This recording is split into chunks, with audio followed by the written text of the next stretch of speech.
Chair, you have a live mic. Good evening, everyone. If we could have everyone take their seats, and we got a long night ahead of us, I'm sure. Before we start with the pledge, I just want to thank all the citizens that are here and the people that are online, the hundreds of emails that we got. You know, the one thing I think that is obvious to maybe some of us is citizens in this county and maybe every county across the country don't know as much about their budget and government and how things work, and maybe that this process has enlightened a few people, has given them a voice. We've heard from a lot more citizens than we've ever heard from, and to see a full house in here tonight, nobody up here is unhappy about that. This is the people's house, you know, as they say, and so public comment's the most important thing that we're going to have tonight, and I'm going to get to that. But we're going to start with the pledge, and the person I'm going to ask to say the pledge is going to be the only person in this room who is never going to say a word tonight at all. They're not going to speak, for sure, guaranteed. And that's Miss Terry Lewis, who is keeping our minutes here. So we're going to hear her voice and hear her scream out the pledge, and please say it along with all of us, led by Miss Lewis. I pledge allegiance to the flag of the United States of America and to the republic for which it stands, one nation, under God, indivisible, with liberty and justice for all. Okay, that's it, Terry. That was great. Some of you only you'll speak for 3 minutes and then you'll stay or leave. She's typing every word there, and I have a few things to say about that as well. So we're here for a budget hearing. Everybody really keep that in mind. It's about the budget. I know there's folks in the audience have a very, very specific thing they want to talk about, and that's great. But remember, we have a lot of work to do tonight across a lot of different departments that we didn't hear from a lot of citizens about, but we still have to make definitive decisions tonight. First order of business. Everybody silence their cell phone, okay? We don't want to hear your favorite baseball song or, you know, your wedding tune or whatever or in the middle of the meeting. So everybody come on, dig out. There's always somebody that has it in a pocket or a purse, and then we wind up hearing it in an hour. I saw that. Yeah, I saw that. So please silence your cell phones, okay? Just put them on vibrate. We'd appreciate it. Here's the sequence of events, and tonight's is a little bit unique, okay? It's not a normal Board of County Commissioner meeting, and I met with the county attorney, I met with Ms. Patterson, I've talked to a few other people, and we're going to adjust some things to make sure we put priorities right up front. The first thing we're going to do is we're going to hear from Mr. Finn and Mr. Johnson, Ed Finn and Chris Johnson, who are our financial experts. They're going to give a very brief overview to just sort of package what tonight is all about and the high points that we have to hit. They're going to be at the podium so much more later, but they're going to give us an introduction to start it off. Then we're immediately going to go into public comment. We're not going to hear from the commissioners at all. We need to hear from the people first. And it may change the notes that we're making up here. Somebody may come to the podium and has some great proposal that maybe we didn't think of. And so the power is in you all being here. But a couple of reminders. Speak slowly, okay? You only have 3 minutes. But Terry can only type so fast, so find an equal balance if you can. As we always say in every commissioner meeting, if it's already been said what you were going to say, if you've already heard from 30 people that say, I love the environment and I love low taxes, okay? Everybody does, okay? So hearing 30 people say that maybe isn't helping us make a decision on the budget. But I'll preface it by saying nobody's keeping you from the podium, okay? If you want to come to the podium, you have 3 minutes to say whatever you want. But remember, we're looking for efficiency here tonight. We got to really get to the meat on the bone. And so, speeches about something we've already heard gotten unbelievable amounts of feedback, we have it. But I don't say that to discourage anybody from speaking at the podium. Remember also, too, you can offer your 3 minutes to somebody else. So if you have somebody that really has a lot to say and they can't say in 3 minutes, hopefully y'all have partnered out in the audience and you've gotten together so that maybe somebody has a little bit more time to be more eloquent and detailed, and your 3 minutes help them. One of the things I can tell you we're looking for from public comment, and the reason why I put it first, is because we're also looking for your stance on something and maybe a proposal, an idea. So 100 people all telling us, like I said, the environment's important or low taxes are important is great. But if you're sitting on something where you think if you'd have a better decision if you were in one of these 5 seats, we want to hear it. So use your minutes to give us a proposal, a recommendation, an idea. That's very important. Anybody know Newton's third law? Okay, who knows it? Raise their hand. Okay, I'll give it to you. For every action, right, there's an equal and opposite reaction. So if you want to save $1 billion by not funding the space program, then it's got to, it has another reaction somewhere else. If you want to fund the space program with $1 billion, we're not printing money in the basement here. There's no elves in the basement with magic wands and pixie dust. So keep that in mind if you have a great idea of, I want to fully fund everything.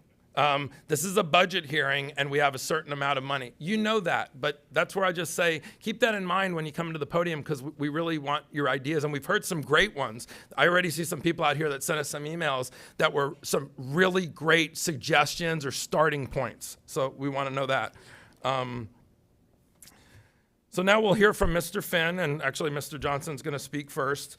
And then if there's any citizens that are out there that still want to speak during public comment, it's sort of now or never. Get with Mr. Miller up here. You have to fill out a piece of paper saying you would like to speak, and that window is closing so that we can really make sure we take control of this meeting and really use our time wisely. So having said that, I thank you for being here. We all do. Really appreciate it. This is how government works. And without anything else said, Mr. Johnson and Mr. Finn, the floor is yours. Thanks, sir. Very good. Thank you, Mr. Chairman, Commissioners. This is the final public hearing on the Collier County Government Fiscal Year 23-24 budget, which begins October 1, 2023, and runs through September 30, 2024. The final public budget hearing must follow a specific format pursuant to TRIM guidelines. Your agenda contains the specific sequence of agenda items to be covered. And I am Edward Finn, Deputy County Manager. Apologize for not putting that on. Pursuant to Florida Statute, Chapter 200, the required advertisement for this final hearing was published in the Naples Daily News on Monday, September 18th, 2023. Following some introductory remarks regarding tax rates and discussion on the FY24 tentative budget, as approved at the first public hearing on September 7th, there'll be an opportunity, of course, for the public to speak. Speakers will be called by name. Just a quick summary of where we are on the agenda. We're going to discuss the millage rates. There have been no further amendments to the tentative budget as of this moment, and I'll advise the board of that. Public comments, resolution to amend the tentative budgets. In and around items C and D, if there are changes to the budget, staff is going to ask for a break. The break is to allow us to put together the proper paperwork. We did do an exercise over the last couple of days to determine how long that would take. We're going to gamble that it's only going to take us 90 minutes, though every exercise we ran took longer than that. Public reading of the taxing authority levying millages, adoption of a resolution setting those millage rates, and a resolution to adopt the final budget. Quick outline, timeline. Budget development is a 9-month process culminating with the 2 public budget hearings set in September. This year, the planned budget review opportunities were supplemented by 3 regular board meeting discussions, 1 in July, 1 in August, and 1 earlier this month. We're going to give you a quick overview. The adopted budget policy called for a millage neutral, that is the same millage rate as last year, for budgets reliant on the county-wide and unincorporated area millages. The board has not increased the rate of taxation. Any increase in individual county taxes is attributable to a rise in the taxable value. As we have discussed, we have seen substantial increases in market and taxable value this year. Those increases can, in some cases, lead to increases in the taxes charged to individual properties. Fortunately, for homestead property, the Florida Constitution provides the Save Our Homes 3% limit on the annual assessed value increase. This shields homestead property from taxable value-driven increases exceeding 3% and applies to all taxing authorities. As a result, a typical homestead property owner saw a modest increase in overall taxes due this year under the proposed rates. For non-homestead property, there is a constitutional 10% limit to the annual assessed value increase for taxing authorities other than school boards. As a result, non-homestead property are limited to a 10% increase as it pertains to county taxes, but increases related to the school board are not capped. Agenda item 1A, rollback tax rate discussion. State law requires that the first substantive issue to be discussed are the percentage increase in millage over the rolled back rate needed to fund the budget, and the reason ad valorem tax revenues above the rollback rate as calculated by the forms provided by the Department of Revenue are being increased. The rollback rate is defined as that tax rate necessary to generate prior year tax revenues. The rollback rate is calculated net of or excluding taxable values associated with new construction, additions, deletions, and restorative improvements. In March of 2023, the board adopted budget guidance for fiscal year 24. That guidance included a millage-neutral tax levy, meaning the same tax rate as last year. For the general fund, the millage-neutral tax rate is 3.5645 per $1,000 of taxable value, as it has been since FY 2010. For the unincorporated area general fund, the millage-neutral rate is 0.8069 per $1,000 of taxable value, as it has been since 2017. The Conservation Collier tax levy currently included in the 24 tentative budget is at a millage-neutral rate of 0.25 mils per $1,000 of taxable value. Tax levies for the general fund, Conservation Collier, and unincorporated area general fund together represent the majority of the total aggregate taxes levied across all Collier County government taxing authorities for FY24. The FY24 tentative general fund and unincorporated area general fund operating and capital budgets as presented are based upon board-adopted budget policy. Both the general fund and the unincorporated area general fund proposed tax rates are higher than the rollback rate. Collier County taxable value is increased for FY24 by 13.52% and 13.97% within the general fund and unincorporated area general fund, respectively. Within an increasing taxable value environment under a millage-neutral policy, that will result in the millage rate being lower than the the rollback rate being under the millage-neutral rate. Referring to Exhibit 1A in your packet, millage rates for each Collier County taxing authority controlled by Collier County government have been established pursuant to board guidance. The roster of tax rates, which represent the maximum tax rates which can be levied, were approved at the first public budget hearing on September 7th. The cumulative aggregate rollback rate for all Collier County taxing authorities exclusive of debt service totals 4.0025 per $1,000 of taxable value. The proposed aggregate tax rate for all Collier County taxing authorities exclusive of debt service totals 4.4397 per $1,000 of taxable value. This represents an increase of 10.92% over the aggregate rollback rate and necessitated a notice of proposed tax rate increase advertisement for trim purposes and not simply a budget summary advertisement. As previously stated, this advertisement appeared in the Naples Daily News on September 18th. Tentative budget discussion. There are currently no changes to the tentative budget from what it was approved on September 7th. I will advise the board, as I kind of noted up front, we will need to take a break if changes are to be made to the budget. Having said that, the chair was pretty clear he wanted to take public comment, and if you care to do that now, sir, that would be Does fine. Mr. Johnson have anything he wanted to add? No, sir, not yet. Okay. Ms. Patterson, do you have anything that you wanted to add? Not at this time, sir. Mr. Klatskow? No, sir. Okay. What happened to Mr. Miller? We lose him? Okay. Somebody sent out a search party for Troy Miller. We're at public comment. I would just remind the public, if you want to make a comment, we're about to close that window. So, okay. I almost lost the job there for a second. No. Mr. Chairman, good evening, sir. We have 56 registered speakers here in the room, 19 registered on Zoom, but that's only 13 in the room on Zoom at this point. Okay. So just to remind speakers, you can give your time to somebody else if you want. If you feel like what's already been said is what you would say, you can just waive your time if you've heard that. So just a reminder, but not keeping anybody from the podium. And in order to expedite the process, I'm going to be calling two names. I would like people to queue up at both podiums so that we can move along a little quicker. Okay. So we're going to close the public comment as far as filling out the sheets now. Is that correct? That's your prerogative, sir. Yes, I will. Okay. You're- And the last comment I'll just make is no commissioner woke up this morning thinking about how they could make a bad decision for the county. So although you may or may not believe that, we're all here to hear you out and also make the best decisions possible with the money we have available. So having said that, who's our first speaker, sir? Our first speaker is Tim Garrett, and he will be followed by Monica Higgins. Okay.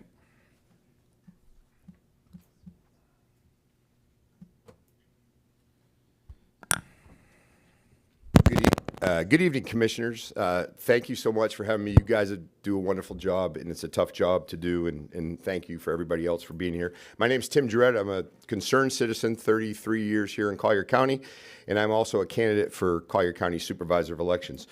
I stand before you today to address the proposed 21% increase for the Collier County Supervisor of Elections office. While acknowledging the importance of safe, secure, ethical elections, I believe it's essential to scrutinize and evaluate the necessities of such significant budget increase, 21%. That's a lot of money, folks, 21%, especially in the times of fiscal responsibility, and prudence should be our utmost priority. As responsible stewards of taxpayers' dollars, it's our duty to ensure that every penny spent is justified and contributes to the betterment of our community. I am very aware the Supervisor Elections Office plays a key role in upholding the people's right to vote and to be heard. But we must also carefully examine whether a 21% increase is excessive or even warranted.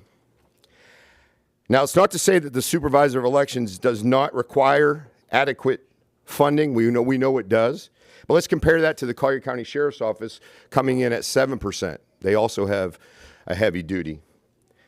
Safe, secure elections are part of the backbone of our community, and we must ensure that our Supervisor of Elections office has the necessary resources to fulfill its obligations. However, we must consider alternative measures, such as available grants, to optimize the efficiency and effectiveness before resorting to a 21% increase in that budget. I urge the Board of Collier Commissioners to thoroughly review the proposed budget increase and engage in a constructive dialogue with the Supervisor of Elections Office. Let them seek innovative ways and solutions and explore opportunities by streamlining operations, leveraging technology, and doing things a little bit better. I come from a background where we always did things because we had to, and we found ways to do things within our budgets. 21%, that's a lot of money. Additionally, it's imperative that we consider the current economic climate. Families and businesses are struggling to make ends meet, and any significant budget increase may place an hardship for those folks. Again, I appreciate your time. Please consider the 21% increase, whether or not it's excessive, and we want to make sure that our elections do stay safe, secure, and ethical. Thank you. Your next speaker is Monica Higgins. She'll be followed by Andrew Sillen. Good evening. My name is Monica Higgins. I'm a small business owner here in Collier County. I help birders find birds. I lead bird tours, and I design habitats for people, homeowners, for their own yards. It's a small business, but consider this. One of the birds I found this year was a American Birding Association Category 5 large-billed tern. Had never been found in Collier County, had never been found in Florida, and it's hadn't been found in the U.S. since 1988.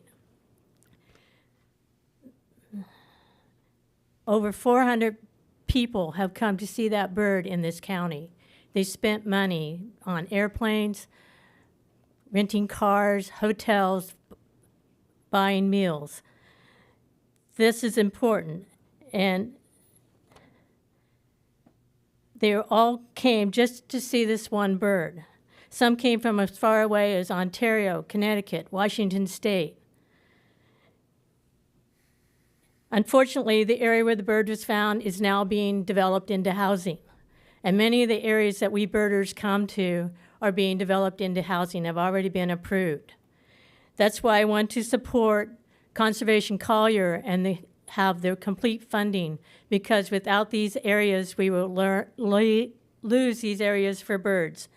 Lost birds, lost birders, and lost dollars for the county. So I ask you to continue to fully fund Conservation Collier. Thank you. Your next speaker is Andrew Sillen. He will be followed by Reverend Tony Fisher. Thank you, Mr. Chairman. My name is Andrew Sillen, and I've been a Collier County resident for 9 years. Oh, boy. Is that microphone working? Apparently it's... Hold on just a second. Maybe I blew it out.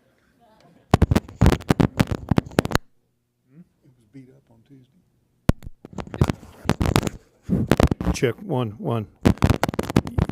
I tell you what, we'll have him go to that one. I'll get a backup microphone and bring it in here, sir. Thank you.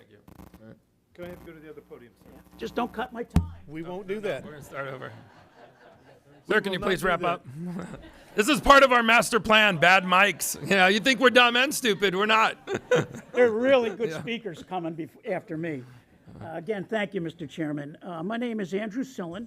I'm a Collier County resident for 9 years. Yep, a taxpayer. And I'm here to speak on behalf of support of the Conservation Collier. I share my remarks with the deepest respect for the legislative process and the deepest respect for the voters. I will also do my best not to use alternative facts. The voters of Collier and Florida for the past 25 years, time and time again, have voted for legislation that protects our water, protects our land, protects our wildlife. Overwhelming. These votes have been 60 and 70%, whether they be challenging financial years or wonderful financial years. This is what the residents of this state want from our elected officials. It's something unheard of. And again, our elected officials, struggling with budgets, struggling with whatever political pressures are upon them, they nibble away. And they want to see these disappear. You know, Mr. Chairman, mission creep. Some examples that come to mind. In 2000, the governor at the last minute changed legislation that would have finally protected the quality of the water flowing into Lake Okeechobee. It set back that process 25 years. You can look it up. In 2016, the governor began to defund Florida Forever. Hard work by citizens fought against that. It's very similar to what's happening tonight in the budget process. You're now exploring the same playbook. Slow walk the funding for Conservation Collier, an incredibly popular program. So it will eventually die. Because once you cut it, you don't restore it. It will be only a few years where Collier will go the way of Dade and Broward. You begin the slippery slope tonight. This will be your legacy, just like those others before you. You will be remembered for cutting to protect the most important treasures we have: our water, our land, and our wildlife, and the ability to purchase it for all the future generations. This is the reason we all live here. Don't cut this program. Don't do this. Land values will go up. The money to buy it will go down. The landowners will only do the natural thing. They'll sell it for profit. If your budget cutting is necessary, there are other sacred cows. Sir, if you can sum up. Thank you. Well, I remember my time was taken from me. It was not, sir. I've only got another 30 seconds. Well, Go ahead, sir. Please Sir, don't sir, interrupt me. Sir, sir. I didn't interrupt you, sir. Go ahead. Some in your party have maybe pushed you for a sacred cow to protect. The resources, the land, and the water are the most sacred cow. I'm here to encourage you not to begin the slippery slope and cut Conservation Collier. Thank you, sir. Your next speaker is Reverend Tony Fisher, and he will be followed by Richard Schrader. If I can just remind everyone, we really would appreciate no clapping, no booing, none of that. We're trying to run, for this year we've had some really controversial topics in here, and I really thank the citizens that allowed us to run a professional meeting. So if we could just refrain from that, we really would appreciate it so we can get through the speakers. Sir, who's? Okay, this mic is working. Go ahead, Okay. sir. We can- All right, and then if we can queue up our next speaker there. Sir, the floor is yours. Thank you so much. My name is the Reverend Tony Fisher. I serve the Unitarian Universalist Congregation of Greater Naples. I live in North Naples on the west side of Vanderbilt Drive. I want to thank you all for taking on the challenge of administrating the work and goals of this county, and understand how difficult that work is, especially when it comes to budget time. In my faith tradition, we lift up and raise as most important the interdependent web of all creation, of which each one of us is a part. And we are challenged in our faith to work towards the conservation of our environment, the protection of our environment, and that's a difficult thing to do when it comes to deciding between development and resources that you have present in the county. There's tremendous pressure for development here, and I understand that, but I think that as we understand ourselves in relationship to this earth and do that with humility and reverence, I think we need to begin as citizens and hopefully as county commissioners to center the environment in every decision that we make. And in order to do that, you have to have the resources. You have to have the people willing to help. And so I think that I'm including my voice in the calls to conserve the resources that you in the past have given to Conservation Collier. I think being good stewards of our environment should at the very least mean that you center the environment in your decisions. The environment not only provides open spaces for our people to breathe, it provides the land that people desire to come to and visit and live in. But it also provides the opportunity for mitigating storm damage. And that's also an important thing. I mentioned that I live on the west side of Vanderbilt Drive. The area in which I live is protected by a barrier island and 1/3 of a mile of mangrove. And we suffered minimal damage in my association because of that protection.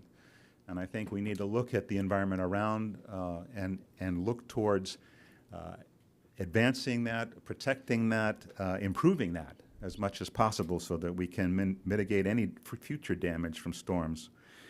So that's all I have to say. I hope that you'll consider that. I think that if you were to consider providing additional fees to developers for the environment, that you might in fact raise enough money to fund this important program and also slow down the kind of development here that I don't think is necessarily helpful for Southwest Florida. Thank you so much. Thank you, sir.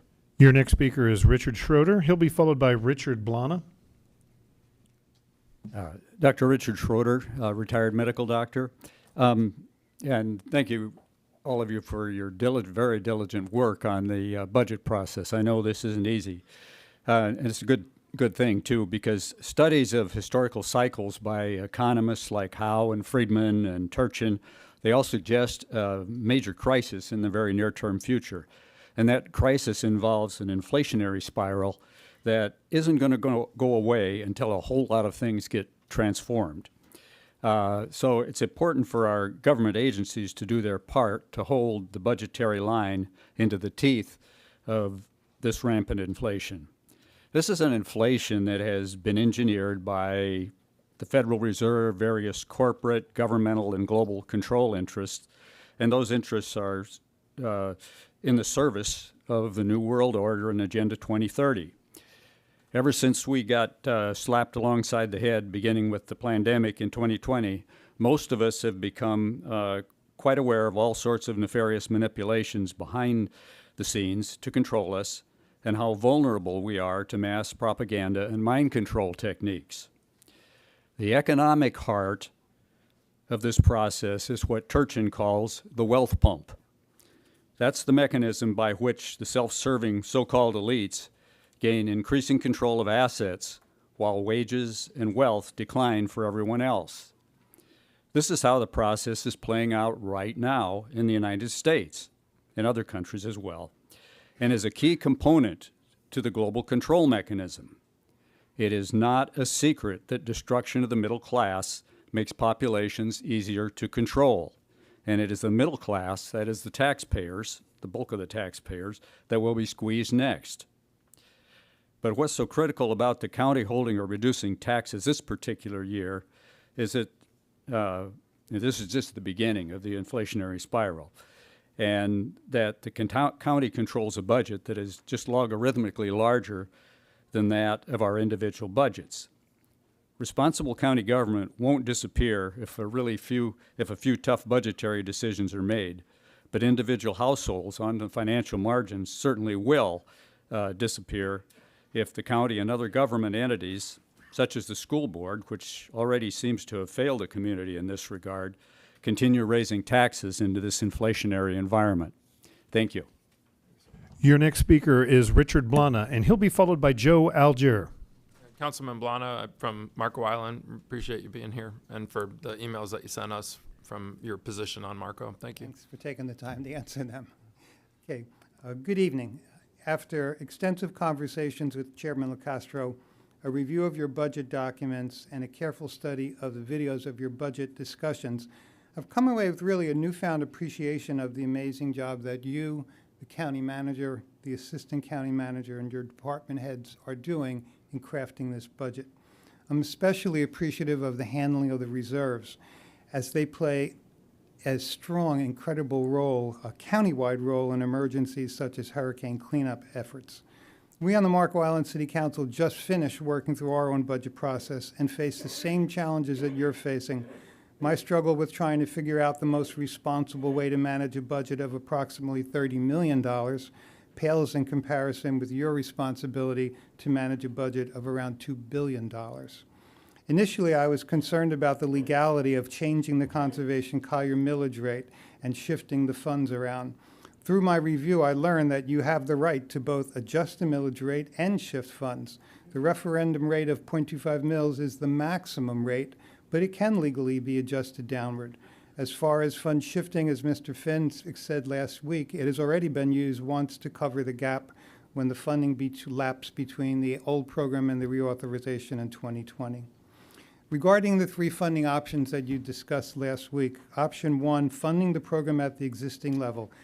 I support this for the reason that Commissioner Saunders cited, that the increasing cost of purchasing land, it might be a good idea to keep the funding increasing also.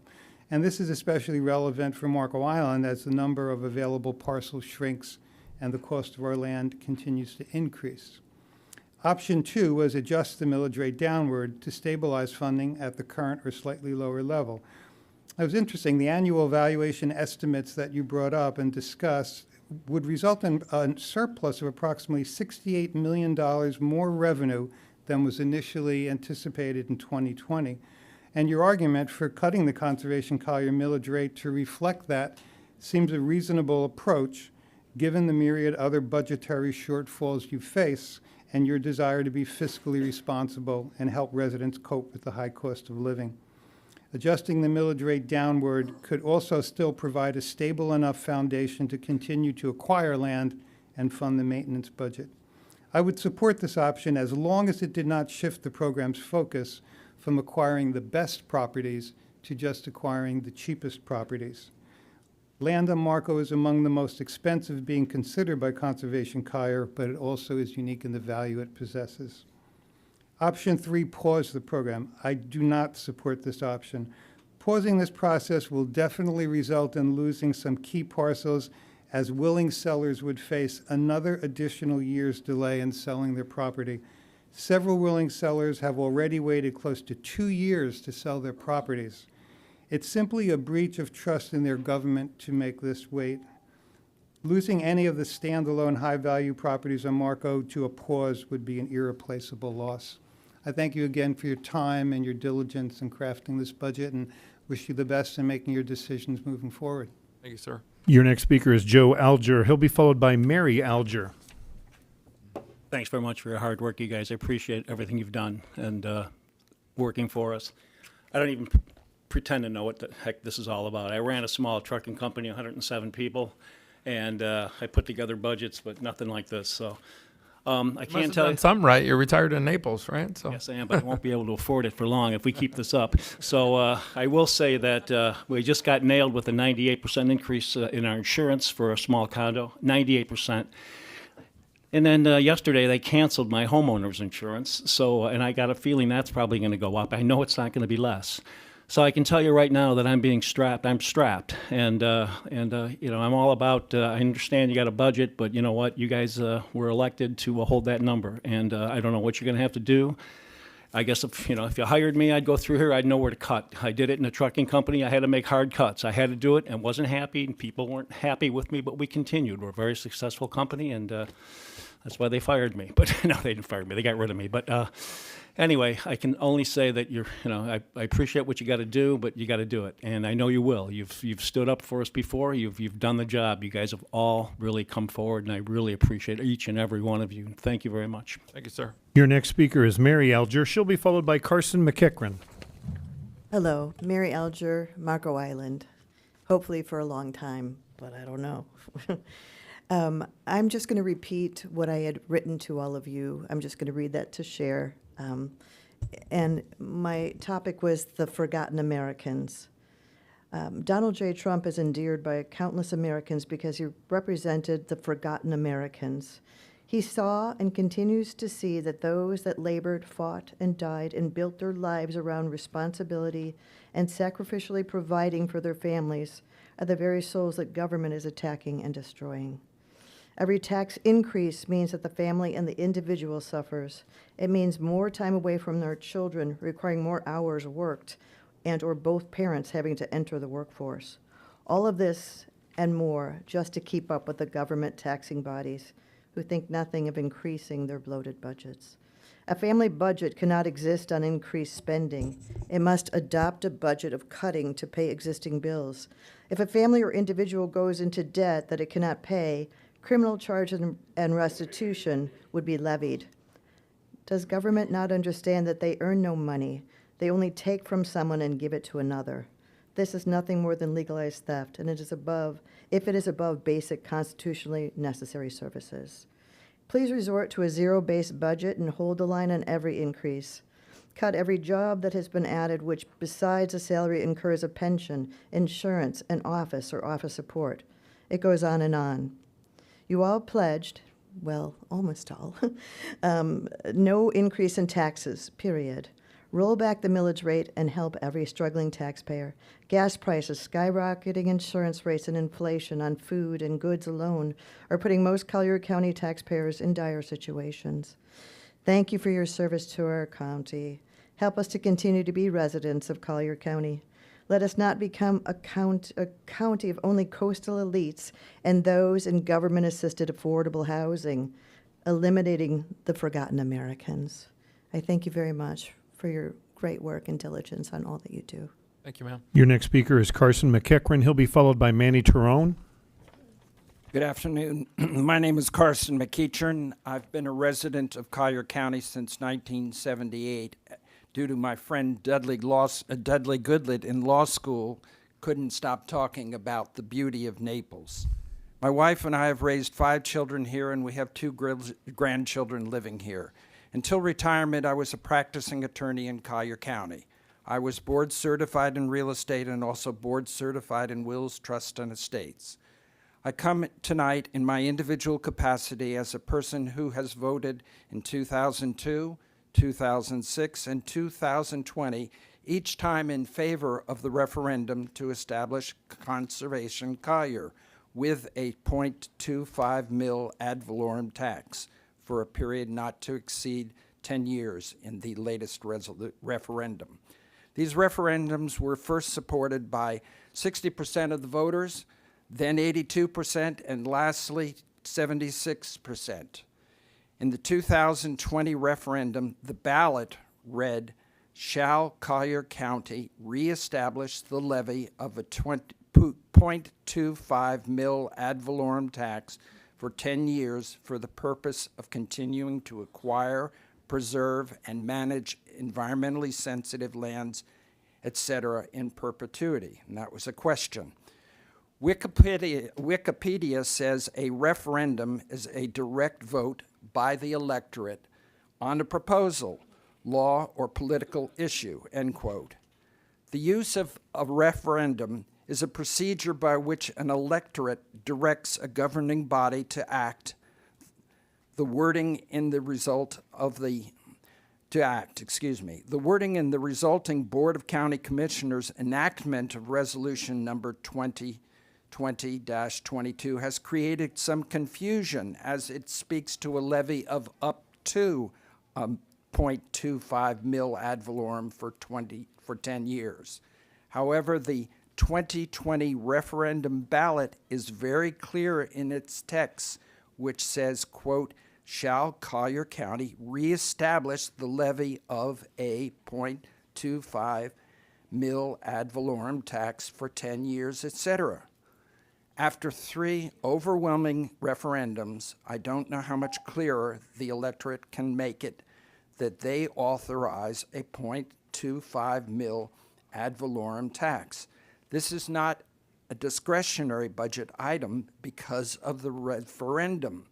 I believe that you have a moral, ethical, and political duty to honor the wishes of the electorate to continue the funding at the 0.25 ad valorem tax as authorized by the electorate in 2020 to continue the work of Conservation Collier. Thank you for the opportunity to speak before you. Thank you, sir. Your next speaker is Manny Turan. He'll be followed by Monica Ron. Good evening, Commissioners. My name is Manny Turan. I have been part of the Immokalee community for over 30 years as a school administrator and as a soccer coach. I am passionate about helping the children of that community attain success through education, which is why membership in our soccer club requires a certain grade point average. Our program has grown from under 100 children to over 500 children in the past 4 years. We have programs almost year-round, and we compete with other sports such as football, cheerleading, and lacrosse for practice fields and games. Documentation of the overuse of the fields is available at the Parks and Rec Master Plan. Also, in the Parks and Recreation Master Plan, it was noted as far back as 2011 that the current multi-purpose fields in Immokalee needed to be renovated and additional fields needed to be found. 10 years later, in 2021, the multi-purpose fields in Immokalee finally made it to the top of the list, not only because the community raised its voice, but because priorities in the master plan ahead of it had been completed, among with a few others like pickleball in East Naples. In 2021, PARET recommended that the fields at the Immokalee Sports Complex be renovated and at the same time, additional fields and land be identified and acquired. The commissioners were petitioned and they supported it. There was a flurry of activity for a few months looking for land, but now seems to be on the back burner. And the field replacement project has grown in scope significantly, and so has the price tag.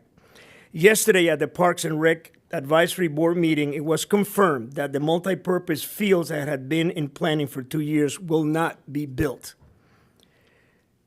There were no alternatives offered. In fact, a person on the advisory board said, I wish there was something that we could do.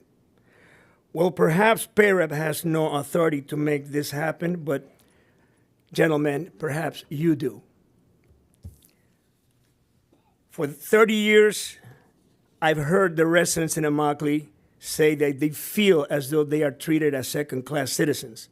The fact that the County Commission is considering cuts in capital budgets that would impact a project on which they have voiced their opinion just confirms their opinion. I get that an opportunity like pickleball sports tourism was prioritized of the Immokalee Fields is good for the county and the region. Now East Naples and Paradise Coast are up and running. Why aren't those monies being used to fund a project that has been on the county master plan for 13 years? Your constituents in Immokalee are farm workers, construction workers, hospitality workers, and so much more. Immokalee supports Collier County tourism with their backs, and now it's time to share some of the game with them. I know my time is up. I had another paragraph, but I think I made my point. I thank you for your time, and I hope you've listened to our needs. Thank you so much. Thank you, sir. Your next speaker is Monica Ron. She'll be followed by Patricia Forkin. Good evening. I'm a 20-year full. Can you pull the mic down in front of your mouth there, please? There you go. I'm a 20-year full-time resident of Collier County. We have a beautiful county. My concern tonight is that inflation is out of control, and I see no end in sight to the spiral, as was described earlier. Gasoline prices are double what they were in 2020. My automobile insurance, even after shopping carriers, has increased another 20% this year. My homeowner insurance carrier dropped, apparently the state of Florida, and I had to eliminate coverages in order to be able to find insurance that I could afford. My electric budget plan has increased more than 50% in the past 18 months.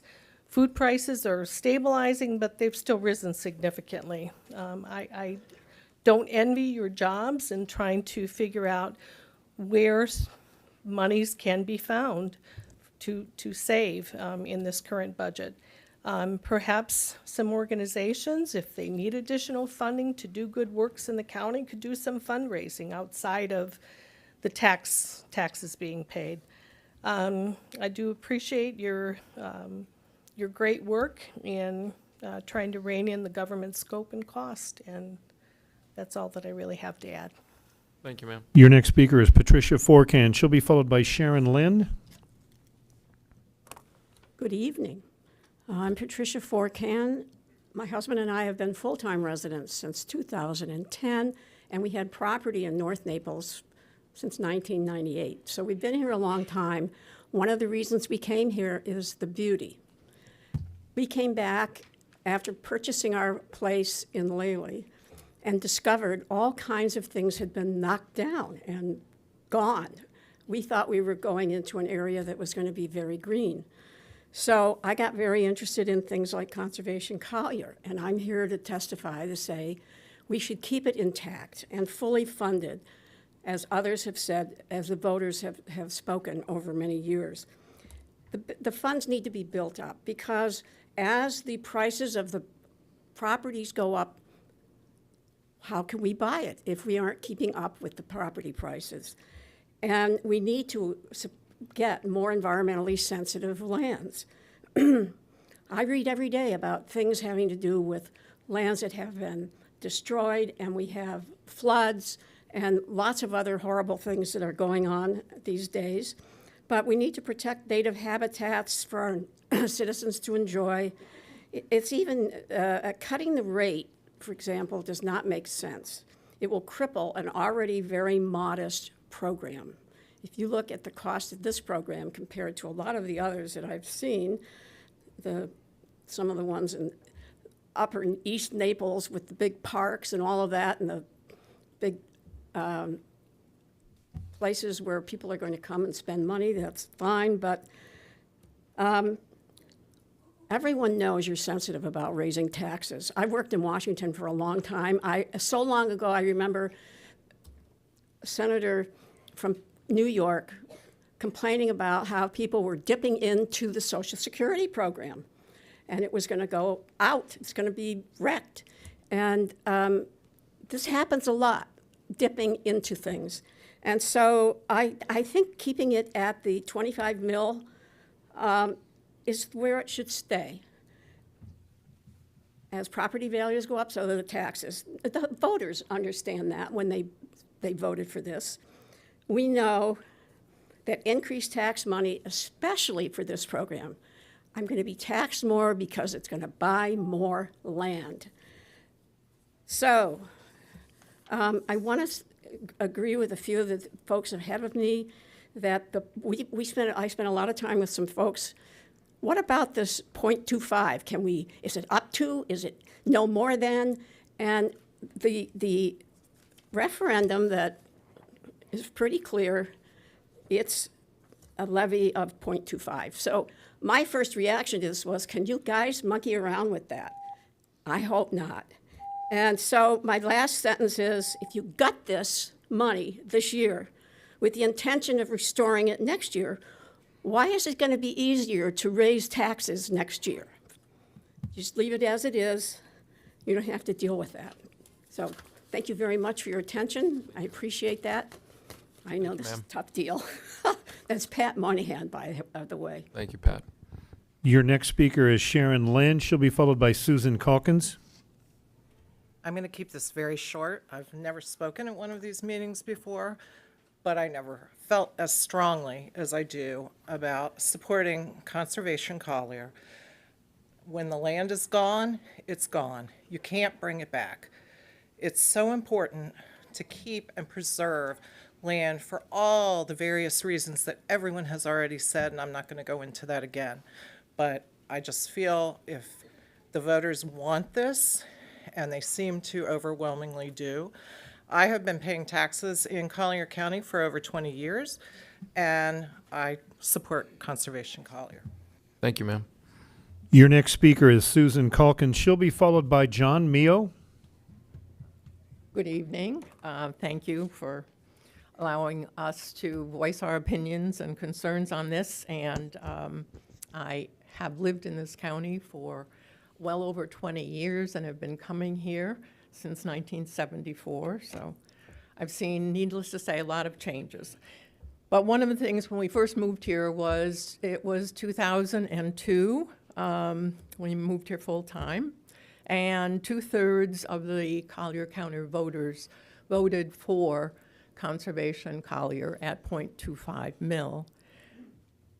In 2013, the commissioners decided that it was time to put the program on hold, given issues in the economy at that time. So the Collier County Land Acquisition Advisory Committee was not disbanded. It continued, and when things improved, commissioners decided to ask voters via the 2020 referendum if they wanted to reinstate that 0.25 mil, 25 cents per 1,000 assessed property values. And as you heard before, almost 77% of the voters said yes. And the voters said yes, knowing, I don't think people are that stupid. They know that, sometimes they'll pay more, sometimes they'll pay less. They didn't vote, 77% for a sports park. They voted, which, by the way, is over budget and not finished and costing us a lot. They did vote for that land. And as you've heard from us via, emails, et cetera, there is tremendous value in making sure that we acquire environmentally sensitive lands. People are talking about, insurance being canceled, flood insurance. A lot of that is tied right up with the fact that as we pave over paradise, quote unquote, we're causing ourselves more problems. In the long run, we're going to pay for that. In the short run, maybe you're going to save some money. In the long run, we're not. So I think, please, keep this program where voters want it. Thank you. Your next speaker is John Mio, and he will be followed by Heather Curtis. John has been seated 3 additional minutes from Rayanne Burton, who is sitting right there. Mr. Mio, I just want to ask Mr. Miller a question first. Is there anything that keeps us from going to the folks that are on Zoom and maybe picking off 4 or 5 of those to mix it up a little bit so that you know, I don't think that they always have to be at the end and wait for hours. It's your prerogative. We have just done it that way, but if you want to start... How many do you have on that are on dialed in? At last count, it was 15. Let me bring that up here, sir. I've got many screens here. Give me just a second. Yeah, let's go with Mr. Mio, and then we'll go with the nice lady that's at the other podium here, ma'am. Yes. And then let's queue up a few people that might have dialed in to sort of mix it up a little bit so they're not just sort of waiting there. And Sounds good. We'll do that, sir. Thank you, sir. Mr. Mio, sir. Good evening, Commissioners. John Mayo. You know, this is a topic that I wanted to educate myself on a little bit. Probably not nearly as well educated as you are on it, but I went to Conservation Collier and I picked some items out of their website. And it looks like, and I may be incorrect on this, it looks like in 2022 there were 43 properties purchased and closed on. And I further went through what was purchased and closed on. I was looking for something for 2023, and I did find that I'd say approximately $1 million in February 28th of 2023 was purchased. So I want to lay the groundwork here first. I'm not here speaking against conservation. I'm a conservative. The root word of conservation is conservative. But I do want to bring this point out. 2 weeks ago, or whenever the first discussion about Collier County Conservation Collier came up, I think it was Mr. Finn that brought up the point that right now, Conservation Collier has $25 million, I think, in the bank. And he mentioned that they're getting 4%. 4% on $25 million is $1 million in interest per year. So I looked at what was purchased and closed on in 22, and I know 23 isn't over, but the sum total in 22 was $4,686 and some odd change. So as someone that's in the financial services business, I look at it and I say, okay, well, you bought $5 million worth of property in 22. You got $25 million in the bank. You're earning a 4% interest on it. That's $1 million. I think as an agency or as an entity, you have plenty of money to purchase future properties. And at this point in our economic cycle, I don't think, and again, I don't think anybody here what may be seen as opposing conservation. I'm not opposing it at all. But if you have the ability to relieve the taxpayers by saying, this year, we're not going to charge that 0.25, whatever that mill rate is, and give the taxpayers a break. Well, so the reason for that would be simply this. I mean, we talk about conservation, and you guys are more expert than I am. But my understanding is that 67% of Collier is already not buildable. Am I correct in that? It's somewhere, commissioners? Am I correct in that? Just talk. We don't Okay, you're not going to answer. Okay, well, the point I'm making is we already have a very conservation-minded community here. And we've got $25 million in the bank to purchase additional property. They're earning 4%. They spent $5 million or a little around that in 22 and nowhere near that right now in 23. So there's ample assets to purchase if those properties come up, what's already there. And I come from the standpoint of the most valuable asset is us, the people of Collier County. So I did some statistical information. According to the CPI, and of course, the CPI is not the greatest indicator of inflation, but it's almost at 5%. And not to repeat, and I'm mindful of what you said, Commissioner Lukash, I'm not repeating what some other people said, but we all know that homeowners insurance doubled in many instances. It's ridiculous. So you've got CPI at 5, you got homeowners insurance doubling, you've got a school board that levied another 10% tax on the residents of Collier County. And my basic strategy is to allow the people of Collier County, the taxpayers, and I think as some speakers said, there's 75% of them voted for it, and I agree, and I'm for that as well. But if there's an option for you to exercise as commissioners to say, you know what, we're going to take a break. We're going to take a step back here. We can do it. We're not doing away with it. We're not eliminating that. We're just going to say for this year, under the enormous economic pressure that a lot of us are facing, not maybe me personally, but a lot of residents in this community are facing, let's take a step back and let's let it go. It's not that they're down to their last 10 cents. 25, I'm at the risk of repeating myself, they got $25 million in the bank, earning $1 million a year at a fixed rate of interest, according to Mr. Finn. So they have ample assets to purchase if they want to over the next year. We're already at, what are we in? September, we're in October. So we're coming to the close of this year, and I know you guys work on a fiscal year, but based on what happened in 22, you bought $5 million worth of property.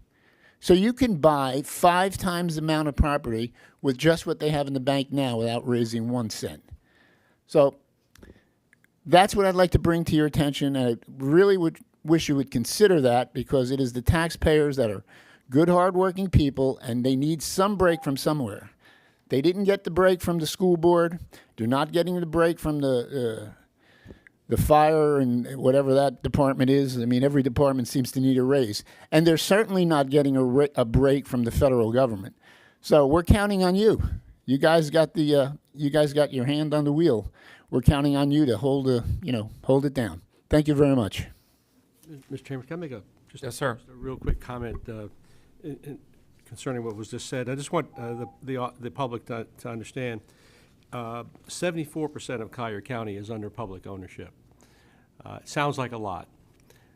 Dade County, which is essentially the same size as Collier County, has 74% of their land mass also in public ownership. I only point that out because that number sounds like a lot. Dade County has, what, 4 million people in it? But they have the same percentage of conservation lands as we do, and their projection is to have a whole lot more, but they have a tremendously larger population, even with that number. So to think that we don't have enough land for development, perhaps, we have more than enough, we perhaps have too much. So I wanted to point that out. And then second, we do have $25 million in that account, which is set aside for long-term maintenance, because that's one of the obligations we have. So I just wanted to, I know these two issues may come up, and I just want to let the audience know. We understand the percentage of land ownership in Collier County. Sounds like a lot. It's the same percentage as Dade County, just as a comparison. Ma'am? Allow me, Mr. Chair, I want to cue the people up on Zoom. Next speaker here in the room is Heather Curtis. She'll be followed on Zoom by Arthur Osland and then Barry Huey. Ms. Curtis, you have 3 minutes. Thank you. Good evening, County Commissioners. Thank you for your time this evening, and a special thank you to Mr. LoCastro and Mr. Hall for acknowledging the email I sent last week regarding Conservation Collier, a program I feel especially passionate about after becoming a first-time homeowner here in 2021. I recently had the opportunity to study several critically endangered habitats for the University of Florida's Master Naturalist program. I work in the hospitality field, and sharing knowledge about the environment, flora, and fauna, many of the things that attract people specifically to Southwest Florida, is part of my day-to-day job. I was thrilled for the opportunity to deep dive into what truly makes Collier County so special. I personally love sharing Otter Mound Preserve with nature enthusiasts who visit Marco Island. Ma'am, can you just slow down a little bit, because Terry's head's about to explode. I can feel it from here. I can feel the negative vibes right now. Show me a Collier County resident who doesn't love driving through the sunflower fields at Pepper Ranch Preserve in the fall. As it turns out, many areas that have been purchased and maintained with funds from Conservation Collier are indeed what keeps Collier from becoming the next Dade County. And if you read anything on the Nextdoor app, becoming Miami is collectively everyone's biggest nightmare. I think everyone here knows that tourism funds this state. Without it, we are doomed. Vacationers do not visit Naples for more strip malls, more gated communities, or more unoccupied storefronts. They come here to see things that they can't get at home, and for many people, that is nature in its purest form, from a swamp walk at the Collier Preserve or a rare bird sighting to complete a birder's lifetime list. That said, this program is important for our residents who live here, who are begging for less development and more preserving. As a taxpayer in this county, I would ask the commissioners to listen to the will of the people. This has been overwhelmingly approved by the actual people funding it, taxpayers. 77% of them in 2020, the last time it was up for a vote. We should be actively adding to the collection of preserves, not talking about cutting their budget. I understand that inflation and millage rates are affecting how these numbers shake out. However, if we do not prioritize this program with full funding, if we don't stand up and say yes, these native and endangered habitats are important, and yes, their resident animals are worth saving, we really will just become another Miami in a few years. Thank you. Your next speaker will be on Zoom. Your next two speakers will be on Zoom, Arthur Osland and then Barry Hoey. Arthur, you're being prompted to unmute yourself. If you'll do that at this time. And Arthur, are you there? You're being asked to unmute yourself. All right, Arthur just went away. But let's try Barry Hoey. Barry, you're being prompted to unmute yourself. If you'll do that at this time. And I see you there. Hi there. Yeah, you have 3 minutes, sir. All right, thank you. Firstly, thanks for giving us the opportunity to speak. I've lived here in Collier County for 10 years, and the last few years have been different. We've had a lot of challenges. We see a lot of things happening. I work in real estate, and I see a lot of people hurting. We have increases going on everywhere. I'm a conservative, and I'm not against any conservative body or anything like that. But looking at the percentage of land in Collier County under public ownership, if it is in fact 77, that is a lot. And I do know that under Agenda 2030, if the New World Order have their way, that number will be a lot higher because they really want to get rid of a lot of us. We all work hard here in Collier County. It's a great place. We have a lot of people moving here for different reasons, and we don't want to see taxes going up. Again, I see a lot of people hurting, and you guys have done a wonderful job, and I hope that you keep up the good work, keep our taxes down, and keep Collier County a great place to live. Thank you. Bye now. All right, we're going to go to another speaker on Zoom and then come back to speakers here in the room. Your next speaker will be Brittany Patterson-Weber on Zoom, and then she'll be followed here in the room by Richard Grant. Ms. Weber, you're being prompted to unmute yourself. If you'll do that at this time. Watching for her. Ms. Weber, Patterson-Weber, Brittany Patterson-Weber. All right. Let's go ahead and go to Mr. Grant, and then we'll follow him up here in the room with Brittany Piersma. Good evening, Commissioners. I'm Dick Grant, Richard Grant. Like Mr. McEachern, I'm an attorney. I've been here for a very long time. Can't believe how long I've been here. 1 year less than him, 1979. It's amazing how time has flown. I'm here not representing any group, but I want to give you a quick background and then just tell you briefly why I think you should continue the Conservation Collier program at the level that it was voted on.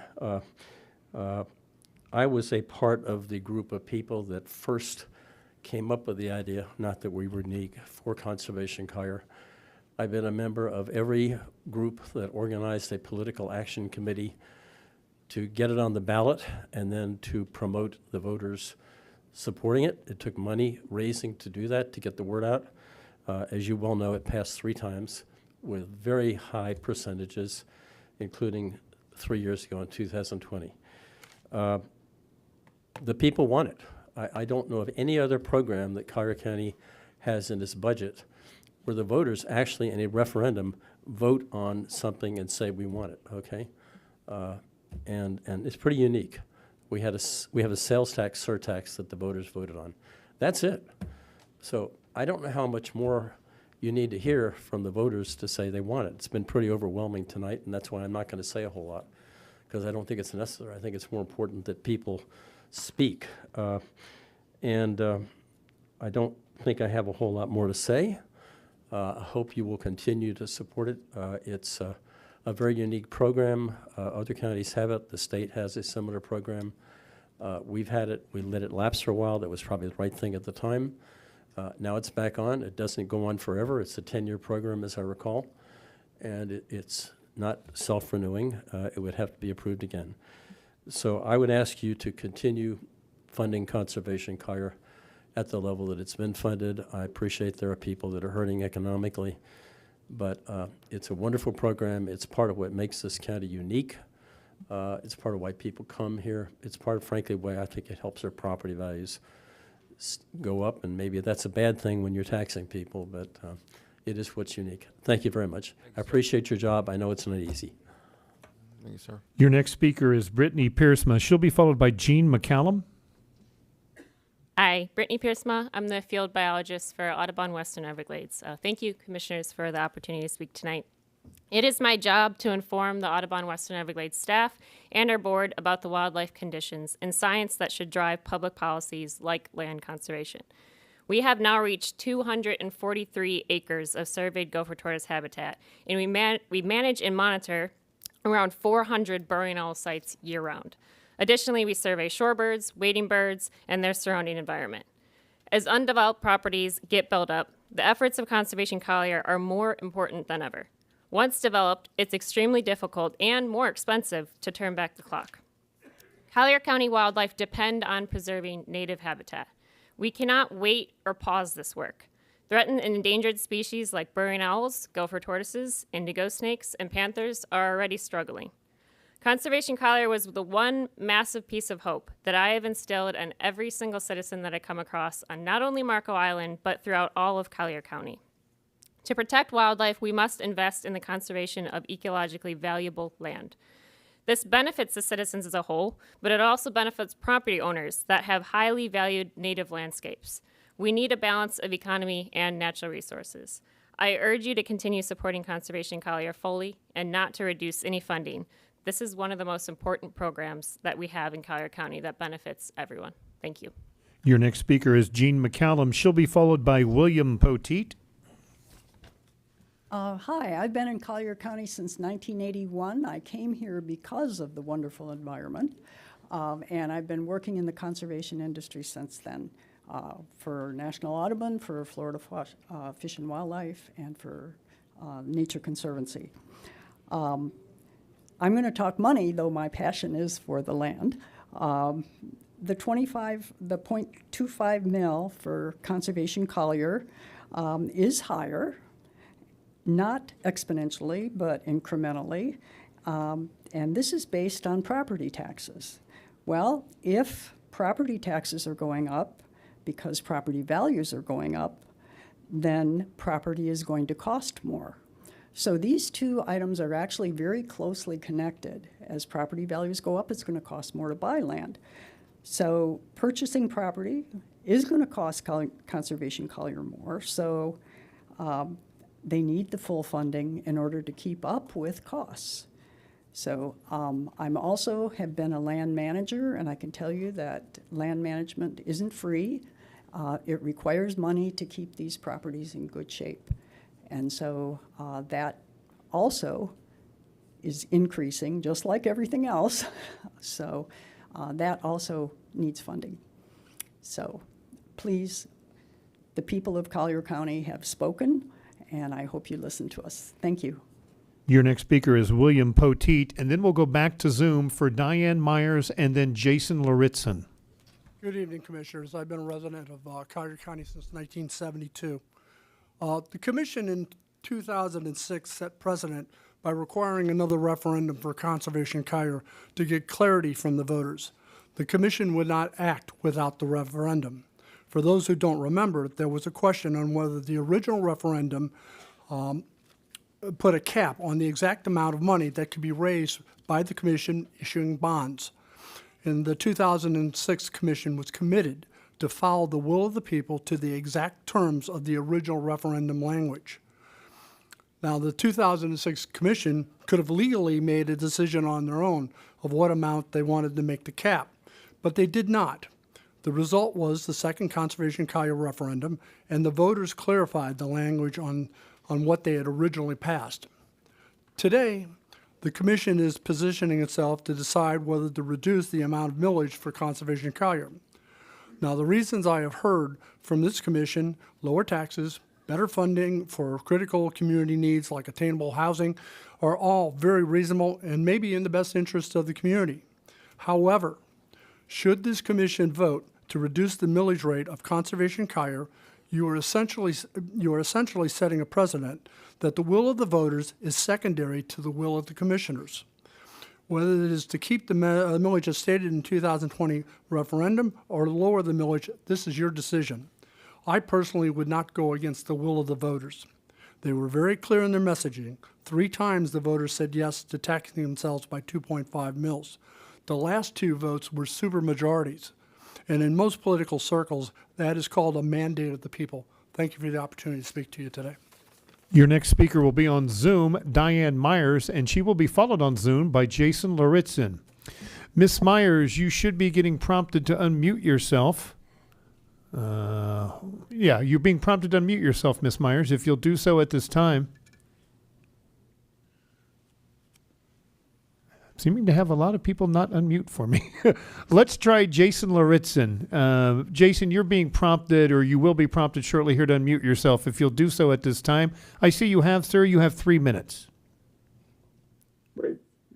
Thank you so much for taking public comments. My name is Jason Laritzin, speaking on behalf of the Florida Wildlife Corridor Foundation. We are a nonprofit conservation organization that works on protecting a statewide network of connected lands vital to supporting our wildlife populations and the quality of life and local economies of all Floridians. We would urge support for retaining a millage rate level at 0.25 for Conservation Collier. I had the pleasure of living and working here in Collier County for 17 years, and I continue to be proud of the example Collier County has set for local conservation leadership as exercised through Conservation Collier and its land acquisition program. And Commissioners, I've heard you voice support for the Conservation Collier program, and I'm grateful for that past support that you've given. Collier County is a gem, and it supports world-class wild places still connected by working landscapes.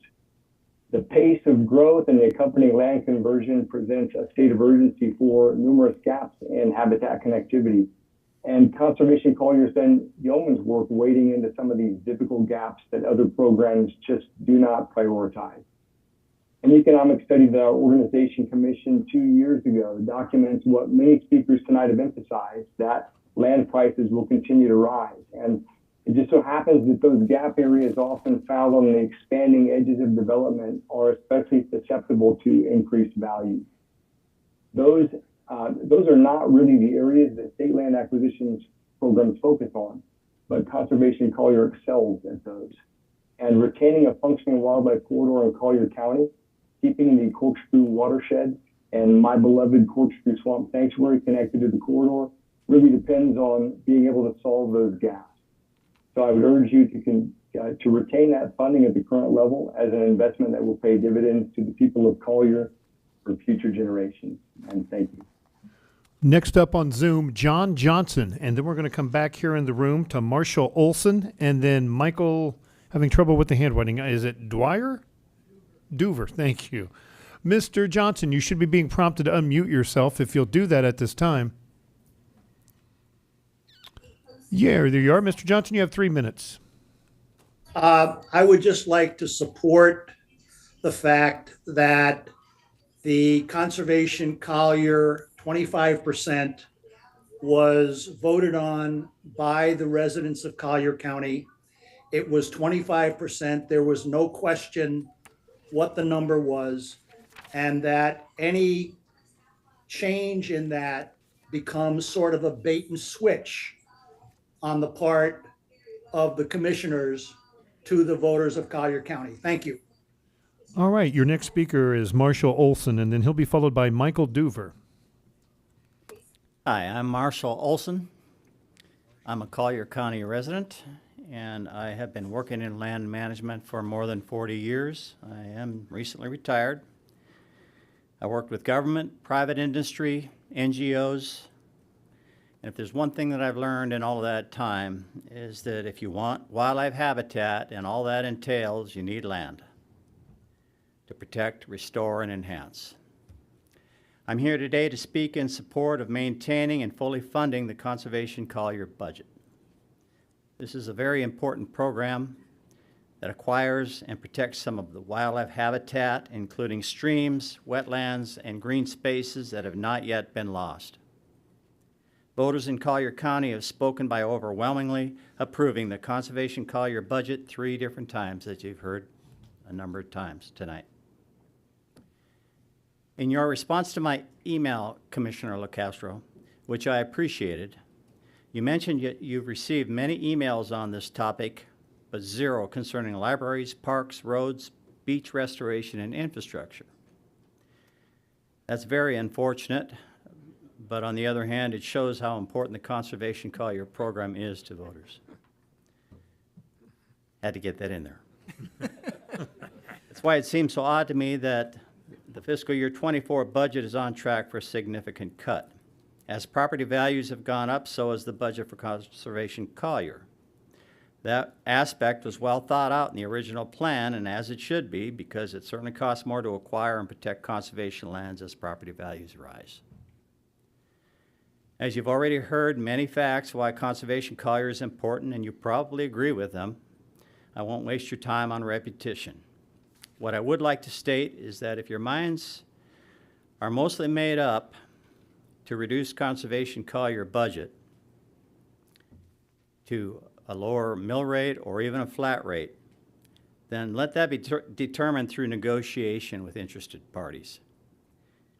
Perhaps a flat rate of, at the fiscal year 23 level of $30 million for a period of 3 years, so it might be a compromise that most can live with for your consideration. Thank you. Thank you, sir. Your next speaker is Michael Duver. He'll be followed by Galen Vazaturo, excuse me. Commissioners, I'm a professional biologist. I grew up in Chicago. And one of the things about growing up in Chicago was that they have what they call forest preserves there. And I was very, very fortunate that it was close enough that I could ride my bike to those places and spend a lot of time there and just learning to enjoy and appreciate nature out there. In 1973, I came to Collier County. I live in the rural part of the county out near Immokalee, and it was pretty wild out there when I got there in '73. It's changed a lot since then over the years, and not quite as wild as it used to be. And one of the things that is really important is that things like Conservation Collier exist. And yes, there's a lot of conservation lands in Collier County, but my wife and I go out and spend a lot of time out in those areas. But we also, probably more frequently, go out to Conservation Collier sites. They're close by. They're easy to get to. And if I was a kid, I could ride my bike to them in a lot of cases. So they're accessible. They're more, well, we've got these big conservation areas out there that are wonderful, and I'm grateful they're there. But having Conservation Collier, you've got all these little islands of nature that show you a bit of what Collier County was like before it developed as much as it has. And it's accessible to more of the people in Collier County than a lot of the places. They're more easily accessible than a lot of these big chunks of land that we've got out there. So I think Conservation Collier actually fills a hole in the needs of people in this county. And they're very, very valuable, and they're not going to get cheaper. And in some cases, we're going to run into maybe a chunk of land that's going to cost a lot of money, more than $1 million, or that it may cost $10, $15 million to get what you want. And then having that kind of money in the budget will allow you to be able to take advantage of an opportunity like that. Thank you. Your next speaker is Galen Vazaturo, and she will be followed by Keith Laakanen. Just for planning purposes, we're going to take a break at 6:45, and then we'll come back at 7 p.m. So we'll take as many speakers as we can until 6:45, okay? Mr. Miller? Yes. Okay. Ma'am, floor is yours. Good evening, Commissioners. I'm Galen Vazaturo. I'm here to ask that you fully fund Conservation Collier. Conservation Collier acquires land to protect our water quality, water resources, and wildlife habitat, and to provide the public much wanted and, as you heard, needed public space. And as you know, the program can acquire and combine parcels in a multi-parcel area, which then, so that then you can protect flowways and wildlife corridors, and can also provide protection from flood protection from major storms. I'll repeat a little bit perhaps, but residents considered Conservation Collier so important that they voted 3 different times to raise taxes, 0.25 mil, to raise their taxes, 2.5 mil to fund Conservation Collier. And having voted for it 3 times, it's safe to say they understood what they were voting for. It was obvious that as property values increase, the amount you pay to fund Conservation Collier is also going to increase. And I think you've heard that from a number of folks tonight, but there's voters out there you haven't perhaps heard from, but it's obvious. That's what we wanted. And in 2020, land prices were significantly increasing, and voters wanted Conservation Collier to be able to keep up the pace to acquire, keep up with the rising land prices. Now you're considering reducing the millage rate for Conservation Collier to 0.15, reducing its 2024 funding to $20 million. Now that is a 42% cut from the allotted amount that would come in at its current 2.5 mil. And it's a significant reduction from previous year's funding. And once you reduce the millage rate, any attempt to raise the millage rate in the future will be a tax increase. And most of you have said you would never consider a tax increase. So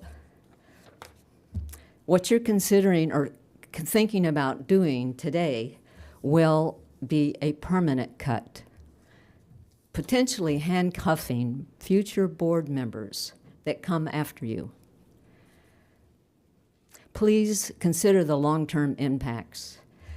Conservation Collier needs to accumulate funds so that it can afford to buy critical parcels that become available and that may be expensive, high value, or large. And we know there are parcels out there that may happen with. And so if you decide to reduce the 2024 funding for Conservation Collier, please find a way to do it that won't affect future years. Please do not reduce the millage rate. Thank you. Your next speaker is Keith Laakkonen, and he'll be followed by Dan Cook. Good evening, esteemed commissioners. My name is Keith Laakkonen. I'm with the National Audubon Society. I'm director of Corkscrew Swamp Sanctuary. I'm also a trustee for the Crew Trust. That's a Corkscrew Regional Ecosystem Watershed. Corkscrew Swamp Sanctuary was founded in 1954 to protect the largest old-growth cypress forest in the world, right here in Collier County. The sanctuary has grown to over 13,400 acres and supports not only cypress forests, but wetlands, pine flatwoods, and healthy populations of charismatic species such as wading birds, black bears, and the iconic Florida panther. Corkscrew Swamp Sanctuary is private property. However, the state of Florida, Lee County, and Collier County have spent millions of dollars to help protect this watershed. It is very important that these lands have been protected, and Conservation Collier has been a huge partner in this effort. These lands are often acquired, and it's really important that Conservation Collier can step in because they're not often eligible for state or federal conservation. And as these lands are acquired, they actually serve as connectors and corridors for these wildlife areas so that you have connections so that wildlife populations are able to exist. I also want to point out how important the boots on the ground conservation work of Conservation Collier is, from managing exotic invasive species to conducting prescribed fires that reduce the odds of large damaging wildfires in Collier County, as we saw this past spring. Conservation Collier is a vital partner to Corkscrew Swamp Sanctuary, and we collaborate regularly with them on their conservation work. The watershed is crucial to groundwater recharge, floodwater storage, and wildlife, but it's not just about wildlife and ecosystems. Conserved lands Healthy water and vibrant wildlife populations are important to our economy. Thousands of people visit Collier County every year to visit these preserves, and over 100,000 people visit Corkscrew Swamp Sanctuary every single year. Continued investments in programs like Conservation Collier will help protect Collier County, support its economy, and reduce the impacts from red tides and damaging harmful algal blooms. We thank you for your continued support for Conservation Collier. Thank you. Your next speaker is Dan Cook, and then we're going to go back to Zoom to George Sanchez on Zoom, and then Keith Flaw. Hi. Good evening, Commissioners. Dan Cook, for the record, Vice Chair of the Collier County Republican Party.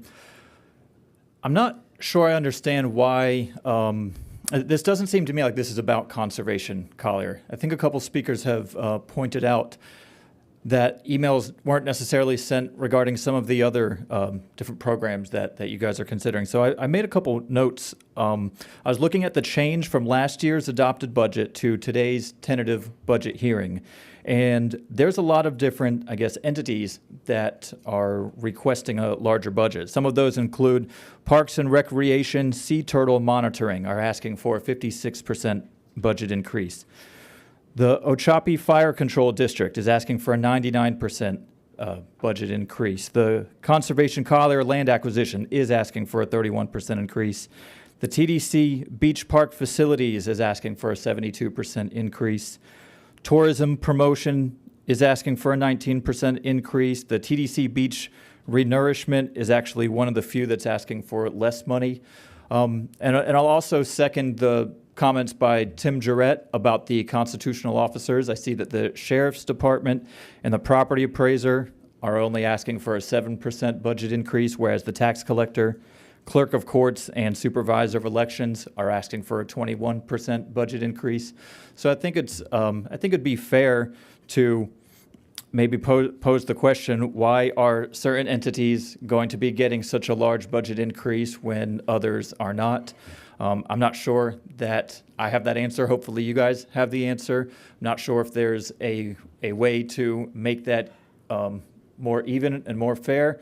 So I'll just leave it at that. I hope that there's a way to lower the taxes. As some of the other speakers mentioned, taxpayers right now, we're feeling it from the federal government, the inflation tax, federal income tax, Social Security taxes. We've got taxes every time we purchase things on sales taxes. We've got communication taxes, gas taxes, and they might not seem like a lot individually, but when you add them all up, citizens who have thin margins, we have to take a look at our personal budgets and make tough cuts. You know, sometimes it's, do I want to fill up my grocery cart or do I want to pay rent this month? Those are real decisions that citizens have, and so I hope that the county would consider that and consider the taxpayers, and do what you're able to do to fairly reduce the tentative budget. And so I'll leave it at that. Thank you for your time. Sir. Mr. Chair, I must be scaring some people off. George dropped off of Zoom, so let's go to Keith Flaw on Zoom, and then we'll follow him on Zoom with Linda Rosenthal. Keith, you're being prompted to unmute yourself. I see you've done that. You have 3 minutes, sir. Thank you. Good evening, Commissioners. I'm sorry to do this remotely, but I had prior commitments. On behalf of the conservative voters of Collier County, I've said my piece in each of the last 2 sessions on the budget. Number one, 4 of you have signed a no tax increase pledge, presumably based on your core conservative values, or less government and more efficient government. As fellow conservatives, we sincerely hope you have the courage and character to honor that pledge. Under Florida law, this means the rollback rates on average, which means in some cases like Conservation Collier, which can take an increased cut for now and not destroy the program. Your job as commissioners to set the policy and provide the leadership, not get mired down in micromanaging. Be aggressive and commit to the really hard work of zero-based budgeting, which I've urged repeatedly. A book titled Smart Leadership I'm just currently reading and recommend to each of you quotes an annual Gallup study, and I quote, 74% of U.S. workers admit they are not engaged at work. 64%. The author, Mark Miller, concludes that this is a result of leaders who are not willing to confront and correct the issue. This brings us back to zero-based budgeting, which has to seriously change the employee and management culture through incentives towards productivity and efficiency. Additionally, re-engineering the work that's being done by just every individual and department. From the last BCC discussion, it appears you are headed towards a millage rates that are slightly below, quote, the policy level that was approved last spring. Depending on the final rates, this is about halfway to your pledge. Even if that's what you do, and we sincerely as conservative residents hope you don't go down that road, it doesn't mean you have to spend the money. So commit to the zero-based budgeting, figure out how to cut the $73 million. Don't spend all of that money that you are not willing to step up to now, and perhaps you can pass it along to the customers or to the voters in the next round. Thanks for your time. Your next speaker on Zoom is Linda Rosenthal, and then she'll be followed here in the room by Don Braswell. Linda, you're being prompted to unmute yourself. If you'll do that at this time. Ms. Rosenthal, you should be being prompted to unmute yourself. If you'll do that at this time. There you are. Thank you. Ms. Linda, you have 3 minutes. Okay. The first time I've been on one of these with y'all, so I'm grateful. I wanted to thank you for your leadership and your desire to serve and to do the right thing this evening for the Collier County voters. We do want to know that you are hearing all of us, not just a group of people that have a certain criteria for why they're here tonight speaking. We also believe that due to the way our world is going right now, all the way down to our county, our city, our local leadership, we are, as voters, are feeling it. We're feeling it in our pocketbooks, and we all have said that. And we do understand that we need to also be concerned with our environment. We know that.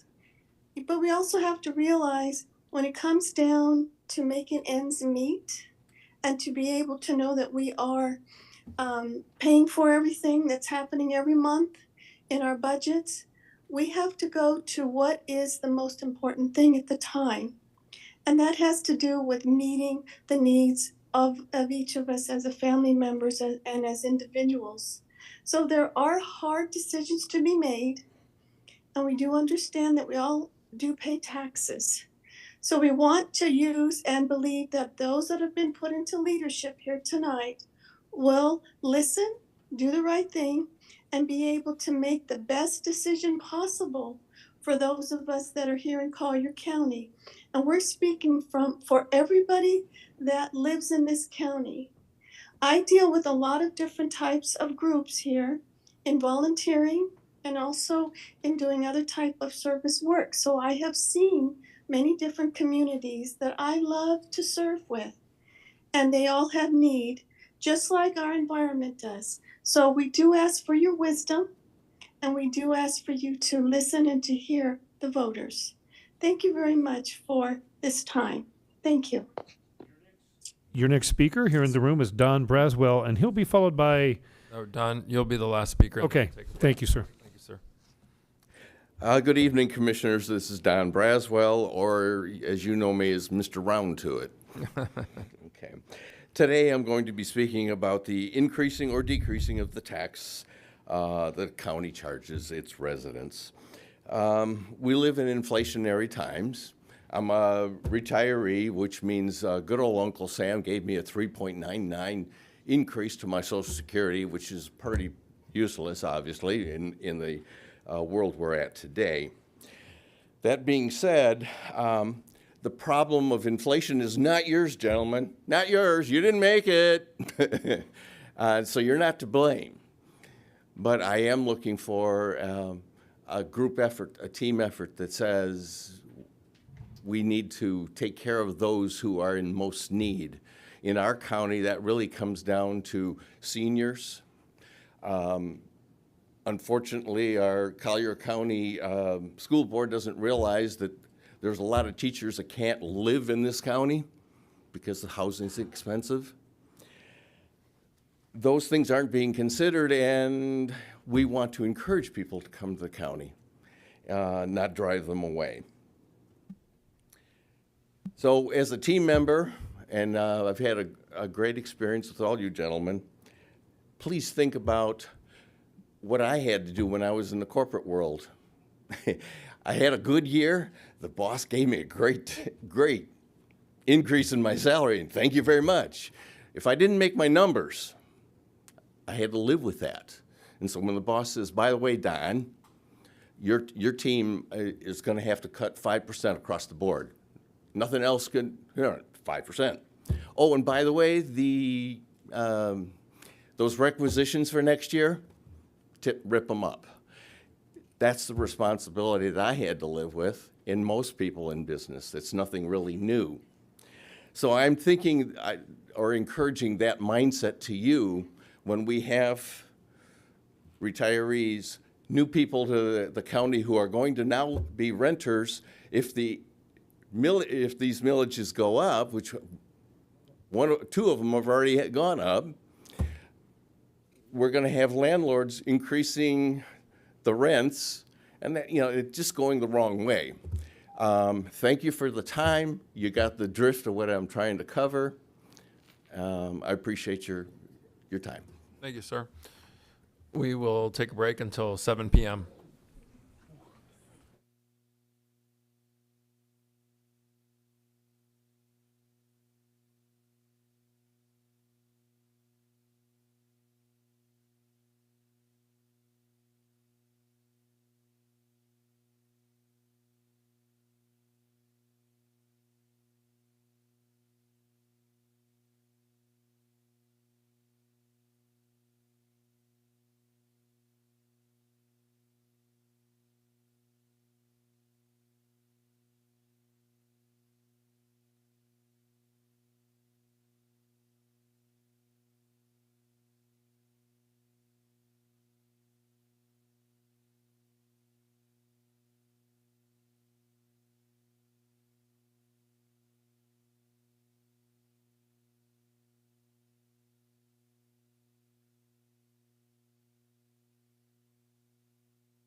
Chair, you have a live mic. If everybody can take their seats, please. We'd like to get started on time.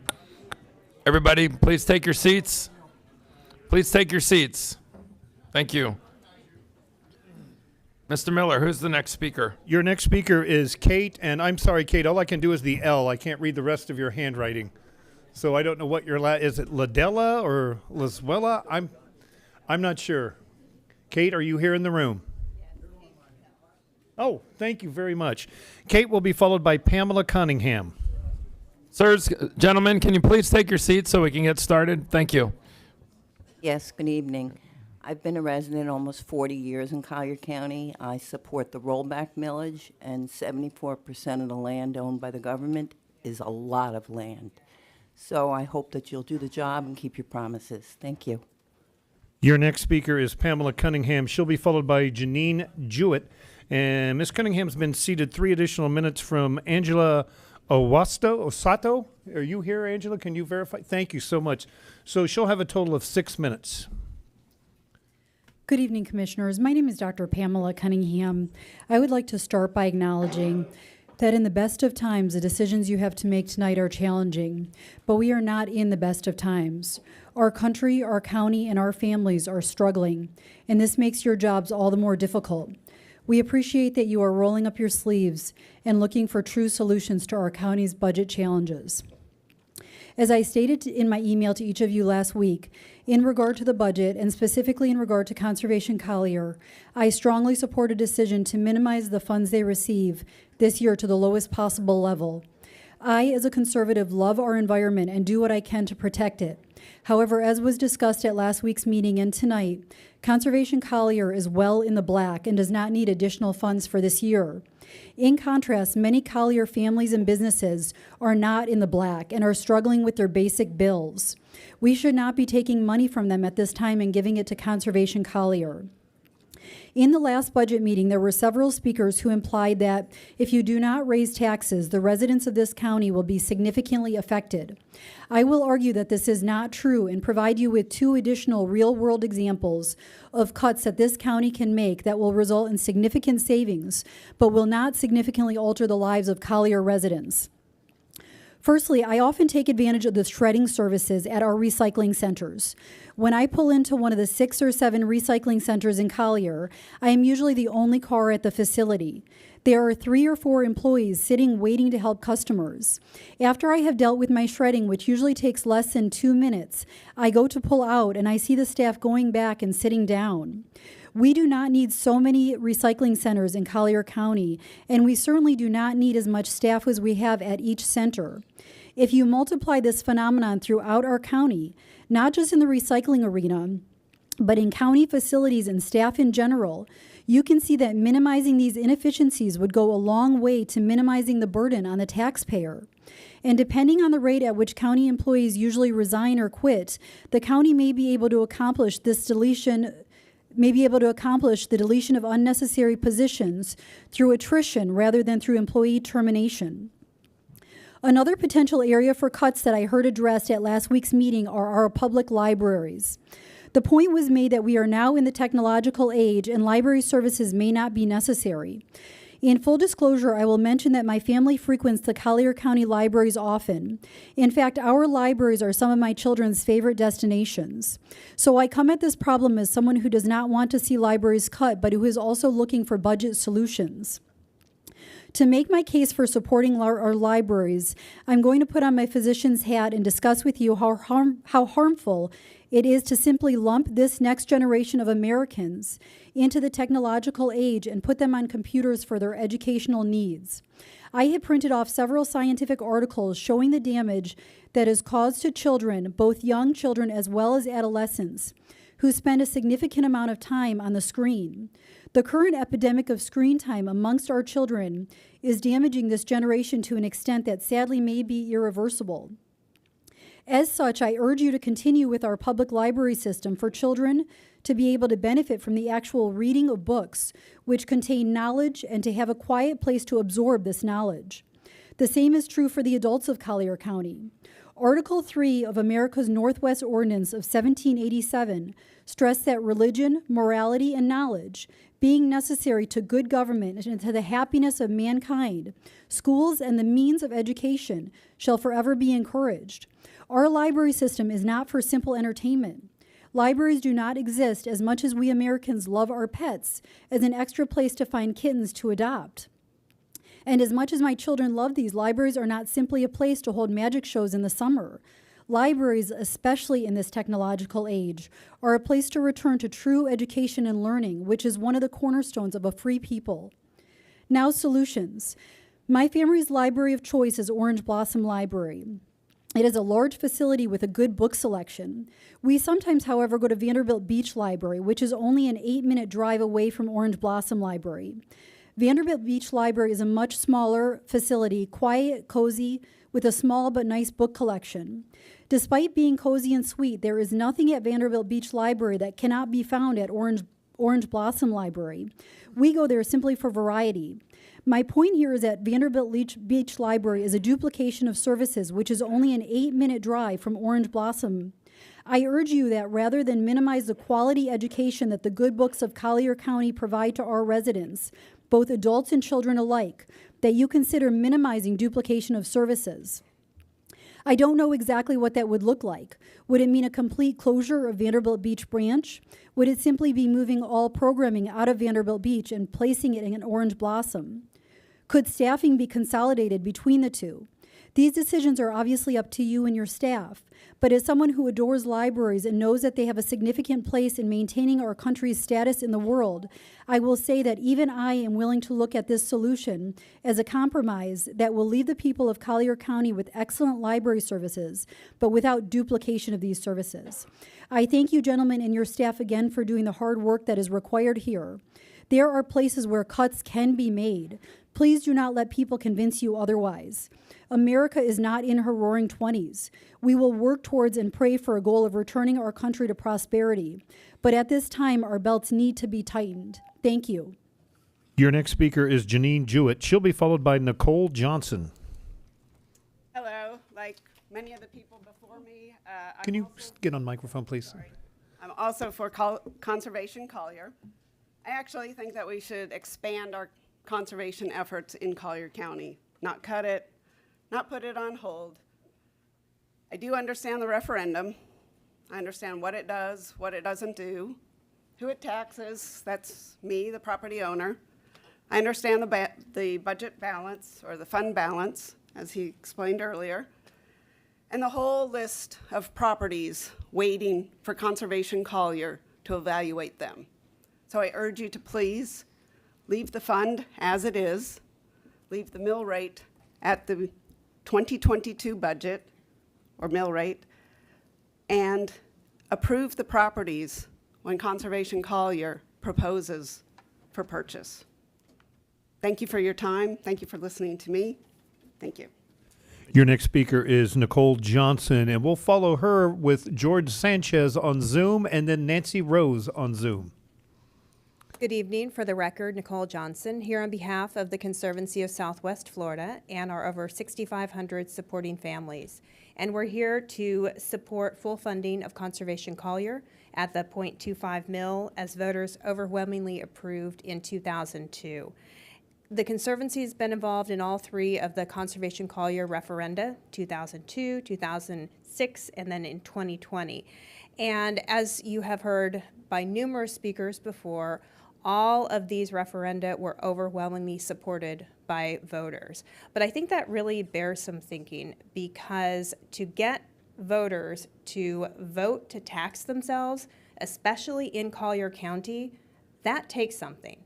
And that was not by accident. The conservation and business community came together to really explain to the voters what the tax was, what it would do, and all the good work that Conservation Collier has done since 2002. And the 2020 referendum was approved in the middle of a pandemic raging, economic uncertainty. The voters knew what they wanted, and they voted for it. Out of all the services that you are going to be voting to fund for the property tax side of things, Conservation Collier is the only one that I'm aware of that voters actually had the opportunity to weigh in on. So please, listen to what the voters have said. There's been some talk about full funding will bring in about $4 million more next year than this year. And that makes sense because the properties that Conservation Collier is looking to acquire, their value has gone up too, as has the cost of managing property. So you really do need to keep the program up and up to speed with the cost of the lands. There are a lot of reasons to support Conservation Collier, but 3 really good ones include Irma, Ian, and Idalia. When you look at Conservation Collier lands, I think sometimes we become complacent. Sure, it's a pretty parcel, and maybe it's nice for wildlife, it's good to take a walk in, and it's more attractive than the strip mall across the street. But natural lands, preserved lands, are some of the lowest cost, most effective, and hardest working infrastructure that Collier County has. Natural lands, especially wetlands, are wonderful at storing floodwater, at cleansing water as it goes through the wetlands and filters back. This is something that provides a service and a benefit to Collier County residents. There's a tendency to forget about not just the aesthetic value of these lands. This is part of what Collier County is and makes it unique. It's the goose that lays the golden egg, if you will. Our environment is our economy. Please follow the will of the voters and fully fund Conservation Collier. Ma'am, let me ask you a question. Are you going to stay until the end when the commissioners start talking? Because I had a question. I would have a question for you, but I would keep going. But if you're going to, exit now or sometime soon, and I'd miss the opportunity to ask you something, what's your plan for tonight? It depends on how caffeinated I get in the next hour. I'm going to just break protocol then and ask you a question because you're a senior leader in the Conservation Collier organization, correct? I mean, or one of the knowledgeable people, or I'm with the Conservancy. Yeah, absolutely. So it's I don't want to say that you're more than a citizen, but you have a much deeper dive, and maybe you can't answer this question, but it was brought up by a citizen who let's see, maybe he's already gone. If Conservation Collier got $20 million in 2020, why didn't it buy $20 million worth of property? If it got $30 million last year, why didn't it buy? And I'm asking this as a question, not taking a position, but the beauty of having citizens speak first. I got a ton of notes here from some people that are really smart. So why isn't that? Why didn't it buy $30 million? Why didn't it buy $20 million worth of property last year? Where'd the money go? So we gave them $30 million and bought what? Do you know the answer to that? And I don't mean it to be, I'm sounding very interrogation-like, but I mean, we're getting a lot of good information here, so. Absolutely, and the Conservancy since 2020 has not followed the ins and outs of the Conservation Collier process nearly as closely as my colleagues with Audubon and Meredith with Live Wildly, so they might have more of the details. Okay, but and of that's course, fair, yeah. It's a process of parcels that come forward to be nominated. They have to go through the vetting process to make sure that the county is spending those tax dollars wisely, and then they come before you. Yeah. And we know that, how the process works. And, from the 500 emails that I got, there was a handful of people that actually, asked that very similar question, which was, is the vetting process not fast enough? Is there not $30 million worth of properties that are worth buying? Where's the money go when you don't spend it? So, like I said, there might be people out in the audience that have yet to come to the podium, and we'll get to that. But I just knew that you had a more deep dive level of expertise, so I appreciate that, and if they come to the podium as well, because that's a big question I had before this meeting even started. Why haven't we bought? Why haven't we spent that fund? So anyway. Well, and it's making sure that the parcels that do apply actually do meet the criteria. Absolutely. That's important to be fiscally responsible for those. And I know that there have been a lot of good parcels that are in the process. So probably someone that follows the Conservation Collier Land Acquisition Committee on a more regular basis could be able to talk about that. Throw that out there and see who comes. Okay, thank you, ma'am. Thanks. Who's next, Mr. Miller? We're going to go next on Zoom to Nancy Rose. I do want to let our Zoom speakers know we've had some trouble connecting with some of them. You cannot watch on cable and then queue up on time on Zoom. It's a significant delay on cable. You really need to listen and watch the meeting on the Zoom as well. So we're going to go to Nancy Rose, and then we're going to try George Sanchez after that. Miss Rose, you're being prompted to unmute yourself if you'll do that at this time. There you are. Miss Rose, you have 3 minutes. All right. I moved to Collier County in 1996, and I'm here to share my support for Conservation Collier. But actually, I'm going to yield the rest of my remaining time to the people who are patiently waiting to speak there in person. Thank you. Thank you, ma'am. Next, we're going to try George Sanchez. Mr. Sanchez, you should be prompted to unmute yourself at this time. If you will do that. There you are. Mr. Sanchez, you have 3 minutes. Thank you so much for allowing me to address this body. This is take action. Wonderful thing. Yeah, Isaac, go ahead and mute him. Sir, we can't hear you. We can't understand you. I don't know if it's your microphone or your phone that you're on. Let me Yeah, we're going to, I'll tell you what, let's try somebody else on Zoom and we'll see if we can get him addressed offline. Shane Duff. Shane Duff, you're being prompted to unmute yourself at this time. If you'll do that for me, sir. You have 3 minutes, and Mr. Duff will be followed by Brad Cornell. Go ahead, Mr. Duff. Thank you. Can you hear me okay? Yes, sir. Okay, perfect. Thank you to the commissioners here for taking the time to hear me out. I am both the president of Cypress Cove Landkeepers and the Gore Nature Education Center. We run a preserve that sits within the boundaries of the Dr. Robert H. Gore Preserve Conservation Collier land. So, I want to be super clear that obviously there is an inherent interest on behalf of our organization to make sure Collier County or Conservation Collier maintains their budgets. But in saying that, I also want to share that myself and the entire team and founder of this organization, who have put countless thousands of hours of our time into helping to be part of the conservation and preservation of land in this county, have all done so free. We are a purely volunteer organization. So I want to be clear, I have a horse in the race, but I have zero interest other than on behalf of the rest of the residents of Collier County. While I had no background in conservation space, I spent my entire life since the age of 17 running companies, running turnarounds, and I have a skill set that I felt I could bring to this organization and this conservation space. And my wife and I moved to Collier County 7 years ago, are full-time residents. We were fortunate enough to meet some incredible people at Rookery Bay as volunteers who educated us quite a bit. And since then have been, fortunate to be able to spend a lot of time picking the brains of some of the foremost experts in this space, a couple of which you've heard from tonight, Gene McCollum and Mike Duver, amongst others. I'm not going to repeat everything that has been said. I think it's been said ad nauseum, a lot of it, but I do want to point a couple things out, and I do want to double down on a couple things.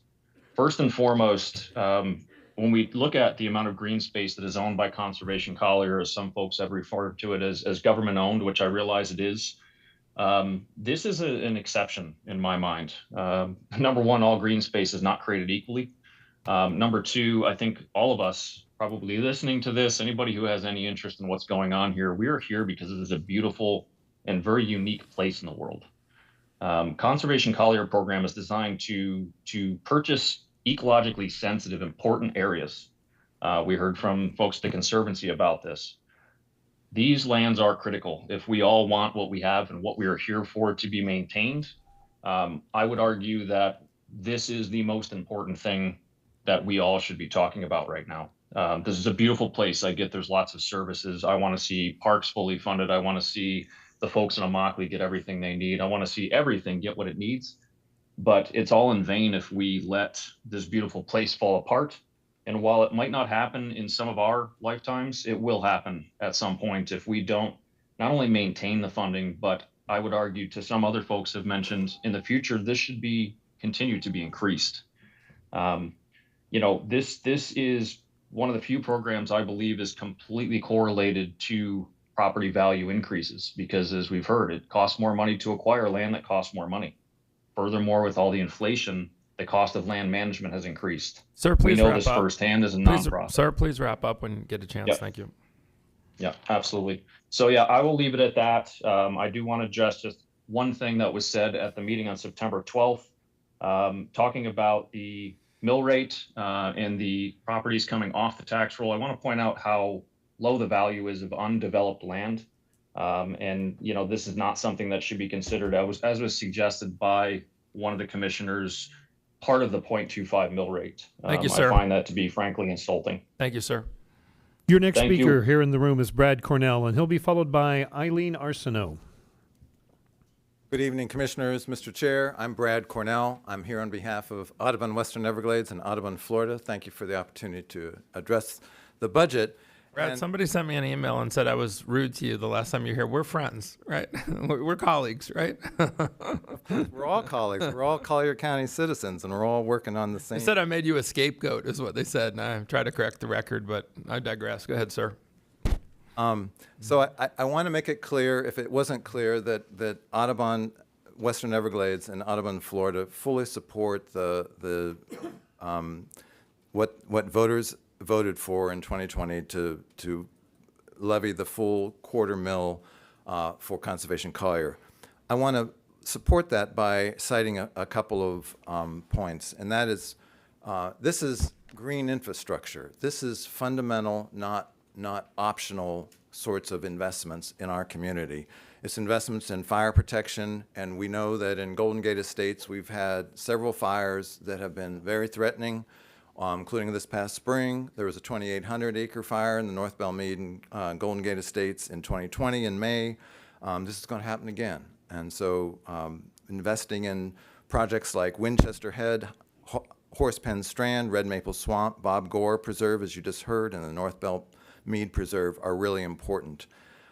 Second, I want to point out that Conservation Collier buys land that the feds in the state are not buying. So this is a niche that it's serving that's close to us, like the Pepper Ranch and the Gordon River Greenway. These are things that are really popular and important for our community. Third, I want to point out that the American Farmland Trust and NRCS has done studies over a number of years about the costs of services for different kinds of land. Industrial land and businesses cost per dollar of tax taken in and spent only 30 cents on that dollar, pretty cheap. Agriculture and open space, 37 cents on average. This is looking at 150 communities across the country. Residential, $1.16 for every dollar of tax. It's more expensive to service and provide services for residential development. I also want to point out that it's a time-sensitive issue to buy conservation land. As we know, a lot of people are moving to Florida. University of Florida demographers say over the next decades, we're going to get 15 million more people. And I want to know, where are we going to put those 15 million more people by 2070 without ruining the nature of Florida? So there's a cautionary tale about Broward County having passed a bond referendum to buy conservation land in 2000, and they looked around and most of the county was already developed. It was too late. They only bought 1,000 acres.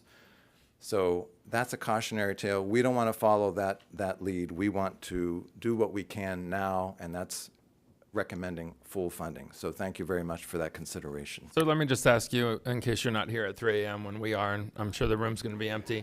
You're going to be here at 3 a.m. We're all gonna be here. Oh.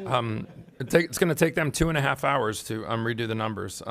Why does the purchase of land every year under Conservation Collier not match or even come close to the budget that they get? You would think if they get 20 million, 30 million, 35 million, that they bought 27 million, they bought 19 million. I mean, I know I've been sitting here for 3 years and I've approved probably about $2 million worth of Conservation Collier land. Where is the backlog, or where's that cash? So there's a couple of ways to answer that and details, and some of that needs to come from your staff. So I will defer to your staff, who are excellent staff, and your Land Acquisition Advisory Committee, who know this in much more detail than I do. But I will point a couple of things out. One is that there are expenses that are not just buying land.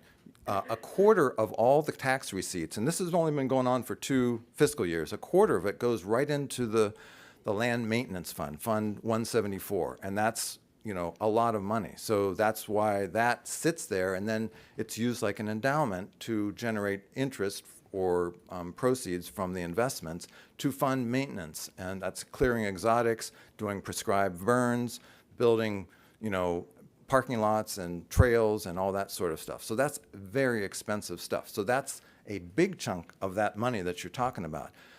Also, there are $8.2 million worth of projects that are waiting for the process to move forward.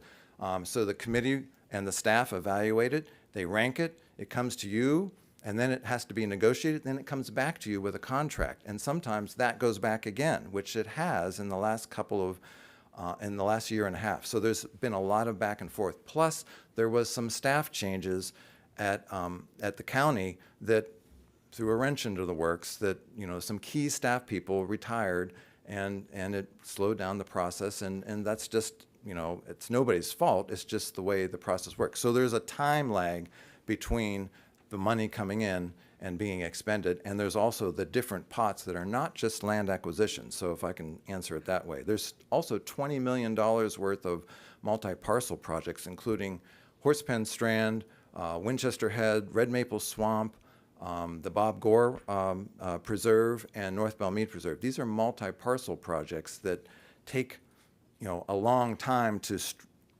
assemble all those individual lots and put them together to make a land management plan.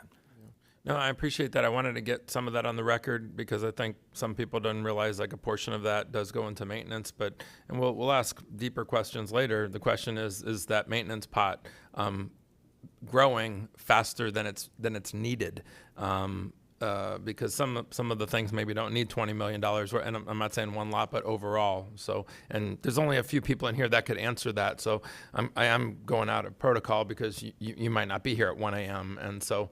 So in terms of how much you need for maintenance, it depends on the parcel. If you have a lot of exotics, if Sure. you have a lot of fire need, it hasn't been burned in 30 years, which is typical, like in Golden Gate Estates or, you know, the Corkscrew Island neighborhood. There's, you know, people don't like fire, even prescribed fire, and they, you know. But when you have a wildfire come in that's catastrophic, then you realize the need for the other kind. But you think there's about an $8 million backlog of like if we've said right now, bring us every single property that's being considered, it would add up to about 8 million. Is that more or less? I'm not holding you to a figure, but no, I added it up. It's on the spreadsheet on the front page of Conservation Collier. It's about 8.2 million. Okay, but obviously we wouldn't vote for all of those, so less than $8 million would probably get purchased because some of those aren't priorities or they drop out. They're all priority. They all have contracts. They're all waiting for they're waiting to come through the process to come to you. That it's a little bit of a slow process. You approved about 500,000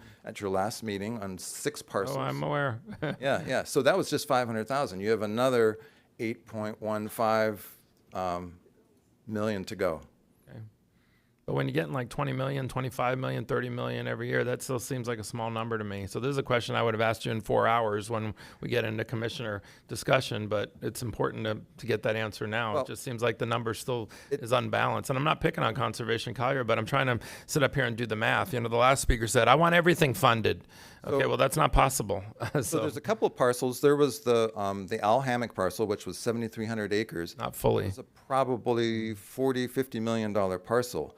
Now that's still on the list, but the state now is looking at that. That's in the area of critical state concern. There's also parcels around Lake Trafford that were on the list. They were on the list for about, I don't know, 8-10 years, and then they fell away because the process didn't have any money for them while they were on that list. And now that, you know, it just didn't work out, they're pursuing other options. I don't know what those options are, but so, you know, if a big parcel, and I have heard rumors that there are big parcels that are coming to the county right now, and you've bought some. You bought the HHH Ranch, you bought some other land south of Oil Well Road. There are some other parcels that I have heard of that could be coming to you that are in the thousands of acres. Big, yeah. And okay. so these, if if you don't have a pot, then you don't make those kind of deals. Any other commissioners? I mean, you're only one of a handful of what I would consider subject matter experts that know more than just, hey, I voted for this. It's 0.25. I love the environment. I mean, you know, this is what you live and breathe every day. Does any commissioner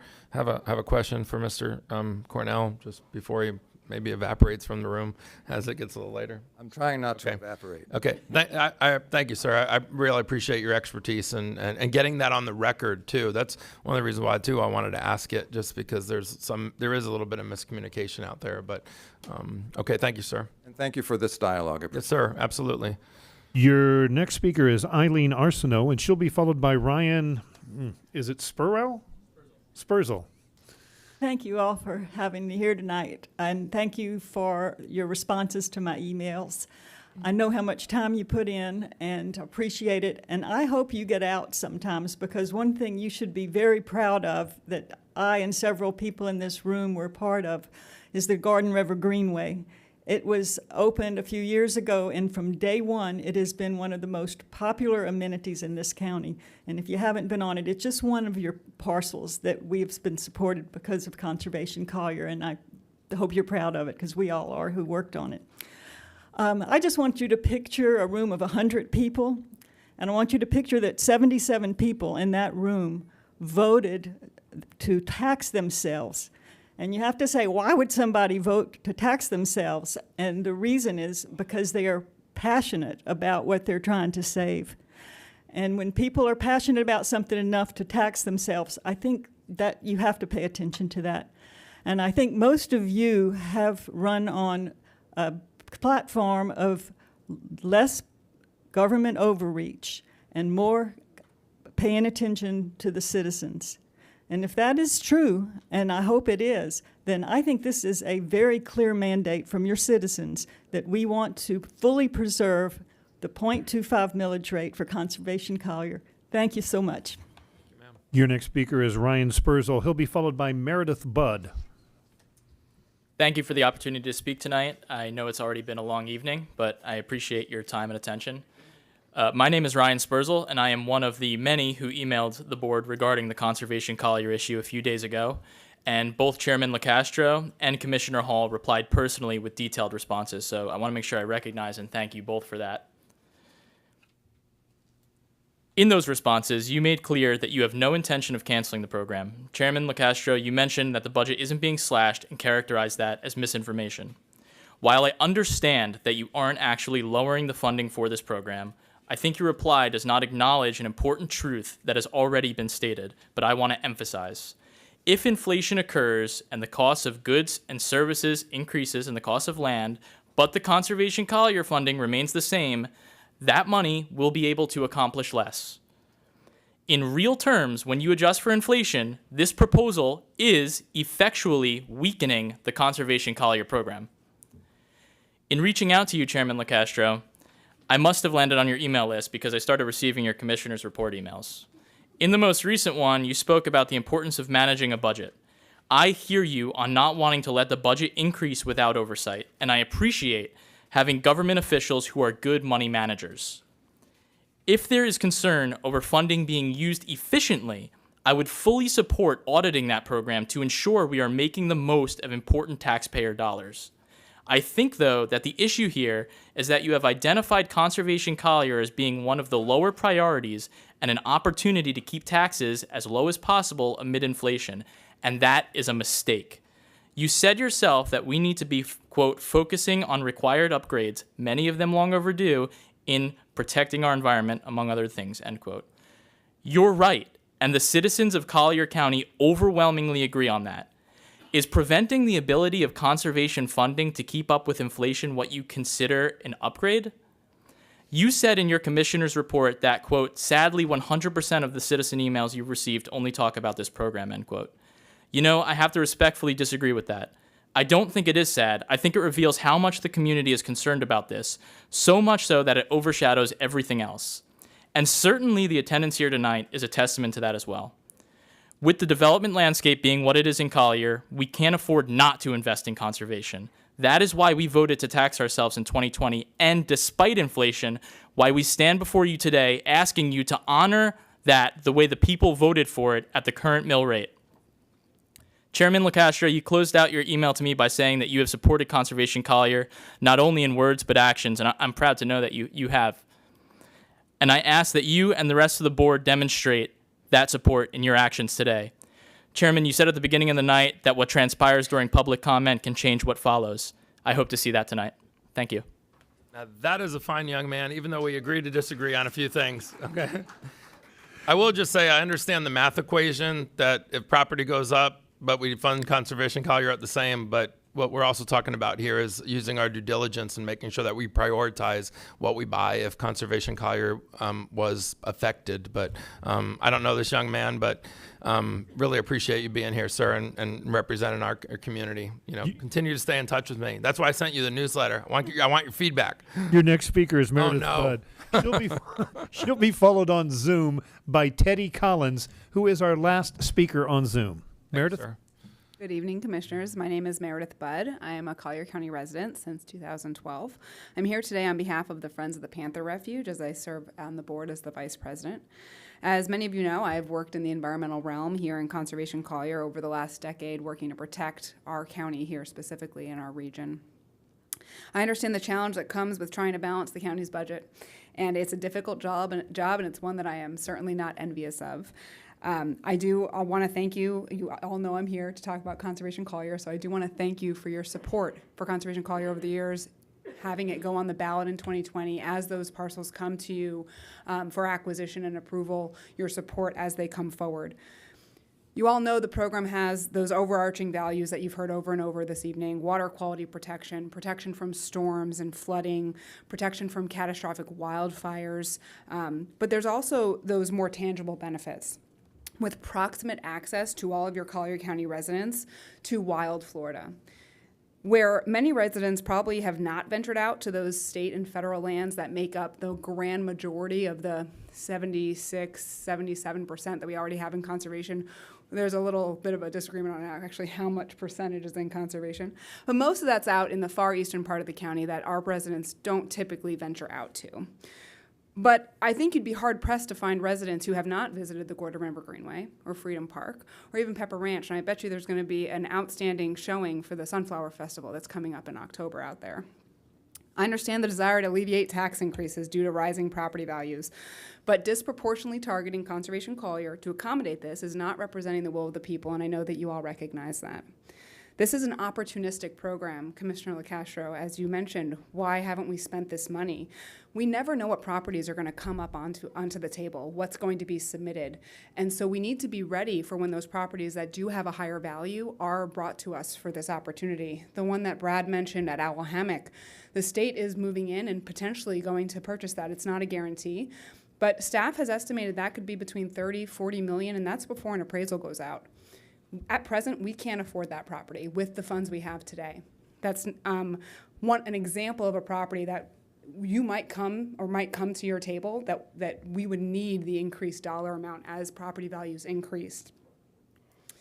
At a time when we have increasing property values, cutting back funding for a program meant to purchase land seems a bit counterintuitive. Balance is key, balancing a budget, but also balancing our ecology with our economy. And Conservation Collier does that. It's a balance, and Conservation Collier helps us achieve that. I am sure there's a compromise, and one that does not disproportionately target Conservation Collier, and I urge you, if you are looking to reduce the overall budget, then do so across all programs, and not one that looks to cut funding from a program that's been widely supported with the majority of the electorate. Thank you. Your next speaker on Zoom is Teddy Collins. They will be followed by, here in the room, Andy Hill. Teddy, you're being prompted to unmute yourself if you'll do so at this time. You're being prompted to unmute yourself. He's got about 10 kids, so. Well, that could be the problem. We'll go ahead and have Mr. Hill come up to the mic.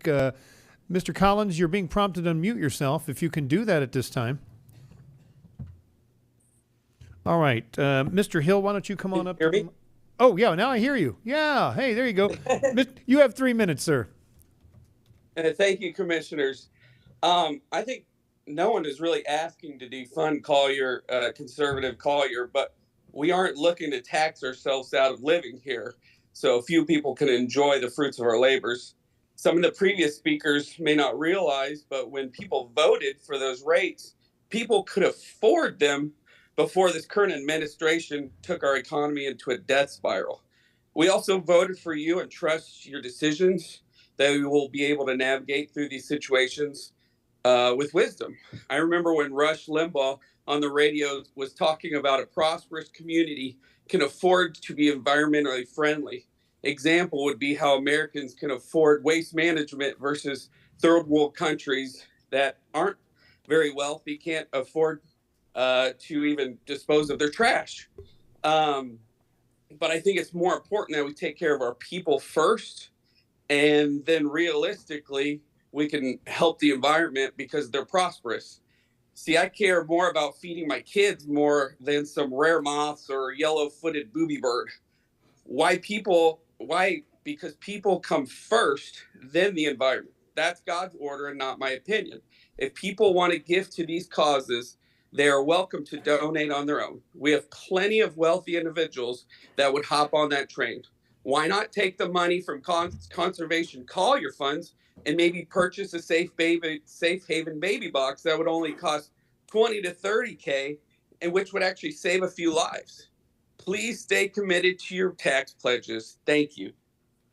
All right, we'll come back here in the room to Andy Hill. I don't see Andy Hill, so let's try Peter Gooden. Here comes Peter. Here comes Peter. And Peter will be followed by Gordon Brumwell. Yeah, that's absolutely fine, sir.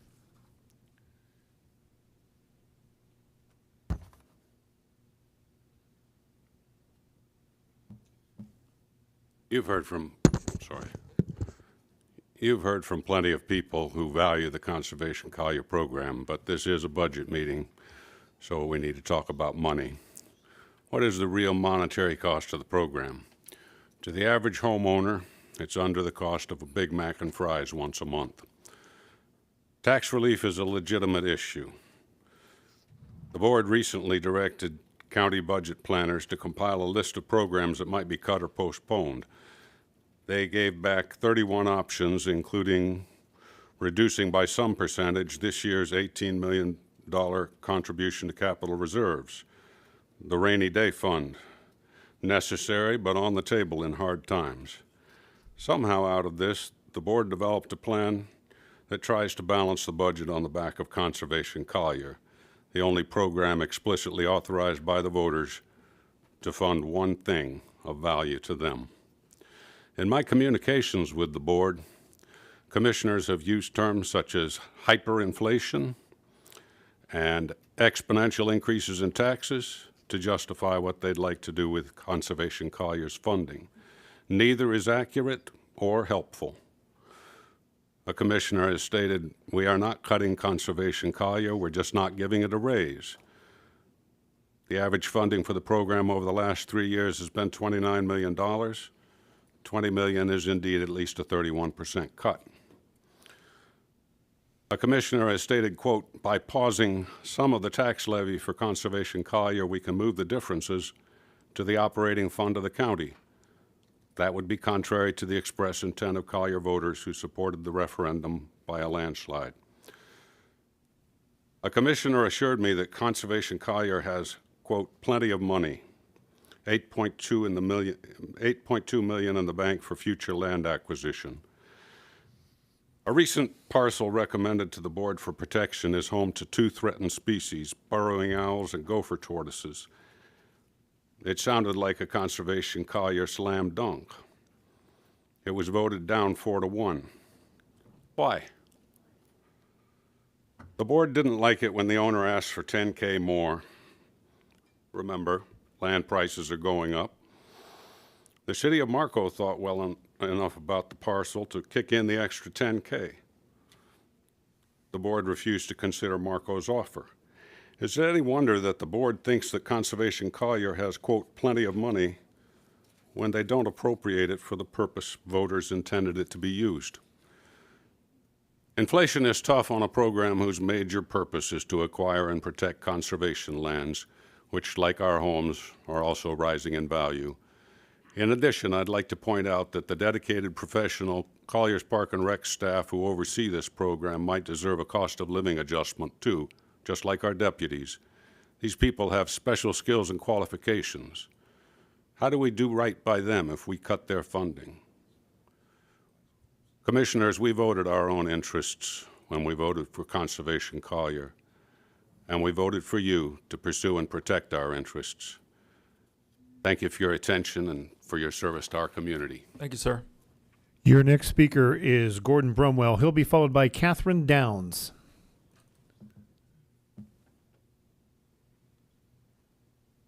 Hi, I'm waiting for my audio visual to get up. There we go. Hi, Gordon Brumwell, PhD in biology here from District 4. First, thank you for juggling these really difficult topics. It's not easy, I know. Please keep an open mind to the idea that green space should be prioritized. And let's look to the past to inform the future. Your predecessors did not prioritize these things, and we ended up with 33,000 acres, orange, between 41 and 75, that has no public green space, whereas people in nearby areas can walk to multiple preserves or parks within 15 minutes. That's from the edge of the purple zones to one of those dots, which is a public recreation spot. The vision stated on your website is to be the best community in America to live, work, and play. That 33,000 acres puts us behind because green space makes a community better to live in because it actually improves public health. Lots of studies about that. That 33,000 acres puts us behind because all those people lack places to play. I'd like to respond to the argument we don't need to preserve land because so much of the county is preserved. This is a quality of life issue. That 77% or whatever is not where people are. It has a different biological function. We need accessible green space nearby to improve our quality of life. I'll respond to the idea that green space represents a loss of revenue. Revenue's purpose is to buy stuff and have some saved as a buffer. For instance, you might want to buy street design to help traffic flow, or buy redesigned drainage for more groundwater recharge and less flooding. Think of it this way. The revenue lost to green space that we're not getting tax dollars from is what we pay for fewer cars on the road, more groundwater recharge, less flooding, and improved public health. You've heard about the Conservation Collier tax working like it should to maintain purchasing power, so I'm not going to go into that. Commissioner LaCastro did suggest suggestions. Mine is to categorize your decisions into things we can recover from and things we can't. This permanence is why some people are vocal about Conservation Collier. When we lose the land, it's gone for good. But you don't get calls about the library or emails about the library or potholes. We can put those things on hold for a year or two and recover from that. The library can be, hours reduced for a year or two, and we can recover from that. But once the land's built on, that's it. I think that explains a little bit of that. Thank you. Thank you, sir. Your next speaker is Catherine Downs. I don't see anyone getting in. There is no one on the 5th floor. Andy Wells-Bean. And Andy will be followed by Dan Sperduto.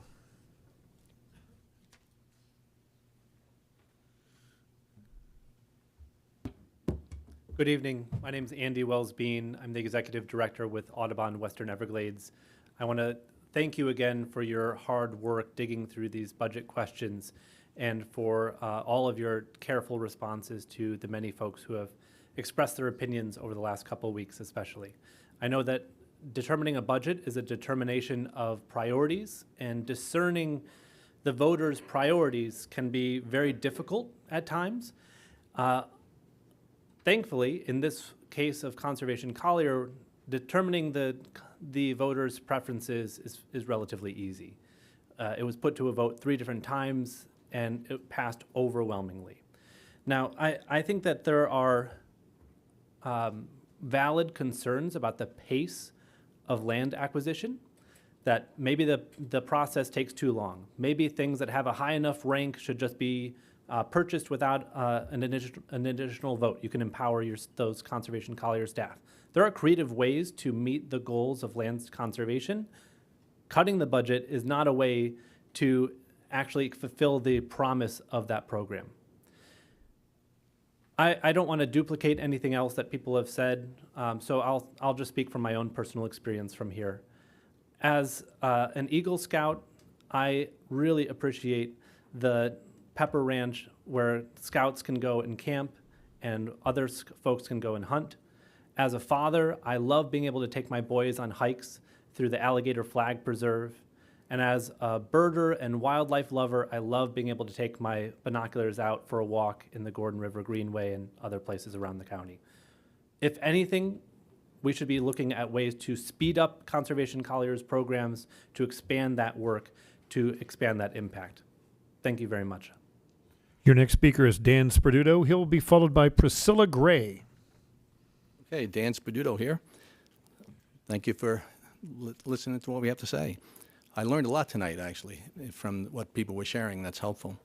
I'm speaking tonight to vote, to ask you to vote for there to be no tax increase. However, that has to happen. And there's a lot of reasons for that, but we'll get into that. It's hard for people not to be confused when it comes to taxation, particularly when it deals with millage. In my former life in a different state, I chaired a Board of Assessment Appeals, and constantly there was always people coming in, how can the mill rate go down and the taxes go up? They had no clue, and you got to educate them. It's an ongoing thing. I also was on the planning and zoning. So in that capacity, we dealt with a lot of green organizations and doing worthwhile things, purchasing property. And one thing I noticed, though, it never seems to be enough. We already have 2/3 plus of the land, not even counting the county owned, but between the state and the feds. How much land is enough? It's never enough. There's always more money. They want more land. And not that any of this is anti-conservation. It's just at some point it's got to be enough. So I just want to put that in your, be in your bonnet there. But according to, like the school board just had an increase. We talked about that. Obviously, they claimed that the taxes didn't go up, but they did. Let me see, if I have more dollars in my wallet or less dollars, I know I paid more or paid less. So this is like smoke and mirrors, and I don't know about that. But I'm definitely concerned about animals, wildlife. I mean, absolutely. But we need to also be concerned about people. It's not just the owls, it's not just the toads, it's not just the whales, it's also people. People that, I have an elderly woman that I'm helping. She's broke. Completely broke. So it may seem like small thing to some people who can make, well, it's just a little bit extra for the environment. She's wondering what she can eat. So I'm trying to hook her up with some organizations because she just doesn't have the money. So HOA fees go up, insurance is going up, car, gasoline tax is doubled under the Biden administration. And so I just want to think about the people. And having no tax increase, we're not shutting down the organization at all. They still have plenty of money. Just that the interest alone can fund a lot of what they're talking about. And I think in the long run, they'll still be able to acquire properties, which I encourage. But that's what I have to say. So thank you. Thank you, sir. Your next speaker is Priscilla Gray. She'll be followed by, I hope I'm doing this right, M. Kless. M? Yes. Okay, so you'll be at this podium. Good evening, gentlemen. I'm tired. There's no coffee here. I don't know how you do it. I got coffee. I got coffee in the back. I'm against taxes going up, and I love the environment, and I feel like I appreciate some of the things that are being said by Conservation Collier and their friends. And I should say their colleagues, because I feel like I'm one of their friends too. I'm a third-generation Floridian. I grew up in Miami, as did my dad, who called it Miami. And he always, until he died last year at the age of 96, talked about the encroaching, into the Everglades and how they weren't going to develop that. And then Priscilla, then they went and developed it, and they said they weren't gonna, but then they did. So I have a lot of empathy for their point of view, and I feel it. As a single mother in South Florida, I raised 2 birders, and we would take our binoculars and our, nature trails very seriously. And I think my daughter even applied to Conservation Collier for a job 5 years ago. Anyhow, back to why I'm waiting here tonight to speak. When people voted for a tax increase, I don't think they were suffering as much as they are now. I mean, I know they weren't, because I wasn't. And we have to look at the whales and the snails, but we also have to look at the folks who are suffering. And I'm here, I feel representing a lot of single moms and single dads and struggling families. They don't have time like my friend, Mr. Dan Cook, who came here tonight as a single dad with his little girl. They don't have time. This isn't what they do, you know. But they feel as strongly as many of us do that there's just got to be some relief. And we elected you, gentlemen. We're in a republic. We elected you to represent our intentions. You've just got to find a way to reduce the taxes. You just have to help us out. I mean, there are too many struggling folks. And I feel so enthusiastic about some of the, environmental causes. I'd be willing to help with a fundraiser and tap the folks that can pay for it. What do you think of that idea? Let's ask Wolf Lodge to give back some of the $15 million that you all gave them last year. Those developers, they don't need that $15 million. Please lower the taxes. Please think about the people of Collier County. And please remember that we elected you to represent us and our intentions. Look at the facts of the different people living here and the teachers and the law enforcement and the support staff and the folks that pick the greens and pick the fruit for us. Just think of all of us that are paying for the taxes. Thank you so much. Thank you, ma'am. Your next speaker is M. Kless. She'll be followed by Steve Nellis. Ms. Kless has been seated 3 additional minutes from Adrian Lewis.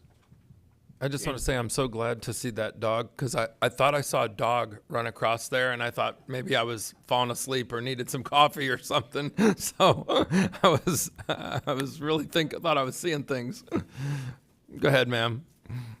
My name is M. Kless. I'm the president of the Naples chapter of the Florida Native Plant Society. Our chapter is in support of Conservation Collier.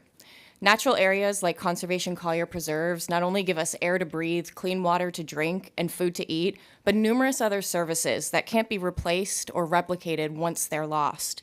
Just for context, there are close to 100 recorded endangered or threatened plant species in Collier County. Some of them exist nowhere else on the planet. Meanwhile, the risk of plant extinctions globally has doubled in just the past 4 years. We're facing a biodiversity crisis. Meanwhile, the board is reviewing the budget of this program and is considering pausing some of the tax levy to lessen the burden on taxpayers. So let's talk about money. According to the Census Bureau, the average median value of a home in Collier County is $416,000. That homeowner's cost to fund this program is roughly $100 a year. We're asking people to pay less than 1 week's worth of groceries once a year for a program that's so popular it was reapproved for a second time by 77% of voters. If you are struggling paycheck to paycheck, you don't own a $400,000 home, and $100 is not a big ask of you. So far, this program has acquired 4,700 acres of land that have been acquired from willing sellers, people who want their land protected in perpetuity. This isn't land that people want developed for a higher future return on taxes. It's land that people want preserved. And just for perspective, 4,700 acres, that's less than 10% of the land that an adult panther needs in order to roam. It's not a big ask to ask for more land. It's been said this program can coast on existing funds, but property values have gone up by 20%. You've heard this over and over tonight. They're only going to continue to increase, as will the risk of development to our sacred lands. The current projected funding for this program is appropriate, and it's imperative, given those factors, and given the biodiversity crisis that we face. Because people didn't vote on a projected funding level or a funding cap, they voted on a static millage rate. It's also been labeled a program that has no return on investment. But Collier County is labeled as Paradise Coast. The county's tourism webpage touts our pristine natural areas. It's the entire first paragraph of our own website. They brought in $2.5 billion in tourism money in 2021 alone. It's why people visit Collier County, and it's why people move to Collier County. This program doesn't just support that ecotourism. It provides free access to natural places for all of our citizens, improving physical and mental health. Another return on investment, water. Many of these properties are seasonally wet. They're essential to our water cycle, and the access to drinking water is an immeasurable return on investment especially as climate change will reduce freshwater availability for all of us. Wetland habitats mitigate floods, and this county is predicted to see historic flooding, king tides, hurricanes in the coming decades. $100 for your average homeowner to Conservation Collier today is far cheaper than the cost of mitigating constant future flooding. For every pause in funding, we will pay with interest in the future, because nature's not going to pause, development's not going to pause, so we cannot pause the protection of resources that are necessary for human life. Our community and our economy relies on the preservation of healthy native ecosystems. There's no choice to be made between humanity, the people who struggle, and protecting nature. Because without protecting nature, there is no humanity. We rely on nature to breathe, eat, and be safe. We have to protect nature if we want to help people. Thank you. Your next speaker is Steve Nellis, and he will be followed by Rosemary Tolliver. So, yeah, my name is Steve Nellis. I've lived here, moved here in 2001, so I've been a full-time resident since then. And I was a businessman prior to that, or I guess you could call me that. I've been very successful. I was able to retire on my 59th birthday, and I live here, and I enjoy living here. I think I fully support Conservation Collier. I think the points the last lady made were very, accurate. $100 a year for the average citizen is, I'd call it peanuts for living in this wonderful place. So I'm not going to repeat everything everybody else said, because it's, it becomes redundant. So thank you for listening to me. Your next speaker is Rosemary Tolliver. She'll be followed by Robert W. Randall.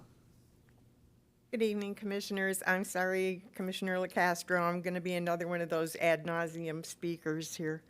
I've been a Collier County resident for 45 years, so yeah, I've seen growth down here.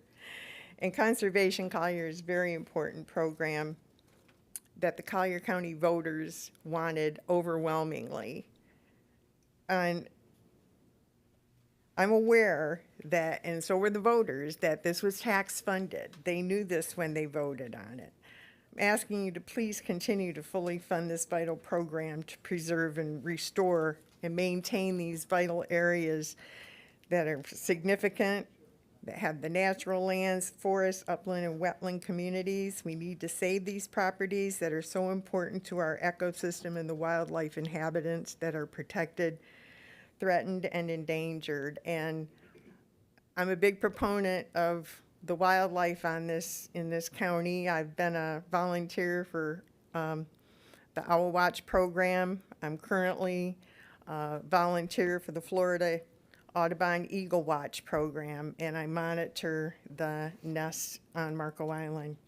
So it's very important. There is a parcel coming up on Marco Island next month for purchase that is the only public spot on Marco Island that has nesting bald eagles. And so it's very important that Conservation Collier is preserved, and I hope I can count on a yes vote, and a yes vote next month as well. Thank you for your time. Thank you, ma'am. Your next speaker is Robert W. Randall. Where are we, Mr. Miller, in quantity left? Of Well, get an idea. if I don't have Mr. Randall or Mary Randall here, then we've got 5 left. Susan Pekenbrock.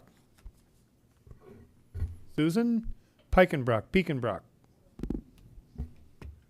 P.J. Marinelli. And he will be followed by Ellen Getz. So about 4 left, it looks like, Mr. Chair. Morning, or it seems like the morning, sorry.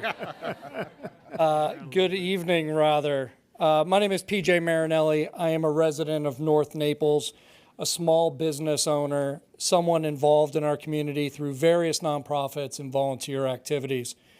I grew up in Naples from the mid-'80s all the way through high school. Left for college, returned in 2008 from the New York City area, specifically for the quality of life and the variety of outdoor activities. Those ranging from camping and hiking to hunting and fishing. And now I just enjoy time in the woods and walking the Gordon River Greenway with my 3 young boys, teaching them the things and the life lessons I learned growing up here. However, most relevant for this evening is that I'm a voter and a conservative.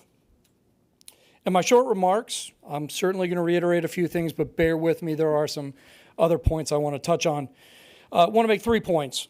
Conservation Collier is a productive program that has served and continues to serve as a model for other counties. Number 2, Conservation Collier is a very popular program with the voters and taxpayers. And 3, Conservation Collier is more important today than it ever has been. Thanks to Conservation Collier funds, we have Pepper Ranch, Caracara Prairie Preserve, and the Gordon River Greenway that I often refer to as the Central Park of Naples. In total, the program has preserved over 4,700 acres and 22 projects. Now, these projects might not have otherwise been saved had it not been for Conservation Collier. But for comparison, I'd like to reference Lee County's program, where they've completed 157 acquisitions and conserved over 31,000 acres. This is 6 times more than Collier. These projects protect rare listed species and habitat, as well as providing for aquifer recharge, wildlife buffering, water quality protection. And the programs, as has been mentioned, fill a specific role in the world of conservation that other programs can't easily replicate given the local approach. I mentioned our program serves as a model for other counties. Just last fall, voters in Alachua, Brevard, Indian River, Nassau all passed ballot referendums. Want to highlight the number that's been thrown around, 76.5%, is more than either presidential candidate received in the last election, the winning congressional representative, any of our state reps, and any of the county commissioners in 2020 or 22. I raise this point. This is a nonpartisan issue. This is something that the people of Collier County have self-imposed, and I ask that you continue to support the 0.25 mil for Conservation Collier. Thank you. Your next speaker is Ellen Getz. She'll be followed by Martha Bantz. Good evening. Thank you for having me. I am Ellen Getz. I've lived in Collier County since 1984. I was crazy enough to chair the PAC 3 times that brought Conservation Collier forward to the voters. And trust me, you all have run for office. You know how hideously, horribly wonderful political campaigns are. They are not easy. 2020 was the hardest campaign that we had. It was a pandemic. We did not know the appetite of the voters for a program like this. And we made a very fact-based pitch to the county, and it was received by the voters, as everyone here is, not everyone, but most people here have alluded to. And that is a remarkable thing. I want to encourage you to be creative tonight, to not be disproportionate and penalizing a program that has been successful over these years, that is a future-based program, and we need to look into the future here. And I really want to compliment this guy. I never heard him before, but Ryan in the audience. That's our future. He. Don't do that. Don't do that. Yes, it is. Why not? Did you hear the young lady with the dog? I mean, she's great too. No. I love her. I love all these. I mean, tonight has been a lot of fun for me because I got to meet all these people that I never knew before. You are not leaving until we're done. Okay, don't exit out of here after. I don't plan to let you get off that easily, Mr. Locastro. Okay? No, this has been an amazing night, and I'm sure that you share that feeling. You may not share the same opinions that we have, and you may not have this feeling for this program that many of these people here tonight have. But regardless of that, I know that I have confidence in you that you are going to do the right thing for those of us that are here tonight and for the rest for this county. Okay? Thank you, ma'am. Thank you, sir. Thank you for the hard work you put in for all the campaigning. Your next speaker is Martha Bantz, and she will be followed by Gary Bromley. Oh, thank goodness there's somebody else, because mine is not going to be anywhere like anybody else's. Very impressed with the speakers tonight. I think they had a lot of good information. Yeah, you guys need to think back over the lady with the dog and the other gentleman you like so much. They really had a lot of good points to make, along with many of other people. Don't overdo it. I'm just saying, another vote for conservation Collier. Like one gentleman pointed out, the money is not that much, and I don't mean to dismiss if anybody is struggling at all, but it's not that much to pay for the benefits that we will get from it. Thank you very much. Thank you, ma'am. Mr. Chair, fellow commissioners, your final public speaker is Gary Bromley. Gary, this better be like an inauguration pressure. speech. This got better be 35 amazing. Bring it home, sir. Please bring it home. Yeah, my name is Gary Bromley. I've lived in Naples for 10 years now, and I am here to speak briefly and humbly about Conservation Collier and supporting the effort to maintain the millage rate as it has been. You know, I had a number of things I thought I might say, but I've actually changed them as I've heard others speak here tonight. And one of the things that I'm curious about with some of the questions that you've had, sir, Commissioner LaCosta. You know, have you actually sat down with your wonderful staff that runs Conservation Collier and actually delved into some of these questions on process? Because they're really very good people. They're very, very knowledgeable. Have you done that? What do you think the answer is to that? I would like to think it's yes, but based on your questions, it doesn't sound like City Councilman Blana, okay, after you're done speaking, and he'll tell you. But go ahead, sir. Okay. You got the floor is yours. But I mean, I think the answers are there, and I think that it's an easy walk to, you know, have a meeting.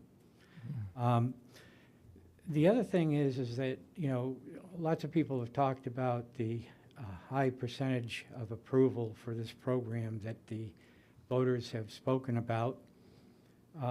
And, you know, the numbers are so high, it's sometimes in political races, those numbers are described by the press as landslides. And really, tonight, in this room, there's almost been, in my mind, a kind of microcosm of that in terms of all the people that have come out to speak in favor of this, in addition to voting for this.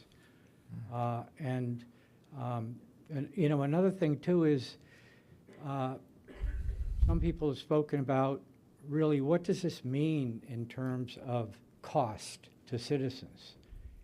Well, it's really a very low cost. You know, some people have said a Big Mac dinner, $100 a year. My case, I pay a little under $8 a month for this wonderful program. And I do it every day for the rest of my life. It's not a problem. It's not burdensome, I think, to most people. So that has something to be said for it as well. We all know what is happening here in Southwest Florida and in Collier County in particular, where development's happening at lightning speed. And it's just continues to speed up, and it's going to continue to be very formidable. So we need this program to try and preserve and conserve for the future. You know, some people have said that we have the greenest county in Florida, but we don't live in Big Cypress. We don't live in the Everglades. You know, we live here in Collier County in an urban area. And so having these access places to go and enjoy nature, appreciate nature, be nourished by nature is very, very valuable for our citizenry. So thank you for your time. Thank you, sir. Okay, Mr. Miller. That is it. We had 79, approximately 79 people in the queue tonight, but I think with people dropping off Zoom and not here in the room, I think we heard from about 69 or 70 people here tonight. Okay. Okay, here's what's next, and I want to ask my colleagues up on the dais here what they think. The the next step is we will hear from staff, but they need a little time to sort of regroup. And so my proposal would be we take a break here at 8:15. We come back at some people are going to grab something quick to eat. Do you think if we took a break now at 8:15 and came back at 8:45, that's excessive? 30-minute break? What do you think, sir? Could I Sure. weigh in on that? Yeah. I don't think we need to hear from staff right now. I think they need to hear from us. Mhm. Because they know what they have to do based on what we do. Yeah. And so, and we know what their story is. We've heard this a couple times. So Mr. Fenn, do you have is there some sort of, I had just had in my notes here that you had some sort of presentation. Is there something that's required next that would help us better discuss, or it's not required? I'm not trying to cut you off or anything, but I knew you all were next, but that's a valid point. That is, Commissioner Saunders is completely right. The only thing that we would want to cover is the direction the board previously gave us relative to Rock Road, and get that behind us, and allow the rest of the discussion to take place. Oh, boy. Okay. Save six. But what do you, chime in without speaking over each other. I mean, I think, it might be smart, or at least to propose to take a break now, come back in short order, and then either, continue with us. It gives people a chance to exit, run home, watch this on TV if you want, or stay. What do you think, sir? My vote would be take a 10-minute break, and that'll take care of Terry, because we're 15 minutes away from a court reporter's break. Yeah, absolutely. That's what I was Just thinking. do 10 minutes, take a little break, do the bathroom thing, come back, and then we'll deliberate and then give direction to staff. Sound good over here? 10 minutes, think about over here? Okay, so we'll say 8:15. We're going to come back here at 8:26. Let's just make it 8:30 to keep it even. We're going to come back here at 8:30. Give you a couple of minutes.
Chair, you have a live mic. Okay, if everybody could take their seats who want to stick around. These are the diehards. All right, we got the nucleus here. All right, Terry, you're not going anywhere. You're welcome to go home. Yeah. Yeah. Okay, so now we get into the guts. First thing before we continue here, there was a speaker very early on that talked about the fields at Immokalee, so it was a totally separate thing, and I wanted to give Commissioner McDaniel a chance to address that because it was a lot of things were a lot of accusations, and sort of the floor is yours. Yeah, I'm going to express some public discontent. I got sideswiped yesterday when I walked into the PayRab meeting in Immokalee. I worked diligently with that community for the resurfacing of the 2 of the 3 fields that we have available at the Immokalee Sports Complex. We went to PayRab. We got advice from PayRab, who gave direction to this board to give direction to you to do a cost-benefit analysis to resurface 2 of those fields from grass to turf. And it was moving through the process, and I walked into that meeting yesterday and was informed that that's been pushed and potentially pushed indefinitely. I actually heard from one of our staff members that their answer is to spend another $900,000 and re-sod those fields. And my main issue is the lack of communication. I heard that it's been going on for quite some time with our staff. There was issues that were delved into with stormwater, and then when the stormwater got involved, and I'm looking at you because it's a department that you're in charge of, and I'm looking at you because you're the boss of them all, and that's Amy and Dan. The disappointment that I have is nobody talked to me. I was not briefed on that whatsoever, and I mean, and there again, there's a lot of people here, but you should have been there yesterday in Immokalee when the folks in Immokalee were told that I thought I was walking into that room to listen to the football coach and Coach Manny chirp about their practice schedule because as far as I knew, the construction was set to begin any minute, imminently this year, and their practice time on those fields was going to be disrupted. So somebody give me a quick and dirty, if you would, please. Sure, absolutely. For the record, Dan Rodriguez, your deputy county manager. That project started out as a pool renovation project. As you know, that Immokalee pool was 30 years old. Don't commingle the pool. Well, I just need to bring up the facts on the project, having been with it for the last 2 years. Then there was scope work added to it to bring restrooms for the field as well as rebuild the fields, which required a lot more site development work, which included managing the stormwater. And based on our own land development codes and building codes, once you touch certain aspects of that project, that construction project, it then requires all of those other enhancements. And so out of the gate, we said, well, let's start moving in this because we understood the scope. We said we want to build the fields, manage the drainage because those fields flood during rainy season and they don't make good soccer fields. We wanted to renovate the pool, add restrooms, and then make it ADA compliant as well. Well, as the engineering continued to move forward, the cost just became astronomical. In the last 3 years, construction prices have probably more than increased by 40 to 50%. And so as over the summer, as we had the budget hearings, as we looked at priorities, as we looked at projects, those additional costs were nowhere in the budget. The field reconstruction, the additional restrooms, the stormwater was never budgeted for. And in fact, the pool renovations, we borrowed the money for that, and even that scope was not complete as it relates to the total cost and the appropriate funding for it. So we're working to resize that project and reprioritize some of those aspects. Just recently, and I can let the county manager speak to this, we're taking a much broader look at how much capital investment we're going to put into these fields when we have an opportunity for an acquisition. Hasn't been decided yet by the board, to look at if that money is better spent on new virgin ground that costs less money and we have more opportunity to build additional fields. And you know, I appreciate the explanation, Dan, and again, we can have this discussion, maybe we'll have this discussion next week in our one-on-ones.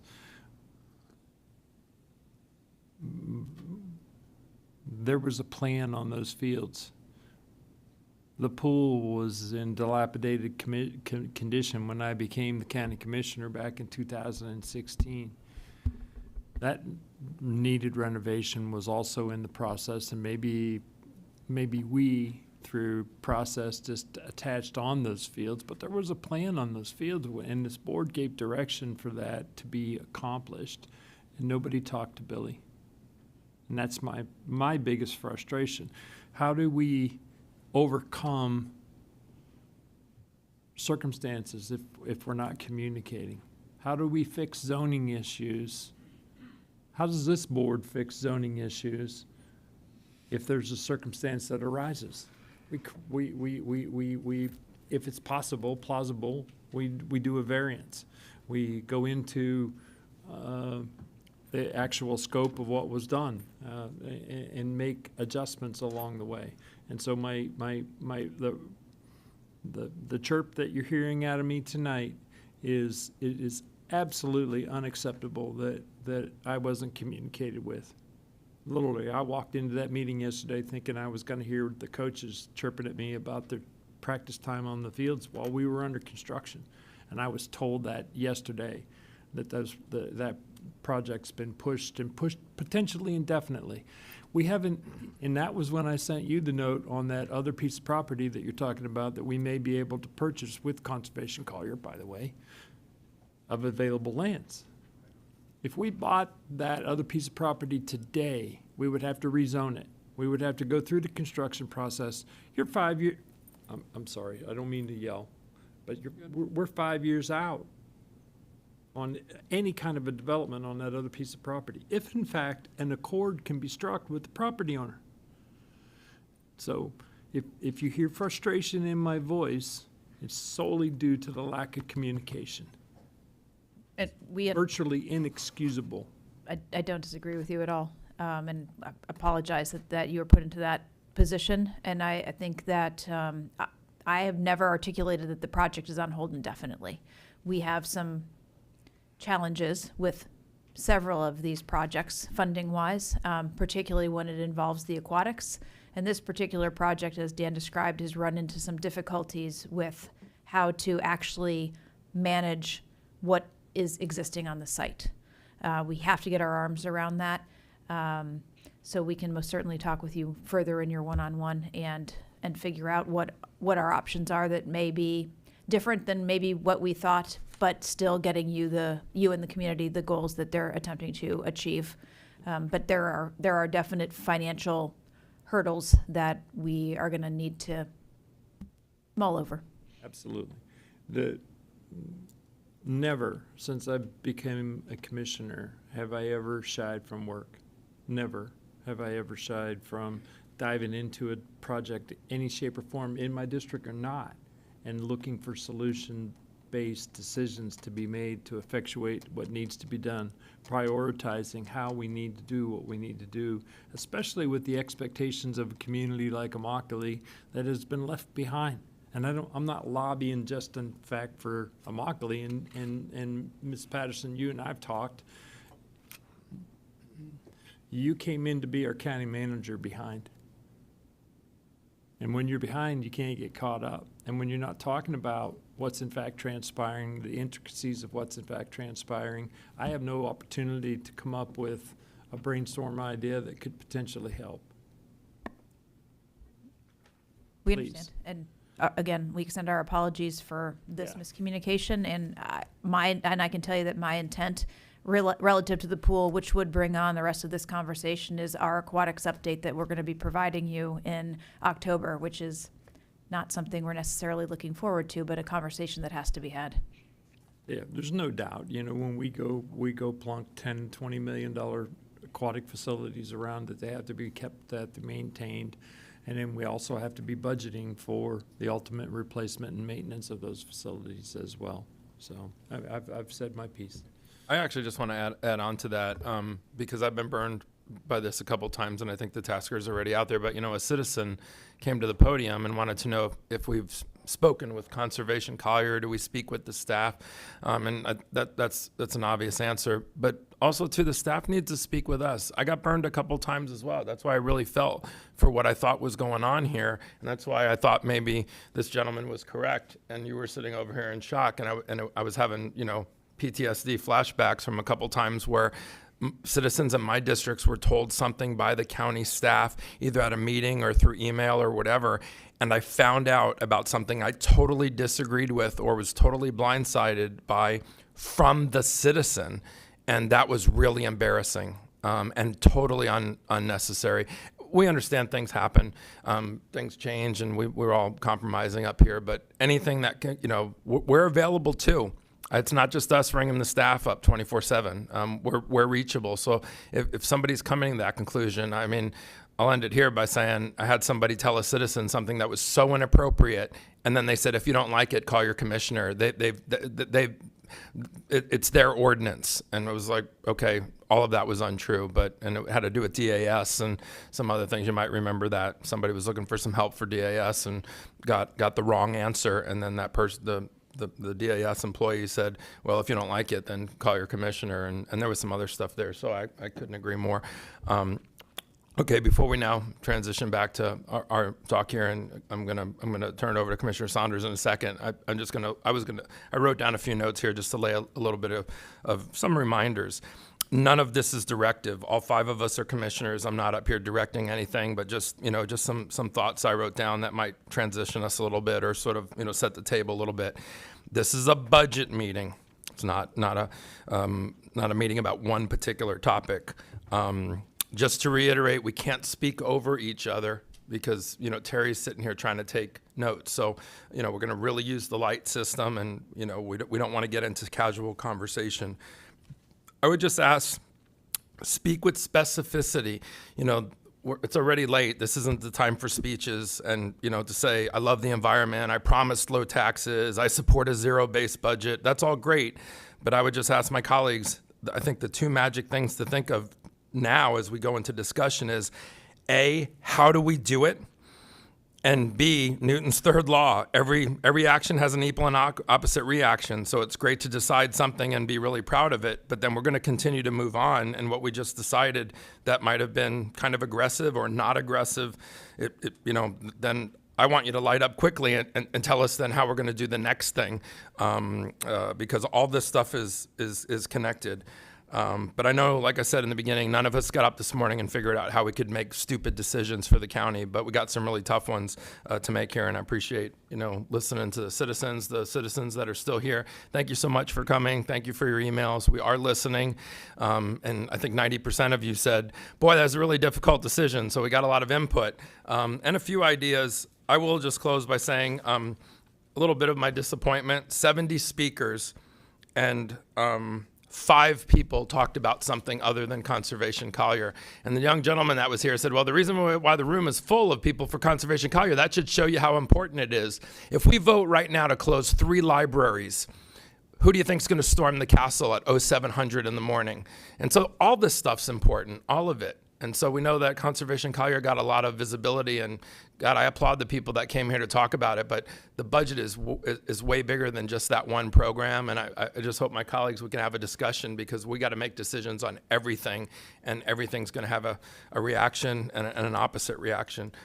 Having said that, Commissioner Saunders, sir, the floor is yours. Well, Mr. Chairman, I'm going to have to apologize right at the outset, because I'm going to say I love the environment. We're not supposed to say that. Can you shut his mic? Do we have a mic problems? Sorry about that. I want to make a couple comments, and that discussion about the ball fields in Immokalee, I think, was really perfect for this evening. And the reason is, we're setting budgets for the future. I've said that before. And I've always, not always, but I've taken the position, certainly for the last 5 or 6 or 7 years, that the best policy for the future for this county, because of the many unknowns that we have to deal with, is millage neutral. A lot of folks will say, well, that's a tax increase because values are going up. Okay, fine, that's a tax increase. Clearly, if we raise a millage, there's no debate about that. But I've felt for a long time that millage neutral was the best way to go forward for this county. I said that when actually it was before Hurricane Irma. We had the discussion. I said, let's stick with millage neutral. We did. A few days later, we had Hurricane Irma. Same thing when this past year came up. I said the same thing. We don't know what the future is going to hold, and I suggested that we stick with millage neutral. Then we had Hurricane Ian. That was the last budget cycle that we were in. So the point was that we were always well positioned to deal with these unforeseen circumstances. And we're going to have them again. We're going to have other hurricanes. We're going to have other problems. So I'm going to just throw out the point that I personally think we should stick with millage neutral. That may not be the case for tonight. So I'm going to suggest that if we do need to cut the budget, we can come up with some kind of a number that we need to cut. And as opposed to trying to go through line items tonight, because that'll practically be impossible.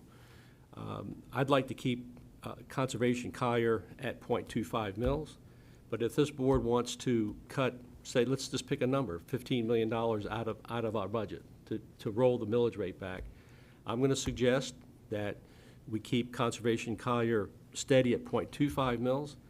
We take that money out of our reserve fund, the capital reserve fund, and out of fund, I think it's fund 1011, the unincorporated fund. I think Commissioner McDaniel wants to cut some money out of that.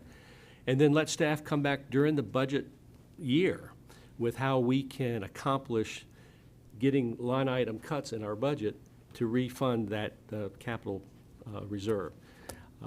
That would put the onus on the manager to tell us how we can accomplish that, if that's our goal. Otherwise, we're going to sit here tonight, we're going to do the easy thing. We're going to say, let's cut $15 million out of Conservation Collier. I don't think that's the right decision to make. But if the decision is, I'll just reiterate this because I've kind of gotten a little, I had a little bit of a confusion there in terms of the hurricanes and that sort of thing. If we cut $15 million out of the budget, just as an example, I'm going to suggest that we take that out of the capital reserve, out of the $18 million. We keep Conservation Collier steady at 0.25 mils, and the manager then will have to come back to us during the budget year on how she can spread that cut out and refund the capital reserve. That will be, I think, a responsible way to cut the budget if we're going to cut the budget, as opposed to just picking one program and saying, let's cut it.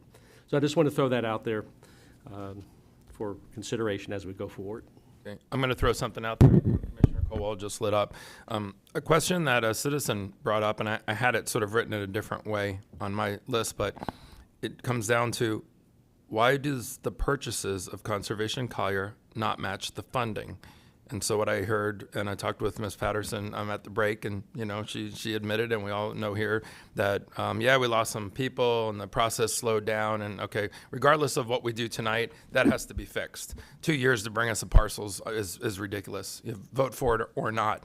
And while we're waiting for 2 years to buy a $300,000 piece of property or a $3 million piece of property, money is being poured into that fund. So I've asked the question several times of how much is sitting in the coffers right now at Conservation Collier, because if you're only buying up $1 million or $2 million worth of property, last year or the year before, but 25, 30 million is being dumped in, and I realize some of it's for maintenance, so that question got answered. But at least when I spoke to different staff, and you get sort of varied numbers, but very close, I just had written down here, and I'm looking for the county manager to either correct me or somebody correct me, that there's $28 million or so of acquisition money that's already sitting there, and $40 million in maintenance. So one of the things, we're here to propose things, and everybody's saying, think out of the box and be unique, and don't just sort of slash everything and go home. So I sit here and say, and I do I mean, I'm a big supporter of Conservation Collier. I fought for a small little lot on Marco twice and lost. But I sit here and think it's not so much about how much money they get, but it's where it comes from.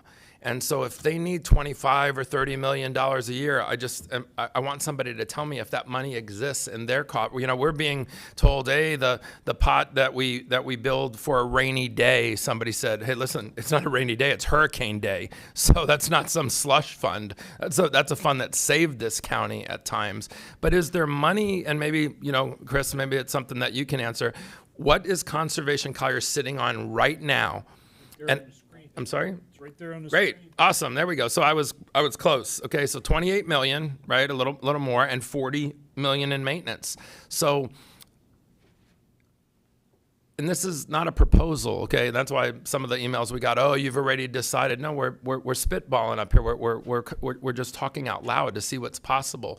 If they already have that money in their coffers, to keep them at the same funding rate, could some of that money be pulled out of there and then whatever the millage was changed to? But in the end, it gave them about the same amount of money as they would have gotten in this year. Who cares? I care less about the millage and more about the final number Conservation Collier gets to move forward. Whether it's a reduction or it's the same or whatever, but it seems like there's money to be had here that could be a little bit in excess, or somebody tell me it's not. Somebody tell me that this money should not be touched, it's got to stay here, and then it's like, okay, then boom, I'll take that off of the possibility list. Is there something you can tell me? If I could, Edward Finn, I would say to you, Commissioner, I can recall a speaker saying there was approximately $7 or $8 million lined up to be transacted, and that is not a bad approximation. If you go out to the Collier County website, it identifies the status of all the properties that are in process, and roughly $8 million is lined up to either come to the board to be transacted and or get approval by the board or their own board. So they're all quite close to going. So that's why this one slide that you produced for us that I have here that was really important to me, and it was a hypothetical slide. If we wanted to tax the citizens at a lower millage to give Conservation Collier less money from the taxation, and I'll just throw out the lowest. If we lowered the millage to, and I'm not proposing this, if we lowered the millage to 0.149, it gives them almost 21 million. Then why can't we take 10 million out of that? No, go back. Why can't we take 10 million out of that 28 so that they're funded now at the 20 million from the lower millage, 10 million from the land acquisition, and they have $30 million to spend in the next calendar year? Is that what am I missing? You're not missing anything. I don't know if that's exactly how it would work. Well, that's what I want to know. How would it work? Because it seems like they're sitting on a lot of funds right now, and maybe that's not the number, but how could we combine, you know? So you'll remember when we talked on Tuesday, I mentioned that during the hiatus of the millage, the board had authorized the borrowing of money from the endowment fund, which has subsequently been paid back. That borrowing was done so that some property could be purchased during that hiatus period. If, in the event the board were to reduce the annual allocation to the acquisition component, and a property came along that the board was intent on purchasing, I would think they could certainly approve that kind of internal borrowing and move forward with a transaction or a number of transactions. So my thought out of the box was if you lowered the millage rate but made up, and that gave them less money from the millage, but you made up the difference in some other way, this fund, something else. So in the end, they still got 30 million, let's just say, or whatever, plus or minus. If I was running Conservation Collier, I would say, I don't care if it comes from 11 different pots of money. If you fund me at what I sort of expected I would get. And it seems like there might be other pots of money. Like they said, why just slash and dash Conservation Collier? Can we spend the money that they have more wisely? Can we fund them in a different, unique way? And then lastly, I'll say, and I think it was Meredith Budd who was here, you know, when you said, oh, there's a $30 million piece of property, $40 million, You know what I would tell you is we can do anything, but we can't do everything. That might be a great piece of property to buy, but if this county can't afford it, it shouldn't just be, hey, we've got to have that much money in the pot because something might come up that is, that is valuable. But we can do anything, but we can't do everything. It might be a piece of property that we lose because it is so expensive to acquire, and we don't have the funds. So the funds are limited. So. Quick comment. Okay, all right, let's not speak over each other, so I'll shut up. I got two other people lit up first before you, so if you just hold on. I have an answer for you. Okay. And it has to do with the rate reduction. Okay. And that is, if we reduce the millage rate in order to accommodate and come back and replace that, someday, either us or another board has, either us or another board has to raise the tax rates. And that's where the resistance is coming in. That's the short answer to, for us, it's a pile of money. But if we reduce the rate to effectuate the savings, then that rate has to be increased at a later time. Doesn't have to be, but it could be. I got you. Are you let up for some other reason? Oh, yeah. Okay. I'm glad. All right, Commissioner Cowell, Commissioner Cowell, then Commissioner Hall. Okay. Yeah, I was looking at these numbers myself, so that was kind of, and I think we've spoke about this, but even like right now, if Conservation Collier, let's just say the rollback rate right now is 0.22 or something, I think, that they're proposing as a rollback rate, which brings in $31 million. And I was a little confused when the gentleman was asked about the maintenance fund. I thought automatically what they collected in taxes, they took 25% and moved it over to maintenance on an annual basis. That is correct. Okay, that's correct. So what he was stating about whatever proportion or they look at the maintenance, it's not true. It goes in regardless. Whatever they collect that year, 25% goes over to the maintenance and it's kept in the endowment. Correct. And that endowment is to fund the maintenance, basically perpetually moving. Yeah, and that's an interest-bearing account, correct? Correct. Okay. So that being said, even at the rollback rate at 0.22, you're looking at 31 million, which is more than almost $1 million more than what they collected last year in value. And that would bump with 25% of that moving over. We're talking 40, I don't know, my math's correct, about 46 million to 48 million. And Commissioner, if you look at the slide I have up there on the bottom there, you'll see the tax levy at rollback would produce, like you said, $31 million. About 7.7 of that would go into the reserve, which is currently at that $40.8 million. Yeah, so we're close to $48 million in Correct. reserve at that point. I think this is something I had a conversation about, and that reserve fund is there because it's to be used for properties that are ecological important to us. And we used $37 million out of our emergency fund during Hurricane Ian, and a large portion of that was used for properties like beach restoration, berms, planting, stormwater cleanup, waste cleanup, things that are very environmental, important. And we used that out of the reserve fund. And then we had $40-some million sitting in the reserve fund for their maintenance, which was never touched.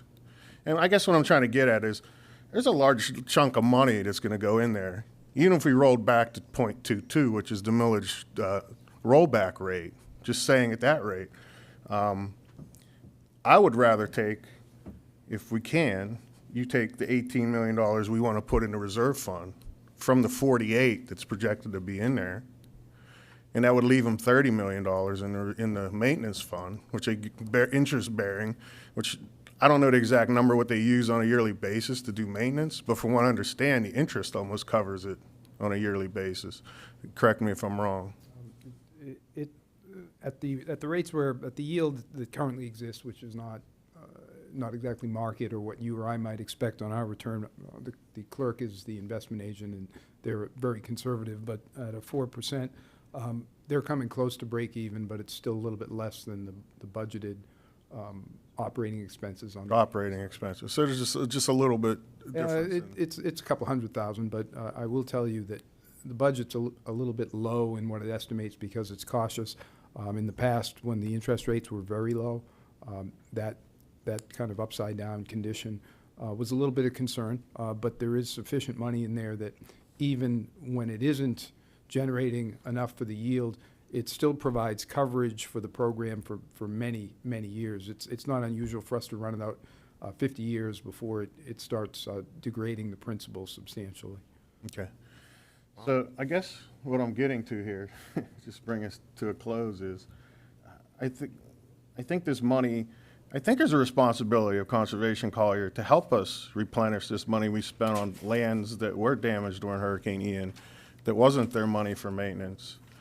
And I think that it would behoove them to say, yeah, I agree. These are important lands. That these are things that were crucial to our eco and our system when Hurricane Ian came in and damaged them.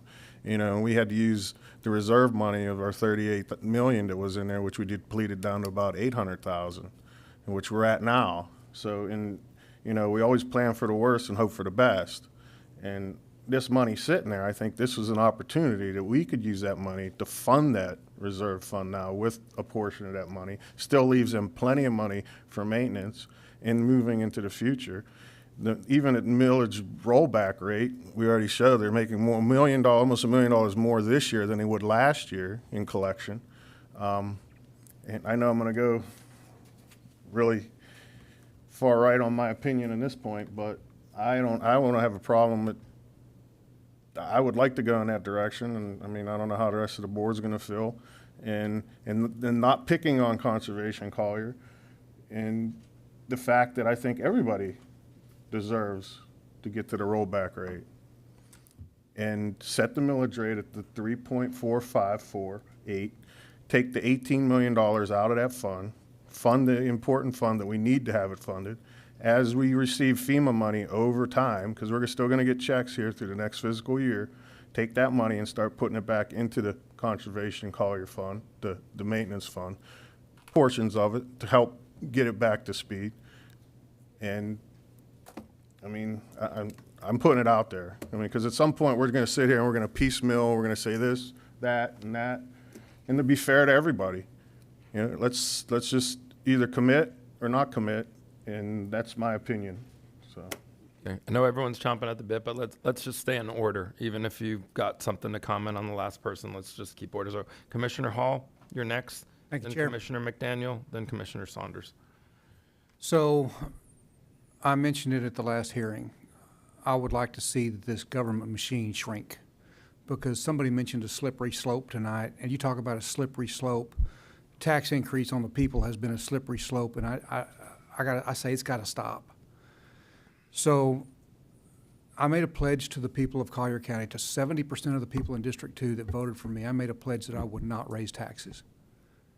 And yeah, it is less than the 76% of the referendum, but it's an overwhelming amount of people.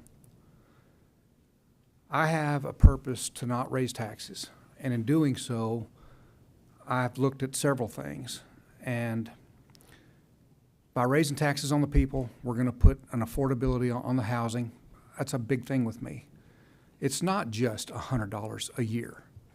If we don't charge $100 a year for Conservation Collier, then, or if we don't charge it, then we have to not fund you, or we have to, if we do charge the $100 a year, we have to fund you. Then we also have to take it from the people to make up for the difference.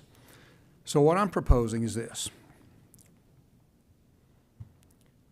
The difference between the rollback rate money-wise to the proposed budget money-wise is $62 million. We've got $14 million available when we add the TIFs back into the general fund budget. $14 million.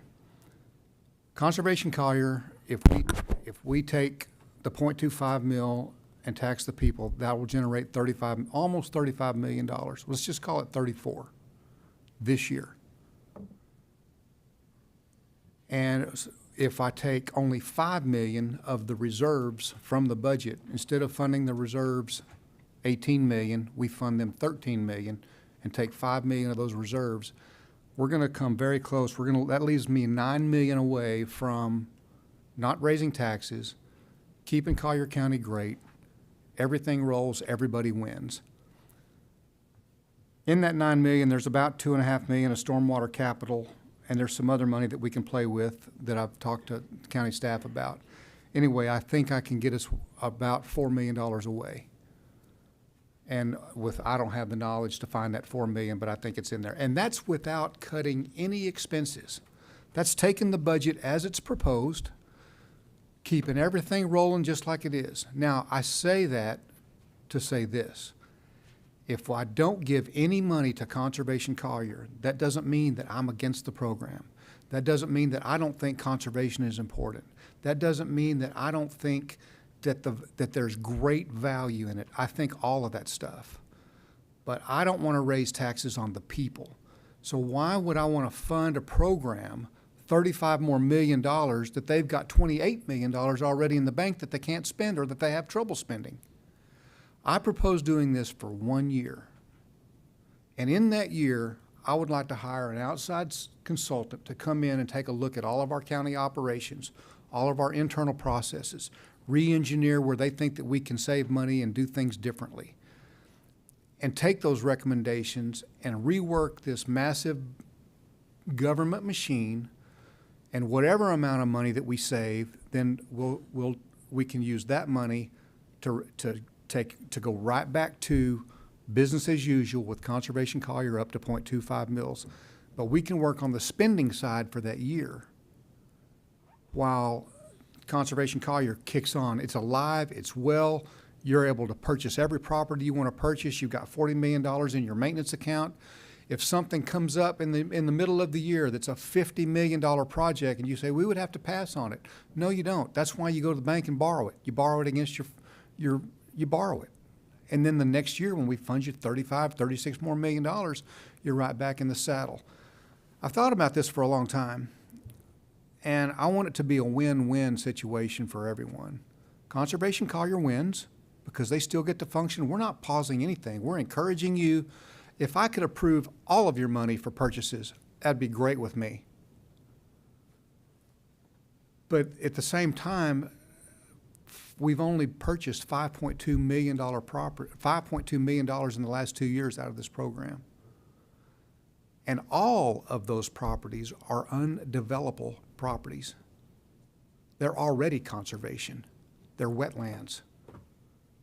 There's no threat of the developers coming in trying to take that property from you. So, yes, it was voted on the people. Yes, it's well-funded. Yes, the market's higher. But why? That's another reason. Why would we want to pay high prices at the top of the market for property that's not appealable to a developer or not appealable to somebody to put a house on or even a home? That makes those properties less valuable in the market because there's no demand on it. And that's common sense. Yes, ma'am. And so here's another deal. Everybody that's in the room, we're not telling you that you can't give money to Conservation Collier. There's a woman right back here that ran a PAC. You can have everybody that wants to still give to that program this year can do so and not even be limited. You can give as much money as you want to. But to put it on the backs of the taxpayers, to put it on the backs of those that are working hard, and to raise taxes in order to do that, I think is almost selfish. I propose not to fund them at all this year. Take a good hard look at the county, take the $14 million from the adjusted amount, $34 million that we would levy for Conservation Collier, move that 0.25 mil to the general fund. Take $5 million of the reserves, so we still give them the reserves $18 million. Take $2.5 million of the stormwater capital, and that puts me at $4.1 million away. We can either cut spending that much or we can find that money somewhere else. You know, we're sitting here trying to split dollars and trying to give money away. And I remember when I was first a commissioner, I wanted to do a coffee with the commissioner. And I wanted to buy donuts and coffee for the public. And the staff told me, yes, Commissioner, you can do that. You can buy coffees and donut for the public, but you can't have a donut. So here I am, we're trying to deal with millions of dollars, and I can't have a damn donut. And so I think we need to take a good, strong look at that. And so that's my, You know, you say that, well, if you go to rollback spending, you're setting a precedent. No, we're not. We're going to take a good hard look at this government machine and see where we can run it efficiently and run it more smoothly. If I'm wrong, we can correct it. We can always say next year, hey, I was wrong. Let's go back to the 0.25 mils. We're going to have to take a look at the regular, you know, we'll have to adjust things like they are. But I think that we can do this. I think this group up here has the ability to take and do the hard work. And I'm willing to do that, and that's what I promised the voters. Commissioner McDaniel. Can I ask him a question? Absolutely. Just don't talk over each other. No, I didn't. Yeah, I was listening, Mr. Chair. Thank you, sir. Chris, do the math for me again. So your proposition is, Okay, we got 14 million extra from the when we add the TIF properties back in. TIF properties, tax increment funding of what? There's Chris. Commissioner, if I may, that was from the adjusted amount you see there on your taxable value, and that got you to what we actually collected last year. So when you're looking at rollback, the rollback amount is calculated utilizing the last year's tax minus the TIF plus the growth. So essentially, the TIF, you can't change the TIF because it correlates directly with the millage rate. Those are commitments that we've made for adjustments to, or for the MSTUs and the beautifications and those sort of things.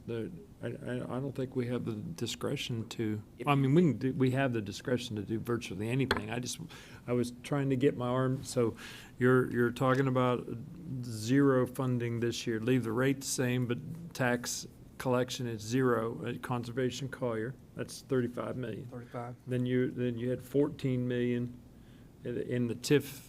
And if I may, if the millage rate is reduced, the TIF districts will reduce along with that millage rate. It won't be the whole 14 the whole million. TIF.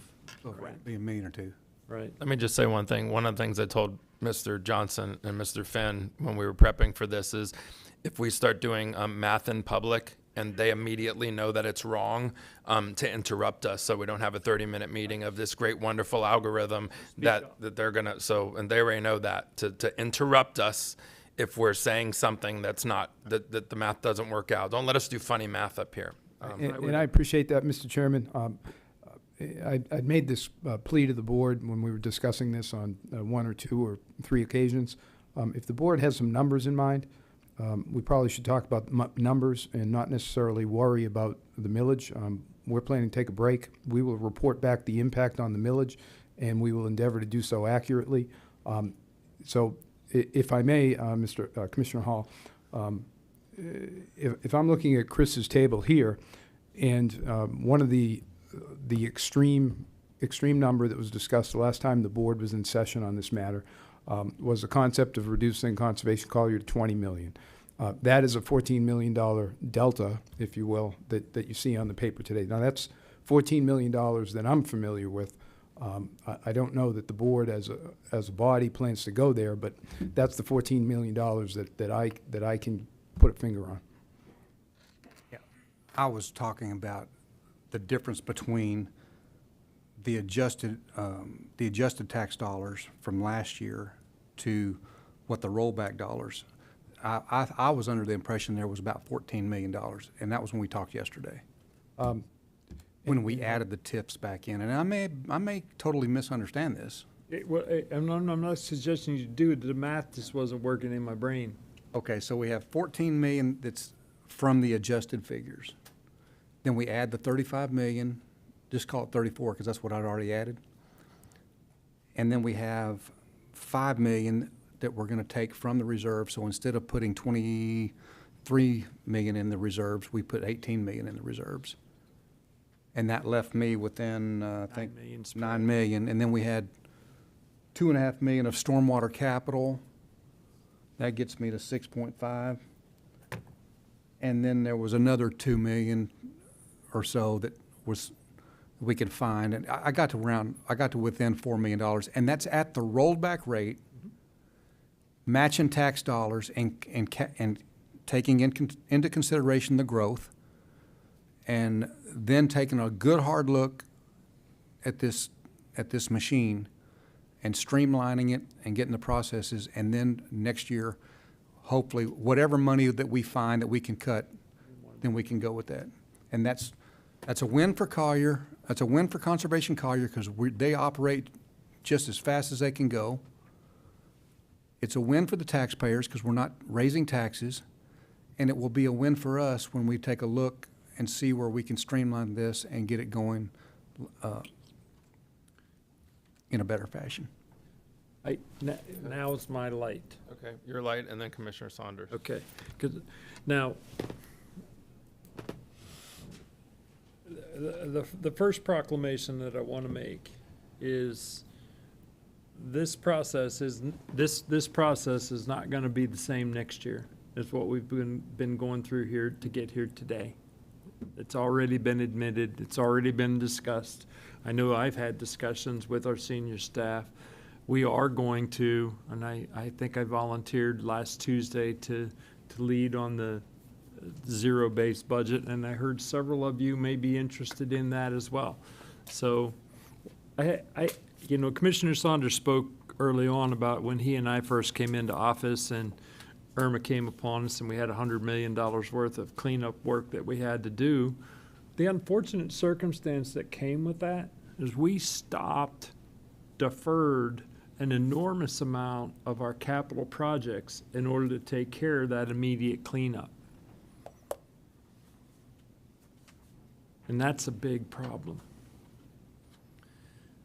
The next year is when we established the 301 fund and started with the capital asset replacement and maintenance funding that we were doing, and we plunked $5 million in, and now we're having discussions about what we're in fact going to do. I have a thought, and I'm just throwing it out there because, again, I've lobbied for 7 years for rate reductions and some kind of a break for our electorate along the way.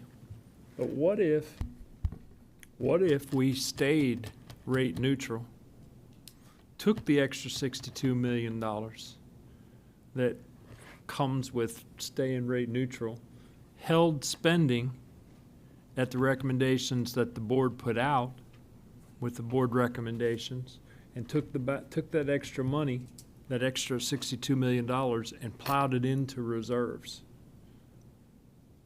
Now, it still effectively ends up being a tax increase to the electorate, but it's a thought. It's something I'd like you folks, and this is a difficult thing for people to understand. We're not allowed to talk about this behind that wall. All these ideas, all these things that we're coming up with is what Terry's sitting down here writing down all my misspoken words, and the lighting's not good for my complexion. So these are difficult times and difficult decisions for us, but one of the thoughts, because I don't disagree with Commissioner Saunders about us planning for the future. I don't think there's a person in this room with regard to Conservation Collier that will not disagree that adjustments to that program need to be made in the acquisition time, utilization of the funds, how we do what we do and what we don't do with those monies. That's all coming, but it's not going to be done tonight. So that's one proposition that I have: staying rate neutral, holding spending at the proposed budgeted board recommendations from the beginning, and plowing the rest of the money into the reserves, into that 301 account. It's not discretionary, but it's a semi-discretionary fund where we can triage and utilize and have certain availabilities of those funds. It's a thought. I have other thoughts that I'll come to after we have some more discourse. Before I go to Commissioner Saunders, if we did that, how does it affect Conservation Collier? Conservation Collier pauses under your Conservation Collier gets the millage neutral amount. millage neutral amount, 35 million. right We now. make the adjustments in Conservation Collier to be able to draw down on Conservation Collier in the event of a natural disaster or utilization for other acquisitions, for appropriations, for acquisitions for Parks and Rec, roads and bridges, so on and so forth. And millage neutral, just for the record, keeps them at 0.25. Correct. And then you're We just don't, moving and money. there is no, but we go in budgetarily back in to hold the spending so that extra money doesn't get plowed into the other departments, but it's put into reserves for other necessities that may in fact come about. Let me go to Commissioner It's just a Saunders, thought. who's been patiently waiting. Sir, Thank you, floor is Mr. yours. Chairman. I need to ask a few questions for Commissioner McDaniel, just so I understand what you're talking about. We'd stay at millage neutral. Right. Conservation Collier would stay at 0.25 mils. Correct. But you're saying $62 million would go into reserves. So I'm not sure how Conservation Collier would still be at 0.25. I'm just trying to understand. Well, again, I was hoping if I did math wrong, somebody was going to correct me. My numbers over here show that there's approximately a $62 million tax increase by staying rate neutral. No, that would be the roll. Oh, yeah, staying rate neutral. Correct, I wasn't doing the rollback. Right, correct. So you have 62 million if we stay at millage neutral. Correct. But the question then is, you said Conservation Collier would stay at 0.25 mils. That's correct.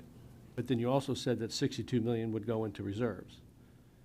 Not, Part of that not all of the 62 million will be able to go into reserves. Part of the 62 million Yes, that sir. goes to No. Conservation Collier would come out of that Right. $62 million. And I didn't articulate that very well, sir. Not all of it would go into reserves, the spread between what Conservation Collier gets, but the departmental hold on the spending would be the different, basically it would be somewhere plus minus 30 some odd million. that would be I able to wouldn't go have into any reserves. problem with that, because then that gives the manager the opportunity during this budget year to figure out how they're going to deal with the reduction in the county's expenditures, because that balance is going into reserves. And then we can decide, if necessary, that we can take some of those reserves for something that comes up. So I don't have an issue personally with that. I don't know if anybody else would be supportive of that, but I don't have a problem with that. It's one of the, I have another idea after we get done discussing. It's just one of the ideas that I have. to do with this? Yes. Okay. If it was idea about the Immokalee Fields or Rock Road or just. Quit. No, that's good discussion. Good discussion. Okay, who else? Question, staff? Chew on that first. You know, If I could ask Yes, sir. one question, Commissioner McDaniel. When you say back to what staff had suggested, are you saying policy or are you saying rollback? Just the 62 million is the rollback number. 62 million is the rate neutral. It's the rate savings of neutral. 62 that you were talking about to push into the reserves would be the difference between rate neutral and rollback. Yeah, I wasn't talking about a savings. I was talking about rate neutral, which is an increase of $62 million in your revenue, and I'm going to give it to you today. Correct, over It's an rollback. increase in that revenue, but we hold spending to the board's policy direction with regard to the increase year over year and take the spread and put those monies into reserves. Gotcha. Thank you for the clarification. Okay. let me just say something to make sure we're talking about the budget and just not beating around Conservation Collier. There was a lot of things on the unfunded or underfunded list that had there's a lot of funds available there. So before we sort of punt and maybe do the thing that's easy by talking about, 3 different funds and 1 millage rate, there's an awful lot. We had a citizen that came up here and said, several things are increasing by significant amounts. So let's separate rumor from fact. Let me just throw out there, supervisor of elections, right? I mean, we had a citizen that came up here and said they're exponentially being increased. But is that a fund that we can pull from and touch? The answer, if I may, I'll give you a nominally extended answer. The supervisor election came in and asked for an increase in their budget to accommodate the elections that are scheduled for next fiscal year. It's not unusual for the supervisor to do so. That number, order of magnitude, was $800,000 plus dollars. The board had an opportunity to look at that, and they did so. Typically, constitutional officers, when they come in with a budget request, they're given an appropriate review, and typically what they require is usually what the board. Well, and that's the answer I wanted to get on the record, because there's some funds, even when the sheriff was being batted around here, that's not something we could attack. So there was a few people at the podium that made really eloquent comments that actually we can't do. And so, and they might not have known that. But some of the other things on the list here, you know, I want to make sure before we exit it all, that all of us take a look at these things here. And if one of the proposals is, hey, my proposal, you know, leaves everything alone here and funds everything, and you know nobody takes a cut, you know, then great. I'm sitting here trying to do the math and it's not working out for me. Something's going to have to take a cut. But there's some programs on here that are also big numbers, and I know that, you know, it's been said, hey, we might not want to go line by line, but maybe we do. You know, the people that work in all these areas want us to go line by line. Like I said, close 3 libraries tonight, and this room's filled with 300 people that are all ticked off at 5 commissioners because we closed 3 libraries. I'm not saying we're doing that, but there's an awful lot of numbers on here and very important services to citizens that, you know, I want to make sure we don't forget to talk about. And there might be money to be had here. One of the things I said at the last meeting was a phased approach. You know, I know the security team wants $500,000, but maybe they only get $200,000, and then boom, we have $300,000, and you could, you know, the millions that might be missing from Commissioner Hall's algorithm, or something that might be missing from Commissioner McDaniel's might exist right in here. So, you know, keep us honest on that, and let's not lose sight of the budget discussion tonight and not just Conservation Collier. Thank you, Mr. Chairman, for helping us out. So just going back to. You don't mean that, but that's kind of you to say. The clarification from Commissioner McDaniel, in my mind, would suggest that this and the next page, Chris? Next page? Next page? Would all be wiped out with the exception of reserves going up by those amounts. So none of those things would get funded. They would all zero out. And obviously they would have their normal budget. And that was one of the things we were clarifying, is that if the library asked for 1.1, it's above what they needed. Let's go back to the first one, Chris. And if you see, parks. We kind of added a feature to this. The parks budget is $34 million. Oh, perfect. Including this 1.1. The Right. library budget is 9.5, including the 335K. DAS is 5 million, including that 170K. Museum is shown at 2.7, including that 77K. The growth management studies and the growth management amendment studies are not presently budgeted at all. So, but I think consistent with what I heard from the board is, without advocating for any particular position, if we were to move those to reserves, the county manager would then have another opportunity to reconsider what they are and bring them back before the board for another evaluation. That was my goal. And by the way, I have no interest, forgive me, I am number 1 on the list there. I have no interest in cutting stormwater in the swale programs. There again, you heard me talking about being behind.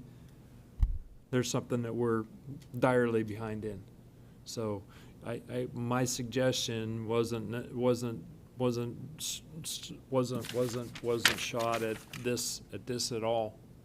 This is a sheet that we have that talks about stormwater, and there's $2.5 million in capital and $2.8 million in the swale program for Eastern Collier County that hasn't been touched in 30 years. So the portion of that extended page you're referring to, Chris just put that up on the slide. there he did. But quick question back on the supervisor of elections. Has anybody got any history? Because, you know, we got information that a 20% increase was a lot of money. The supervisor of elections, every single time there's an election year, in the 3 times that I've actually seen an election come about, spend $700,000-800,000 a year. That's about the annual increase in expense. Is that correct? I have an answer. Do you? This is a presidential year, so they have to run 2 primaries this year. Right. They have to run a primary in March and then another one in August. And so, And I think it's historically over every 4 years, it's a little larger grab. Right. So that's where I think that extra money's coming from. Exactly. No offense to anybody else, but I don't mean any disrespect. I just wanted to say it out loud that I went through the supervisor's budget, and the increase, the requested increase was in my brain consistent with the other 3 elections that I've traveled through, and the off years where there wasn't much, if any, of an increase other than what we did for payroll increases and things when we established the merit pay and so on. So I wanted to clarify that. Okay. Commissioner Colwell, you have the floor, sir. And then Commissioner Saunders, you're next. Yeah, I think that's why I was proposing, using this money in this maintenance fund, because I think a lot of things are all kind of thinking the same way. I think with Commissioner Hall, getting us close to this rollback rate and taking the 18 million out of the 48 million, which they'll be at this year, with the increase of the 7 point whatever million from the 31 million they'll get, even at rollback rate.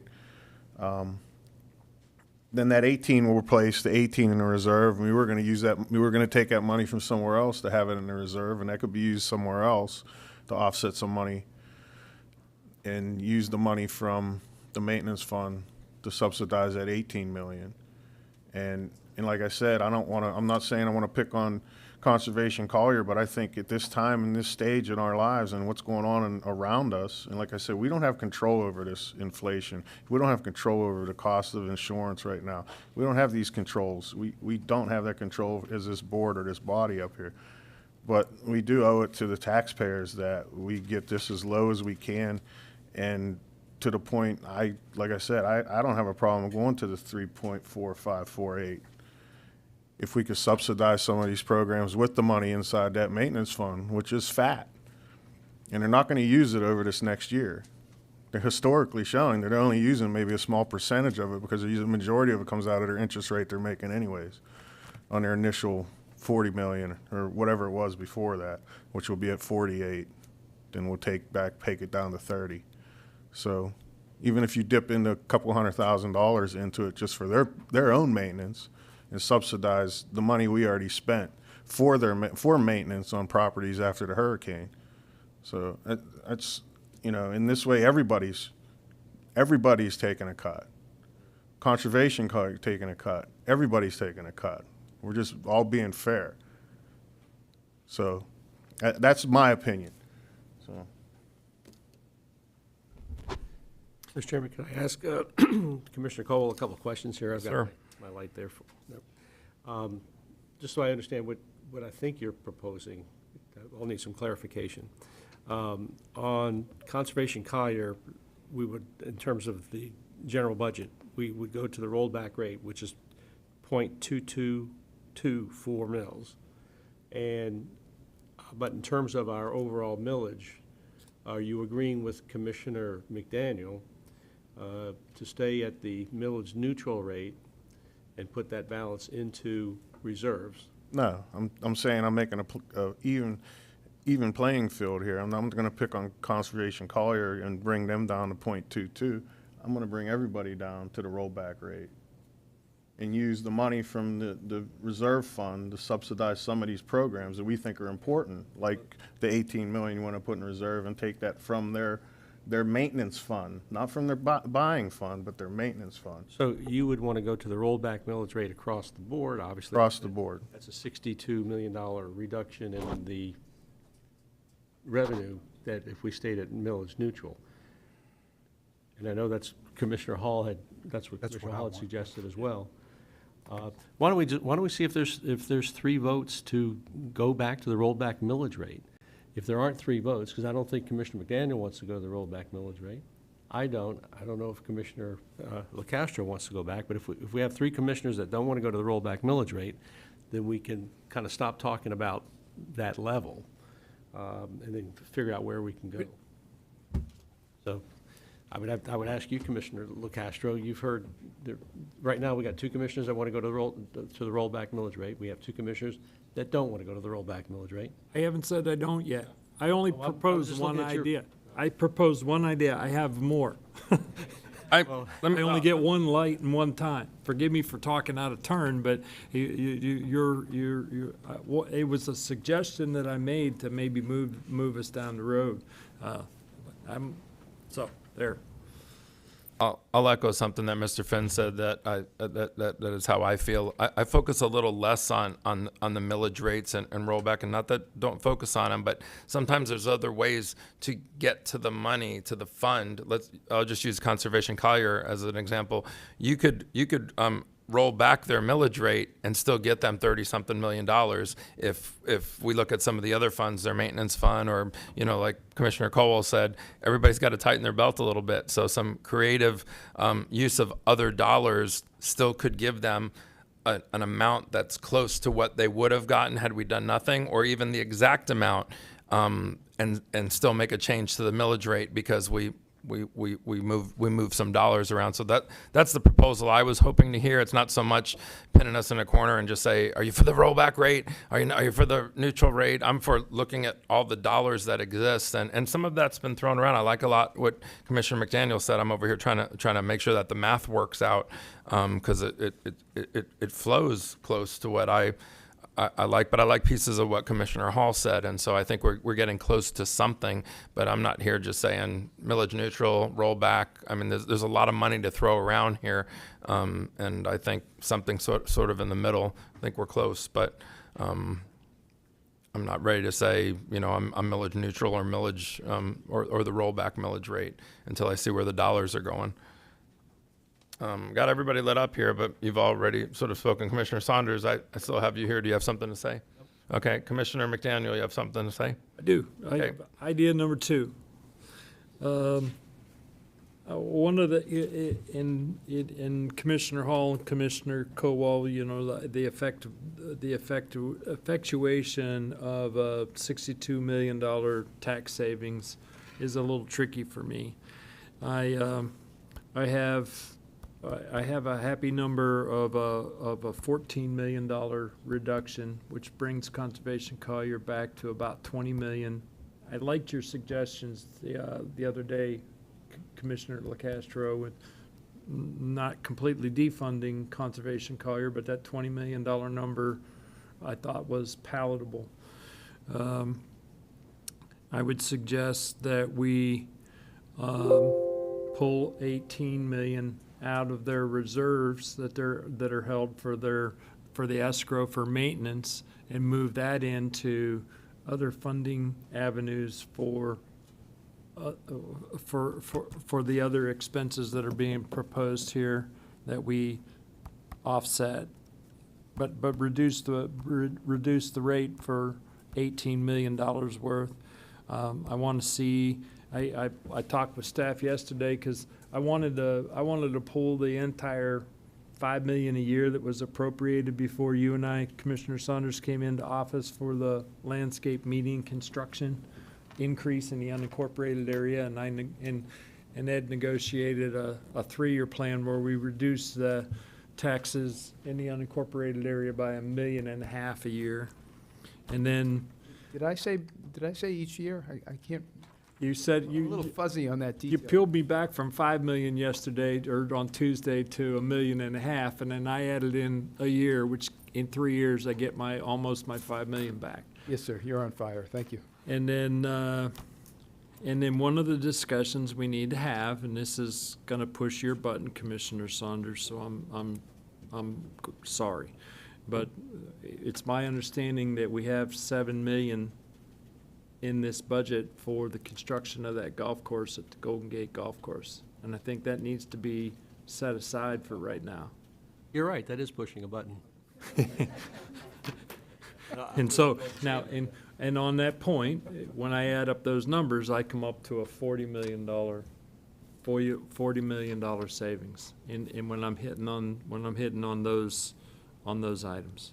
Let me just clarify one thing. When we spoke at our last meeting, I wasn't proposing bringing Conservation Collier down to 20 million, but we were throwing numbers out there to see how algorithms could be worked. And my point was, hypothetically, if we brought them to 20 million, but they were able to take 14 million out of the 28 million they already have in acquisition, or they could dip into their maintenance funds a little bit, that the 20 million plus some other creative use of money they already have in reserves could keep them at 34 million. And I was trying to be creative, which is, I think, is what we're all trying to do here. And I thought there was some sort of equal medium where the end result was maybe the same or close to it, but the millage rate was maybe less because they were going to make better use of the money that they currently have in reserves or for maintenance or all the above. And I still think that that's a viable possibility. Commissioner Hall. I just want to reiterate, if we go to the rollback rate and we take the money, we haven't hardly bothered any of the expense side of our budget. No. I'm going to take $5 million from reserves and $2.5 million from capital, from stormwater capital, and that's basically it. We're going to pay for everything else in this budget with the swap of revenue. And then, have I got to resolve, are y'all interested at all in streamlining our processes and finding where we can save money? Absolutely. I mean, I don't want to just say it just to say it. So that would give us a year, and I so appreciate the comment about I don't want to do it this way next year. It's on my notes. So that's, I don't see it as anyone losing at all, not even at all. Conservation Collier has more money than they can spend, and we're going to kick them right back in gear in 2025. But this gives us a year to take a look and to do this hard stuff and to get it done. And I think we would be proud of our efforts if we can do that. And that's not raising taxes on the people. Not one iota. School board has, City of Naples has. Everybody. I don't want to. But with that proposal, you'd be pausing Conservation Collier for a year, right? Just the funding, not the activity. Right. If they wanted to buy something, they'd have to use the reserve funds that they have, as your proposal. If something came up, yes, we work that out, because I don't want them to lose any opportunities. Okay. But the way historically it's happened, that's not reality. That's a big what if. Let me go to Commissioner Colwell, sir. Yeah, I'm hearing what Commissioner Hall's saying, and I think we're both trying to say we want to get close or get to this 3 point, I had it written in there, the rollback rate, 3.4548. Even what I propose, though, using this chunk of money that's out there that Conservation Collier is really not using right now, that to subsidize some of these other programs we think are important, and still go back to the rollback rate. And what my proposal, Conservation Collier still walks away with $44 million. How? Because they have $8 million set aside. They have about $8 million in purchases. They have 28 right now in the CUFA. Then they're going to get 31 million, even at the rollback rate. So if you take the 7 million, move it over to their maintenance fund, that leaves 24 million that they collected. Now you add that to your 20 million, that's $44 million. That Conservation Collier is going to get by the end of for the fiscal year. And we have money. Then we could subsidize, like I said, the 18 million in our funds, and then there's still 30 million left in the reserve maintenance fund. That if we need to subsidize anything else, it's there. And then eventually, as we get FEMA money that we are owed by the federal government from this storm, we can then roll that back into their maintenance fund. I don't know. I'm just asking if it's something we can do. And then we still have the rollback millage rate, and then we have the additional 18 million that we were going to use to put in our reserve fund. Then that's something we can use to subsidize some of these other things and still be at them. Because you look at the numbers, even at the rollback rate, everything goes up. We don't go down. We go up from last year. And we don't even know at this point, which I know was a pretty good housing market over the past year. There's probably a lot of resale that went in. We're going to get we don't even know what percentage we might end up with in this next fiscal year, because every time somebody sells a house, it's going to be now taxed at the new price that it was bought for. not the original, not the lower estimated value. It's going to come back in at a higher assessed value every time these properties change hands. And we had a lot of people move into Collier County over the past year, and we won't even see the effect of that until this fiscal year, because that's when they're going to get hit with their higher taxes. So I think there's money out there we don't even know we have, that may be coming in. So that's kind of where I'm trying to say here. So I don't know. I mean, Commissioner Hall and then Commissioner Saunders. What you're saying is, if you look at the tax dollars that we collected last year, it's $529 million. If we go to the rollback rate, that figures $553 million. So that's nearly a $25 million difference, and that $25 million is the growth that you're talking about. yes. Increase. That's an increase. At the So roll. we get $25 more million with the rollback rate from the increase of growth. Is that not? Commissioner, if I may, that's where that 12 million for the TIF comes in. So the actual collections last year were 542. But we still collect. Okay, the so TIF. there's a $13 million difference. Okay. Yep, precisely. But the TIF's not figured into the rollback rate on that number then. What I'm talking about is that adjusted column for last year. So when Commissioner Hall was speaking to I believe it was 529, the actual number that includes the TIF in that last year's column is 542. So we collected 542 last year.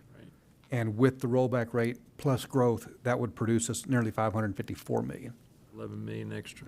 Okay. That's what I'm saying. You still have to roll that in regardless, the TIF. It'll be at a lower rate because the millage rate will be lower, but you're still going to collect it.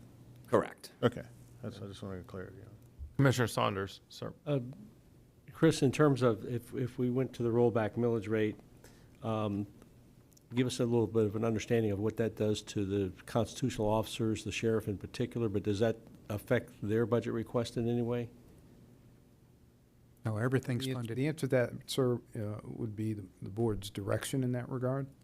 The board ultimately reviews and approves their budget, absent the sheriff going to the governor.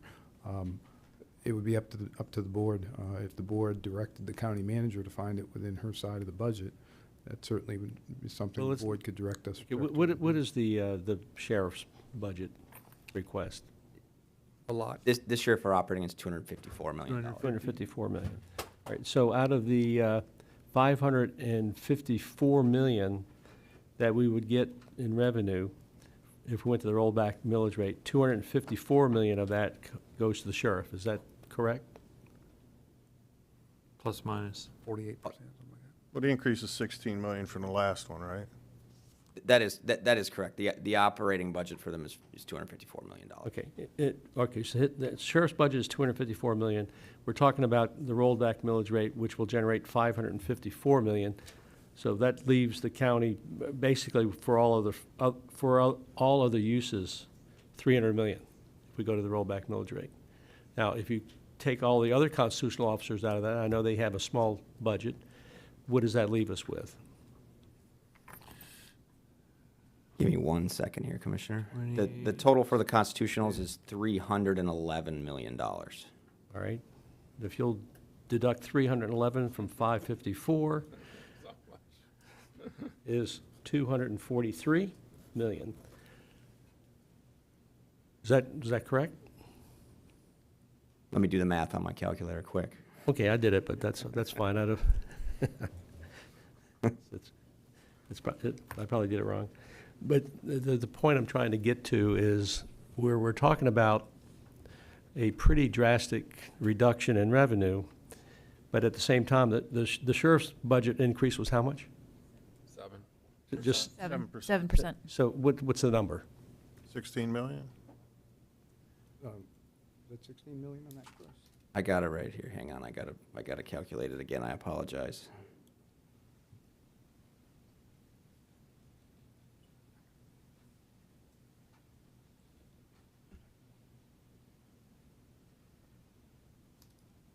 And while he's doing that, I'm going to... It's about $20 million. About 20 million?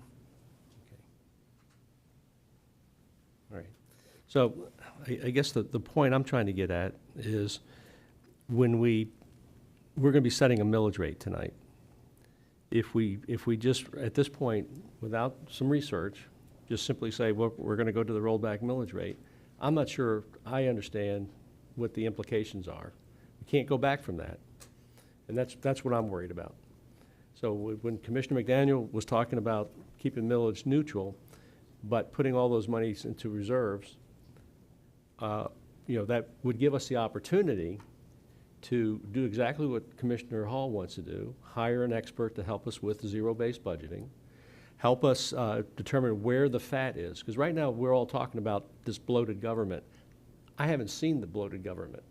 Maybe there are some departments that have some dead wood in it. That's true of any organization. But I don't see this huge amount of bloat in this government. If we make the decision tonight to go the rollback millage rate, we are not going to recover from that next year. We're not going to roll the millage rate forward again, because that's clearly a tax increase. Time out. Don't worry about rate. Think about dollars. So next year, if our budget is not, we don't require $615 million. If we cut, just say, the fat out of it, and we only require 540, we can still raise the millage to get to that amount of money, and we haven't raised taxes. Even though the rate comes up, as long as I get my tax bill at home and I look at it and I say, oh, good, I don't owe more than I did last year. I don't care what the rate is to get there. My bill hasn't raised. That's not a tax increase. Well, it will be a tax increase next year if you raise the millage rate. I don't understand how you're doing it, but it would be a tax increase next year if we didn't cut expenses any. If we kept the same expenses, yes, next year we would have to raise taxes to pay the bills. I guess the point that I'm trying to make is we're going to set a millage rate tonight. And if we set the millage rate at the rollback millage rate, and it turns out that is a disastrous decision, that's the end of the story. I mean, we can raise rates again and try to recover from it, but what I'm suggesting is, let's keep if we don't keep the millage rate neutral, we can certainly engage in a small reduction in the millage rate to give some relief, but not all the way to the rollback millage rate, because you may be creating a problem that you just don't know that you're creating. I don't know if there's a problem there. I'm not concerned about rate. I'm concerned about actual dollars. Whatever the rate is to get to those dollars is the rate. So if property values are way up here and we stay millage neutral, we're going to raise $62 million more for the county. If property values, so if you lower that millage rate a little bit and don't collect the $62 million, then you say, I've cut taxes, but you have only lessened the amount that you're raising. You haven't, the taxpayer still pays more money. You've just lessened the amount of what you're proposing.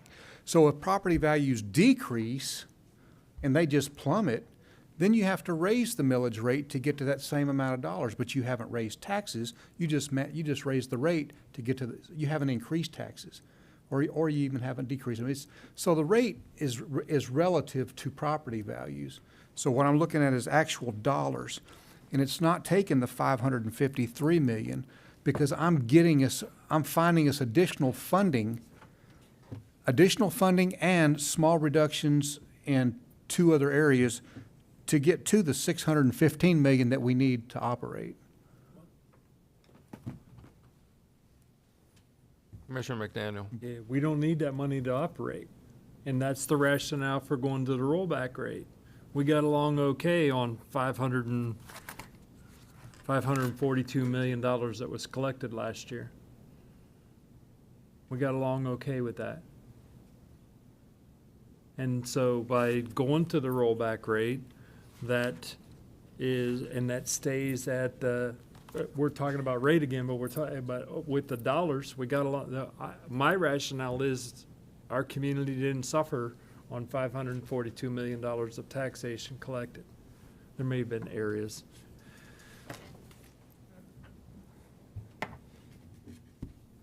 And forgive me, Mr. Chairman, My impression from the previous discussions is that we had kind of got over the hump of at least starting with where we were with policy. For example, the sheriff's policy that the board approved was a 7% increase, which reflects what's in his budget. The thought of going to rollback, I thought we had kind of dealt with that and moved on, but Commissioner Cole. Well, I hear what you're saying, Director Finn, but at the same time, we didn't talk about using this $40 million that we have sitting in this fund and use that to subsidize some of these things that we need to do. And it's there, and it's growing, and that's what I'm saying. If we could still, it is. Conservation Collier still gets their $44 million by the end of the day. You know, and everybody, the sheriff gets his 7% increase. But I hate to say it, but if we have monies that we've already collected from the citizens, and we just let it sit there, and we don't do our due diligence and say, all right, we're just going to keep putting money in this fund, but we're never going to use it to a point where it's going to benefit you as a taxpayer overall. And I think we can use this money and refund it, like I said, to monies that's owed to us over this next fiscal year, to get some money back in there and still fund some of these programs that we want, like our 18 million in our reserve. And let's even change it. If it's 15, 15 is more than zero. Can we all agree on that? Yes, sir. And then take whatever's left and make sure the sheriff and EMS gets their increase, whatever it is, the 4 and the 7 or whatever. And there's money there for us to use, and then we roll back the rate and we still function, because we functioned on less than that last year. We just didn't have that pot of money to pick from. And I'm not saying that, and Conservation Collier still exists and they still keep moving forward. I don't know, I'm just trying to simplify it, and we already know the numbers for the rollback. It'll take you guys 15 minutes to go back, get that, and bring it to us. You've already done it. So, or we can sit here and piecemeal one by one this and that, but I don't know. I mean, that's my opinion, but I'm new, so. Okay, so just as a reminder, we're gonna take a court reporter break at 10 o'clock for 10 minutes. So that's also a good time to go back to your offices, do the math, come back here with something that, if you want to pitch something, you actually can go through the numbers, and we don't get intercepted by the accountants here saying that we're doing funny math. So, but we still got a couple minutes here. I got Commissioner Hall and Commissioner McDaniel lit up if you want to, in the next 3 minutes, say something. But we're going to take a 10 p.m. break. Commissioner Hall. So I have a quick question. So Commissioner McDaniel made the comment. We functioned well on the rolled back rate, those amount of dollars this year. Is this budget, is our expenses to where we still can function for 2024 on that same amount of money? Amy just crossed her arms. Right. She went very close. And the question that was asked, and I'm lit up here if I can be. So is this counting for yeah, you? Yeah, it'll count for my it'll count for my light. Is Commissioner Hall done? And, Yes. Okay, That was a Commissioner question. Yes. Well, and the statement that I made was we got along okay on 542. At the rollback rate, it's gonna increase what we collected last year by $11 million to 553. If we stay rate neutral, we'll collect 615. And they budgeted off of the 615 because history has been we've moved pretty steady on rate neutral. Let me say something before we break, because I don't have the You have 2 minutes. I don't have the history here, and I have a little more history than Commissioner Hall and Commissioner Cole. When you stayed rate neutral all those years, why weren't 300 people in here screaming saying you were raising their taxes the way that we had, this time? So I missed that. And if I may, sir, one of the things that we're not talking about is the benefit of Save Our Homes. So 50% of your residential properties, their tax increase is limited to 3%. The balance of the properties are limited to 10% so far as it involves the board's ability to set tax levy. The school board tax levy, or rather the taxable value that applies to the school board millage, floats entirely with the taxable value. But your millage is limited to 3% and/or 10%. The increase in the tax bill. Okay, but that didn't answer my question. When Well, you say the- millage neutral There is no good answer to your for 1,000 years, and it sounded like there was nobody felt that was a tax increase. That's why I said at a meeting previous when we were talking about millage neutral, I didn't think the sky was falling. I thought, you know, yeah, would I like to go to the rollback rate? I'd just like to figure out how to do that. And there's been a couple of proposals here. And if I may, I'll just add a little more color. You'll remember last year and at our last meeting, the handful of taxpayers that came in or called in with serious concerns because their tax bill had increased dramatically. Yeah. They fit into that category of people whose properties were involved in some transaction. So their basis reset for taxable value Right. purposes. And they weren't homesteaded. We got That is people correct. lit up, but we're gonna take a break here, and we'll come back at 10:10. 10:15. We'll come back. I gotta have a piece of pizza. Okay. No, I don't care.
Chair, you have a live mic. Okay, I want to have Commissioner Saunders open it up. Okay, I was going to raise Newton's fourth law. There is such a thing, and that's the law of unintended consequences. Yeah, that's right. And I had asked Trinity Scott what the rollback rate would do to transportation issues. I would also ask what does that do to projects like ball fields in Immokalee, other lands in Immokalee.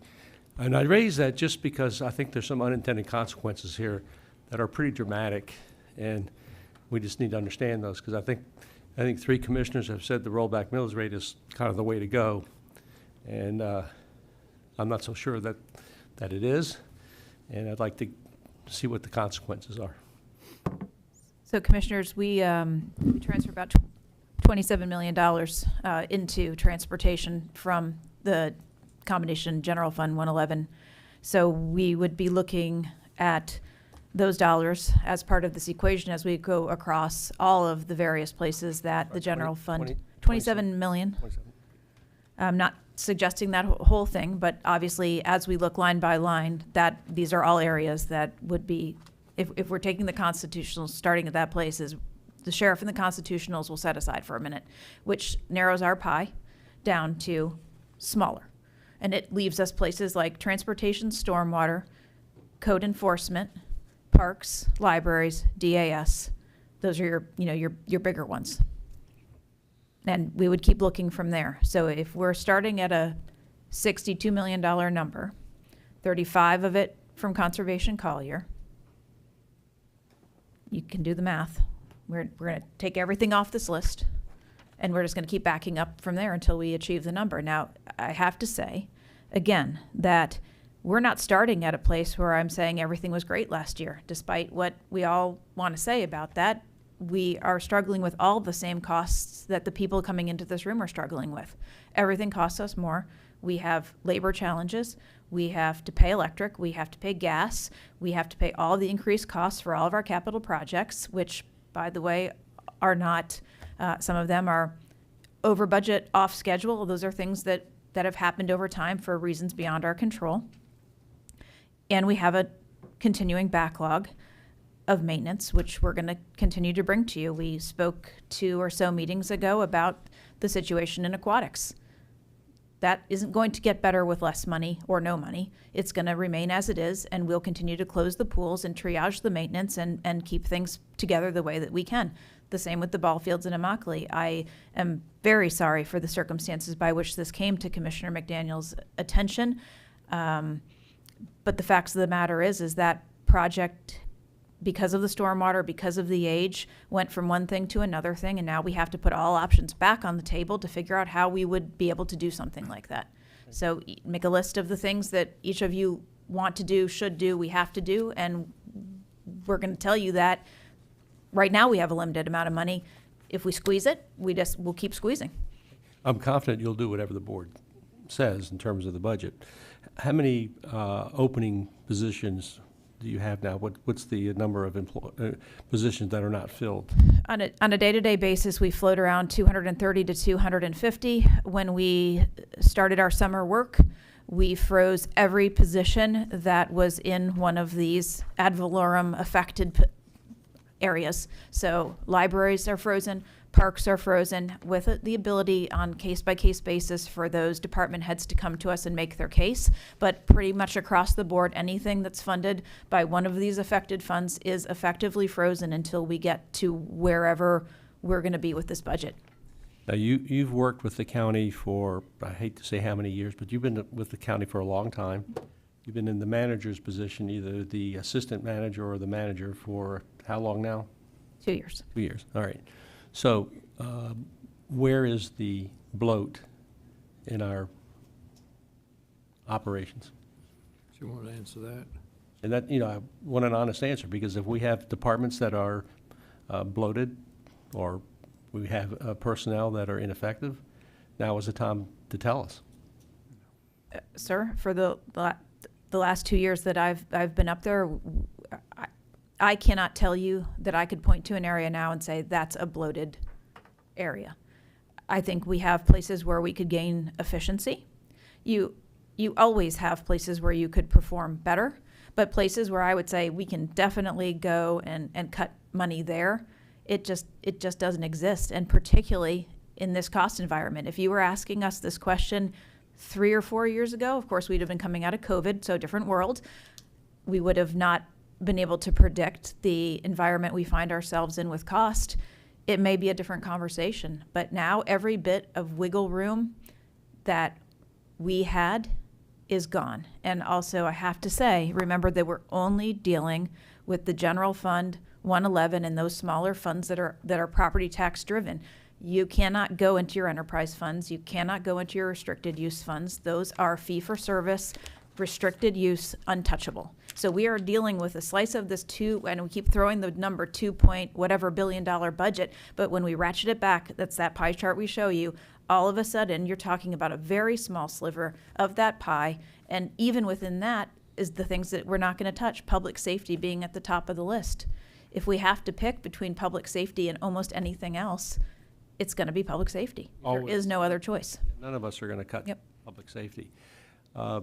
We did a little calculation on how much of that small pie is available if you take all that out. I've forgotten what that number was.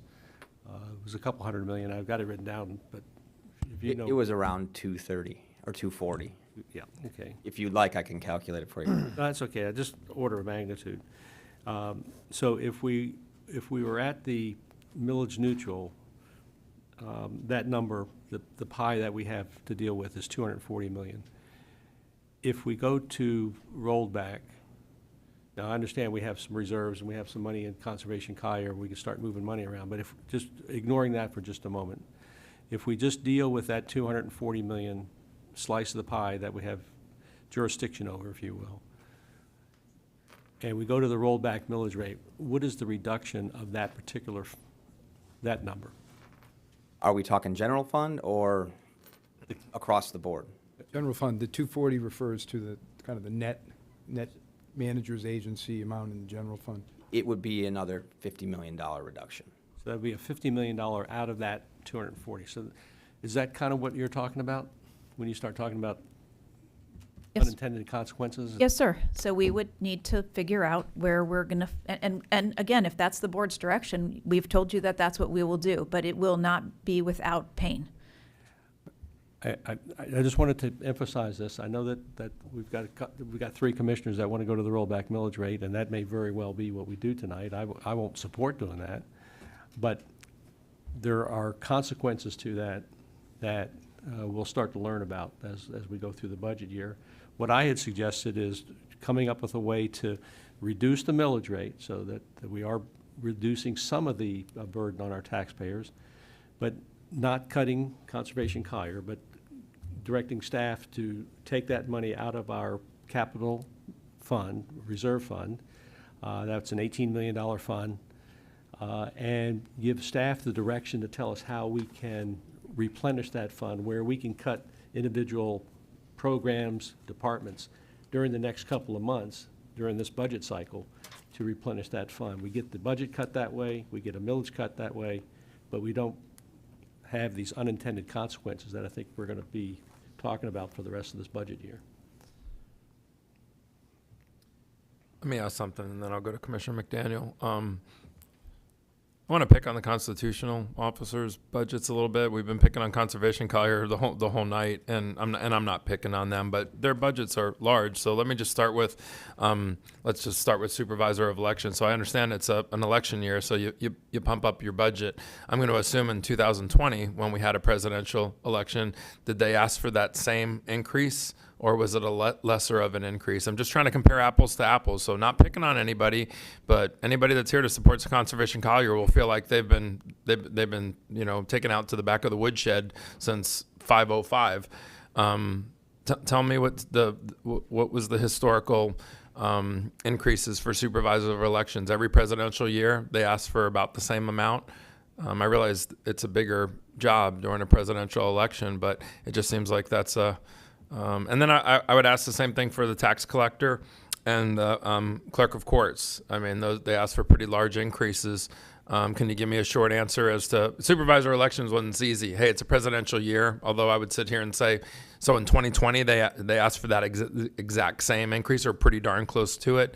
And then could you give me a short answer for the other two, just more out of to solve curiosity? I'm going to try to deal with probably the most straightforward one. Tax collector is a fee-based constitutional officer, and they get a percentage of what they're collecting, and that's how their budget is funded. So if their budget is increasing, it's largely in proportion to the fee they're going to So his 21% is because of that. Okay, so that makes sense. Then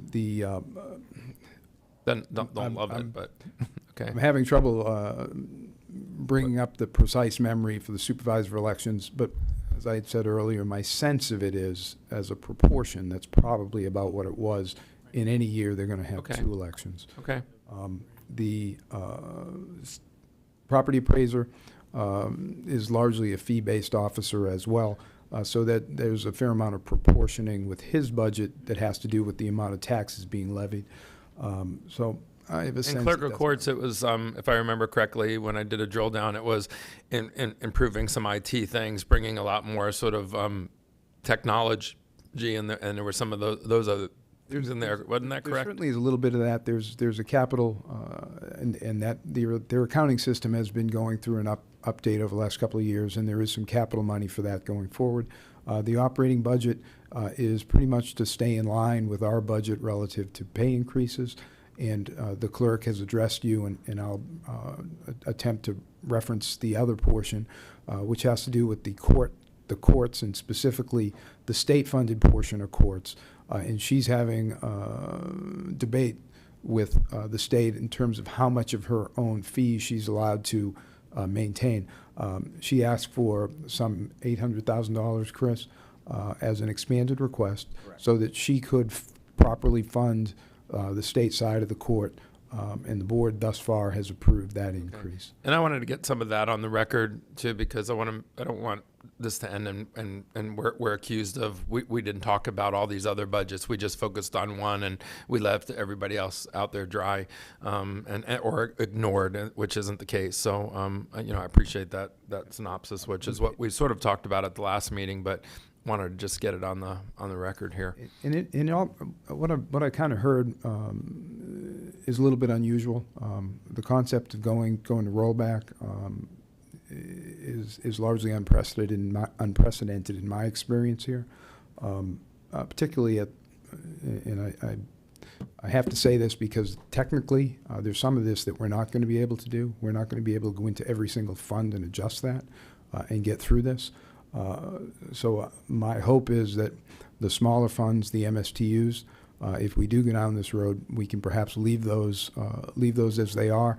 Those tend to be operated on with their own advisory committees that report to the board, and the policy was to allow them to essentially set their millages, and they've all essentially complied with that.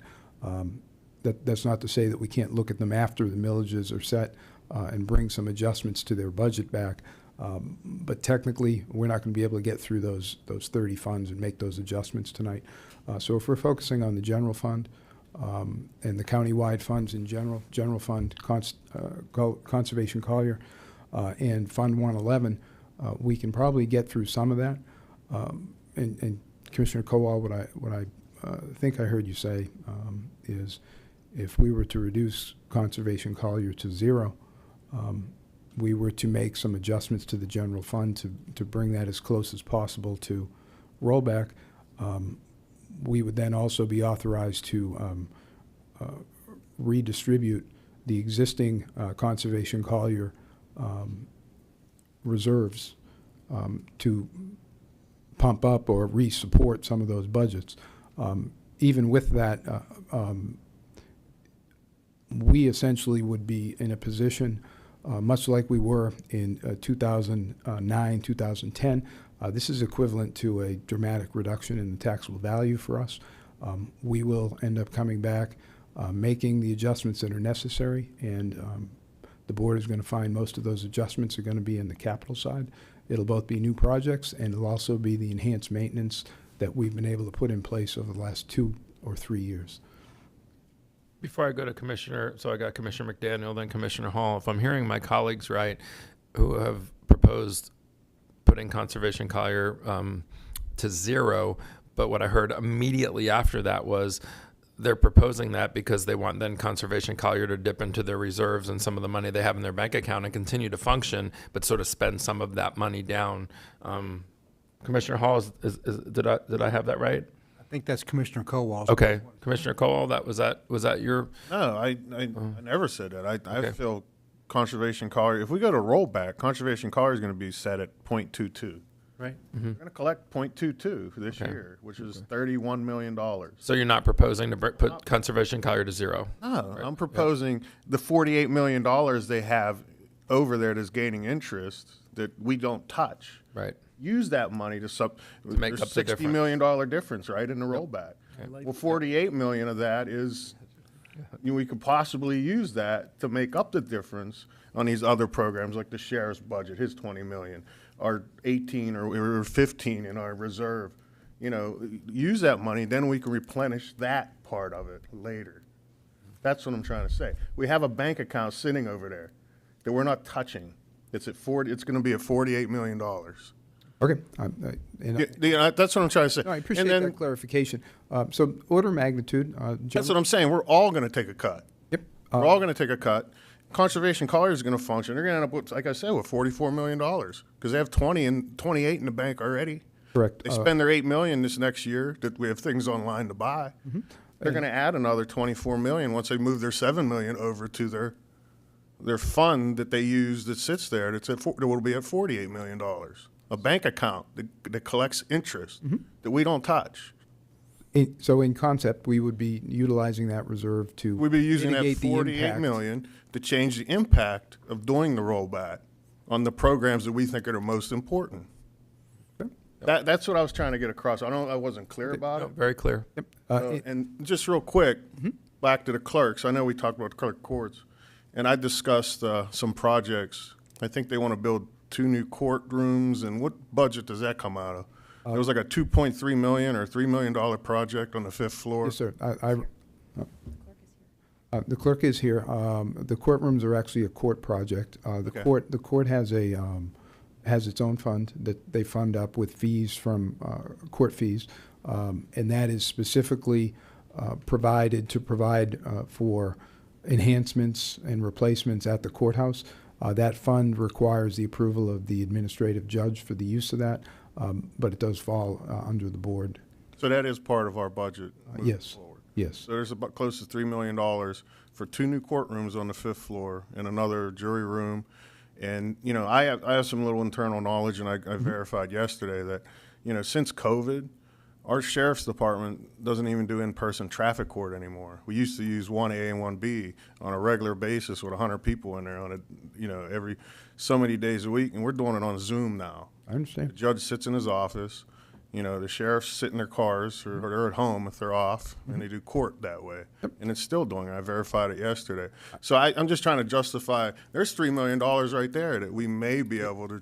There is, sir. I think the jury room is not part of the project at the moment. Okay. But I will say that, like so much of kind of the overcomplicated government accounting, it's done because the money can't be used across all uses. And we certainly could take a look at that, and I've kind of taken some steps to set up a meeting with Mr. Rice, the administrator over there, so we can talk about it with you. But that money can't necessarily be used to offset any other uses. Okay. Well, I'm just trying to get, like I said, I'm new to this. I understand. But I'm just trying to, I think there's things, if we take a microscope to it, there's money there. And that took me 10 minutes with you on the side, my desk there, just flipping through some pages and saying, all right, is this really necessary at the stage we're at right now? Yep. And to be candid with you, the thing that really kind of impacts our ability to be completely flexible is that the money is earmarked for specific purposes and lawfully can't be used now. We've talked a lot about Conservation Collier, and the attorney is generally, I'll speak generally, I'm not really speaking for him, but he's indicated that money can be used for other countywide or general fund purposes. There is a little bit of a downside to doing that. Those monies, because they're in reserves and they've been collected over time, they're essentially one-time monies. And to keep things going, if we have one-time monies, we like to use it for one-time purposes like capital. We don't necessarily want to offset ongoing expenses, because when the money's gone, the expense oftentimes is still there, and that may necessitate having to generate the money. So we wouldn't necessarily use that money to offset parks operations that we know are going to continue. And if we did, eventually that money's going to be gone, and we're going to have to find a permanent source or reduce the level of service in parks or libraries or an ongoing project. Just by way of discussion. That doesn't change the thought you had. I just wanted to. Okay, let me, broaden it up. Commissioner McDaniel, you have the floor. Okay.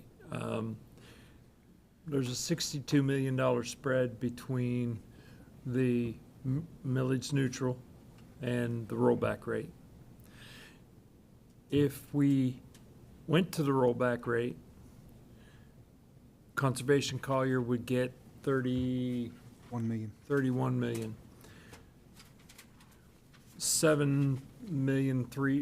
million of that goes into reserves for future maintenance. $23 million of that goes into the purchasing fund. Conservation Collier in total will be up to almost $90 million. So my thoughts are, why don't we do the rollback rate that effectuates the savings, and then make a motion to move that $62 million spread between the rate neutral and the rollback rate back into the funding sources out of Conservation Collier. That still leaves $20 million in acquisitions, and it still leaves $10 million in reserves for ongoing maintenance, which is at the current burn rate is about $1 million a year. And we effectuate the $62 million savings right there. I like it. Say it one more time. Rollback rate still gives Conservation Collier $31 million. 8 of that is dedicated into the escrow fund for future maintenance. 23 of that is put into acquisitions. We reduce the acquisitions down to 20 million, which is about $30 million, and we reduce the reserves for maintenance down to 10, which is 37 million, and that actually gives 5 million extra. With that math, that actually leaves 10 million in reserves for ongoing maintenance and $20 million for future purchases. And we dedicate those funds over to cover the spread from staying at rate neutral. And what is that number that gets moved over? I'm just trying to keep up with the 37 million plus minus 37 million comes out of reserves for maintenance, and 30 million comes out of reserves for future purchases. And that gets you 67 million instead of 60. You can do 25 million. You split the numbers. The delta is 62 million between rate neutral and rollback rate. If I may, sir, one of the things I mentioned a moment ago is we have about. Speak up. We have 23 MSTU funds that are included in that $62 million rollback number you're talking about. If there's any way the board could see their way clear to leaving those funds alone, it might allow us to actually complete this task before the sun comes up tomorrow. That delta is relatively small. It's about $1 million. That 62 spread across a number of funds. For instance, one of those funds would be the Immokalee Beautification MSTU, or the Bayshore MSTU, or the Vanderbilt Beach MSTU. Those are all areas that I don't hear a lot of you and cry to reduce those, and they're kind of special purpose funds. So that would be something I would just want to get on the record and see if the board would provide a little consideration in that regard. If we went to the rollback rate, those funds all get adjusted. Everybody gets adjusted. You're saying you're wanting us to leave them at millage rate neutral. And Recording in progress. We need Troy. Yes, sir. That's what I was hoping that the board might streamline the effort with that. With the proposition that I have, that I've suggested, you've got sufficient funds if we do rate neutral or do rollback on everybody, and then move. And again, if I may, sir, the major funds are the general fund, Conservation Collier, and Fund 111. Those amount to 61 and change of the 62 you're talking about. We've looked at these funds. You've looked at their budgets. I understand what the board's trying to achieve, and if I may, because the funds that I'm referring to are the large ones, and the broad sense of rollback in the aggregate is a weighted average, we will get to a huge percentage of the overall rollback by Down with that. leaving those alone. So leave those individual funds alone, and only do the rollback on the general fund and Fund 111.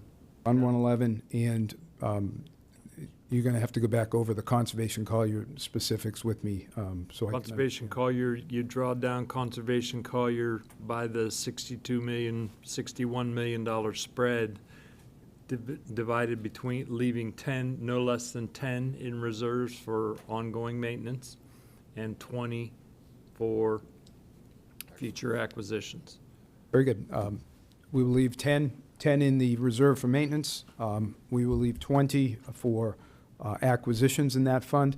We will then spread those reserves out to make up what we can in Fund 001, and we will reduce 001 by a total of whatever the rollback is. 50 million. 50 million, and whatever we have to adjust Conservation Collier to achieve that new money. I'm sorry, that was rollback. Conservation Collier would be set at rollback. Conservation Collier goes to rollback, and then we offset 111 and the general fund with the reserves. Correct. In your proposal, what happens to that unfunded list, library, parks, and all that? Gets funded. It all gets taken care of, Yep. because they're taken care of in the millage neutral.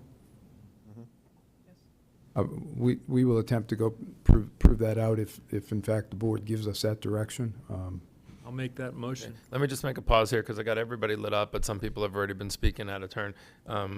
Commissioner Kowal, let me go. Commissioner Saunders, do you have something, or are you? Clerk. Wait, I'm sorry? I just wanted It's like the clerk, Crystal just came in. Okay, that's all right. Commissioner Saunders, sir, do you want the floor? Yeah, I just wanted to ask Mr. Finn, I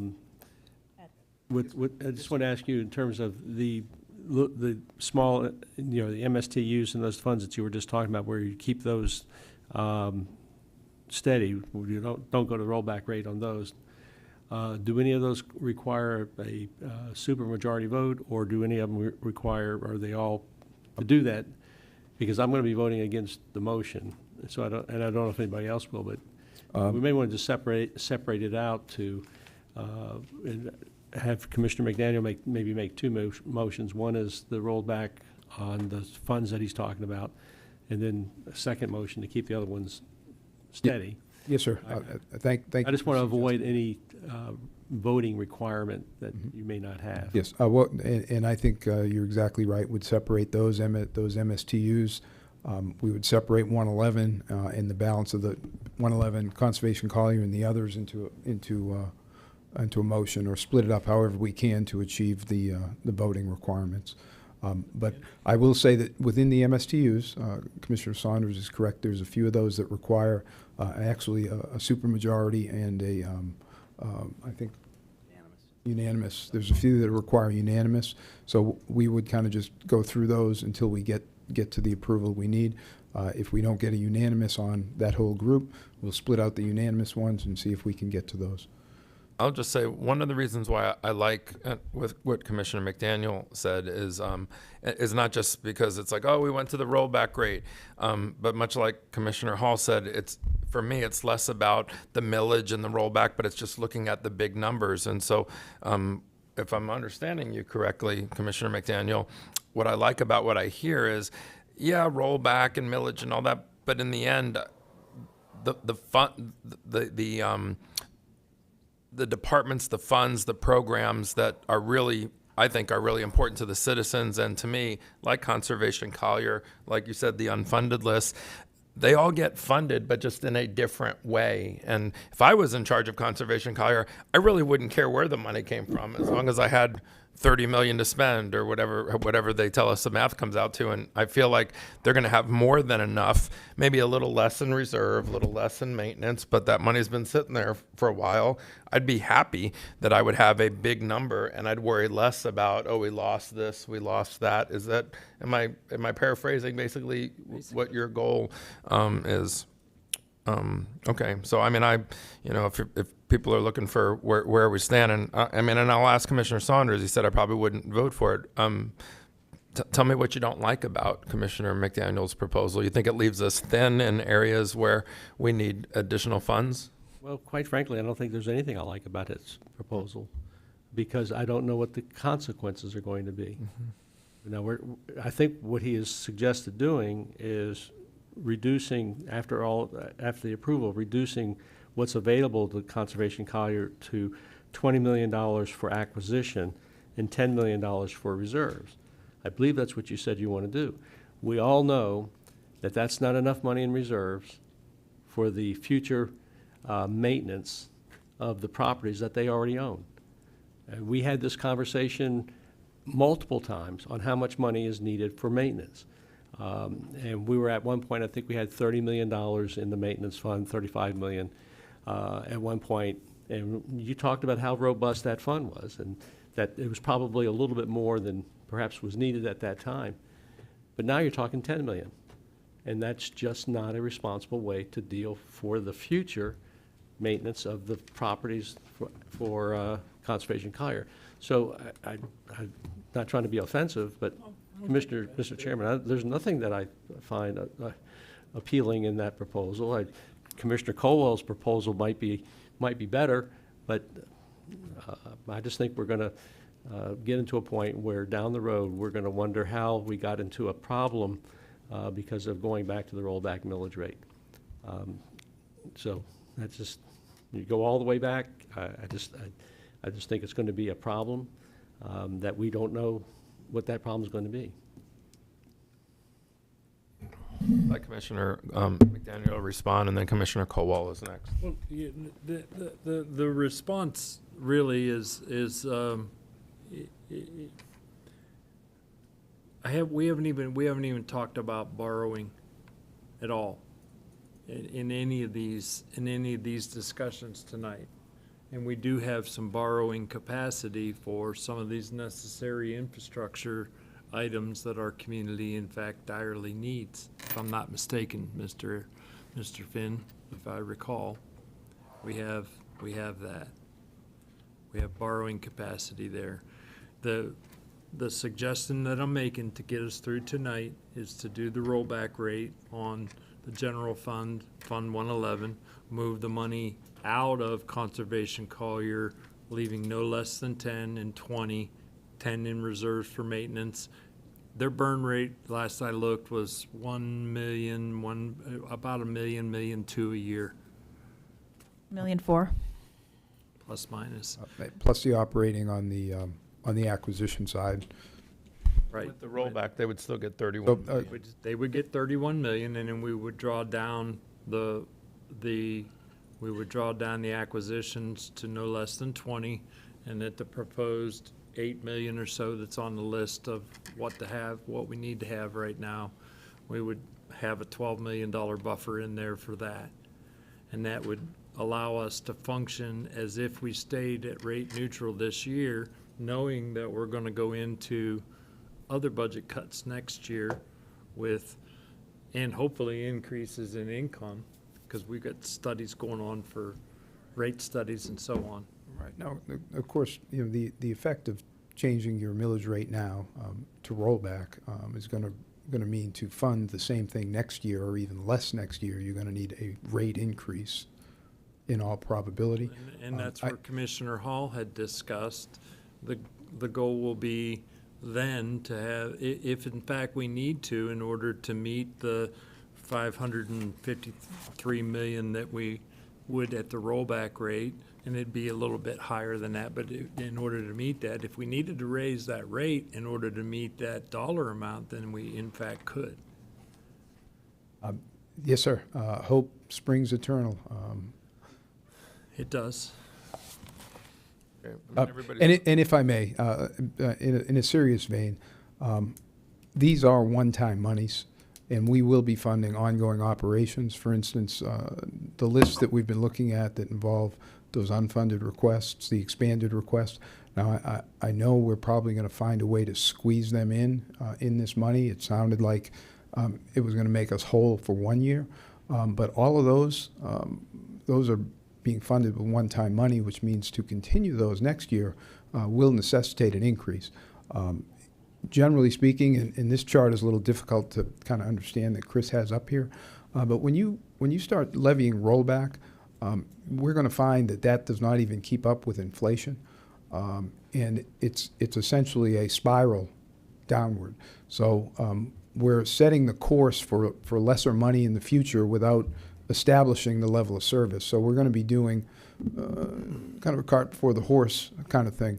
Ideally, we would have had an opportunity to establish what the level of service is, tell you what it costs, and make sure that meets with your approval through the process. So doing it now at this stage is going to have some ramifications next year. And I acknowledge Commissioner McDaniels is crystal clear. His intent is to dig in deep into the budget. I believe the balance of the board feels the same way. County manager is committed, as we committed this year, strategic plan, AUIR, and a evaluation of the process we should use in the budget, whether it's based on a priority basis of what's mandated versus what is a quality of life type thing, or as I think we all say, our primary thing is public safety. Secondarily, it's infrastructure, and lastly, it's the balance of our infrastructure and maintaining that appropriately, leaving us with the quality of life issues, as a priority, but a lower one to the first two I mentioned. So that, in fact, is what the budget's going to look like going forward, and we will find ourselves making difficult decisions. I like the math of Commissioner McDaniel's proposal for Conservation Collier because it doesn't take them to zero, it doesn't pause them, it just moves their money around a little bit in a more creative way. And they may not like it, but we're up against some difficult things, and the alternative could be you get nothing. And so I like it. My only concern where I'd feel a little bit better supporting it is I am concerned about how that rollback then affects some other funds and some other, other programs that we might be taking them a little too far back. And so that's where I'd like to hear your response to that. But before, maybe just think about that for a minute. I want to go to Commissioner Caldwell, who's lit up. Did you have something, sir? I want to make sure, like everybody's lit, but we've all been talking. There was the other slide that was showing the supermajority, and so you have. Correct me if I'm wrong. This is Conservation Collier. It requires a supermajority. Is that correct? Because I thought I was understanding there was a. But it depends where we are, and there, right now, Conservation Collier is partitioned off from the general fund, and that is the way the Department of Revenue has been looking at it. The county attorney has reviewed that and believes that partitioning is just that, doesn't have any real effective law, and perhaps Commissioner Saunders or the county attorney could kind of fill us in on that one. These are the votes to stay at millage neutral. So that was the intent of this chart, is to show the votes needed for millage neutral. The line item for Conservation Collier is incorrect. It does not require a supermajority vote. It only requires a simple majority vote. Okay, that's the question I had. Yeah, this was put on there, quite frankly, it was put in there in error.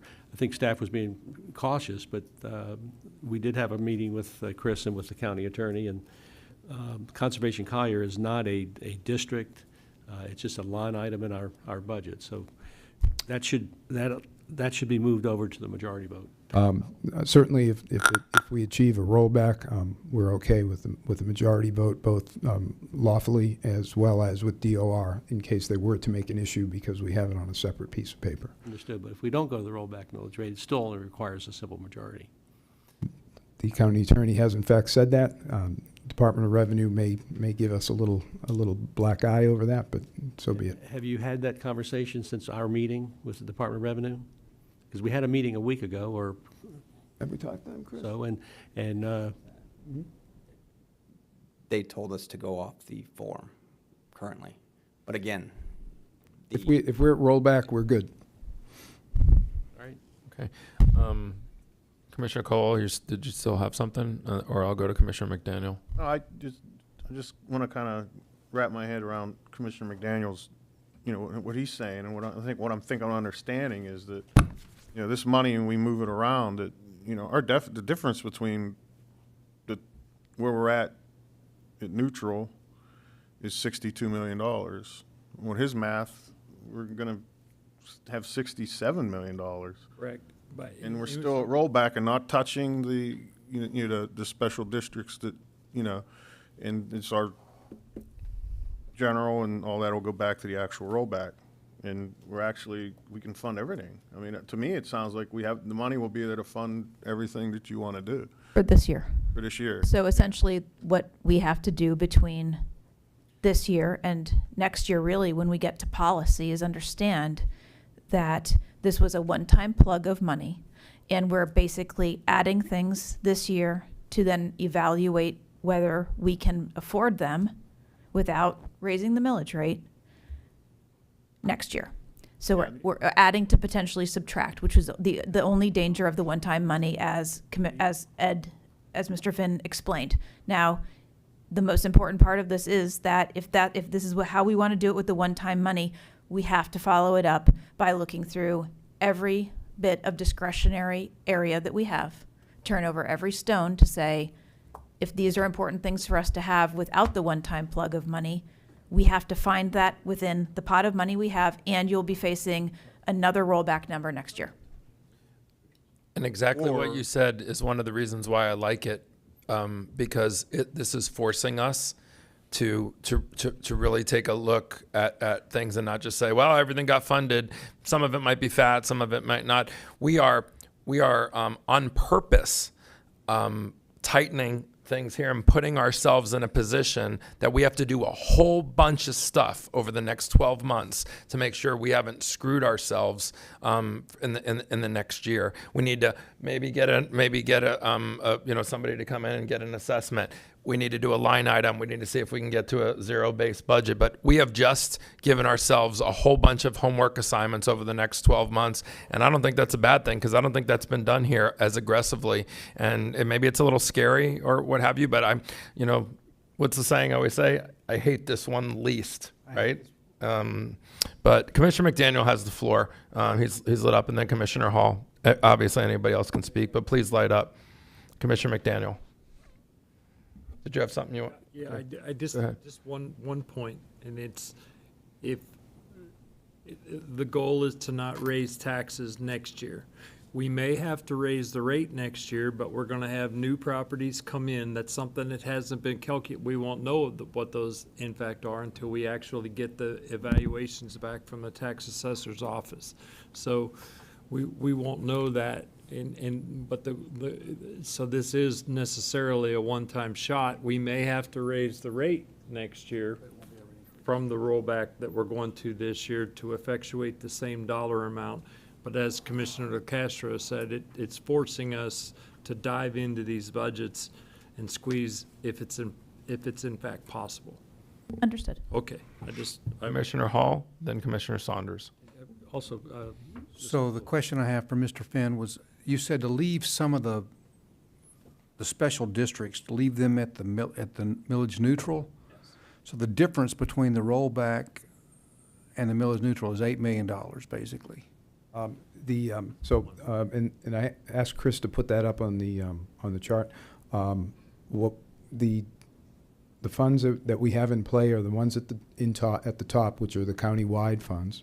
And the other fund that we have in play is the top one in the lower section, which is the unincorporated area general fund. Right. And Chris is showing the millages. If he showed you the dollar amounts, you would see that the unincorporated area general fund makes up the bulk of that $6 or $7 million there, Chris.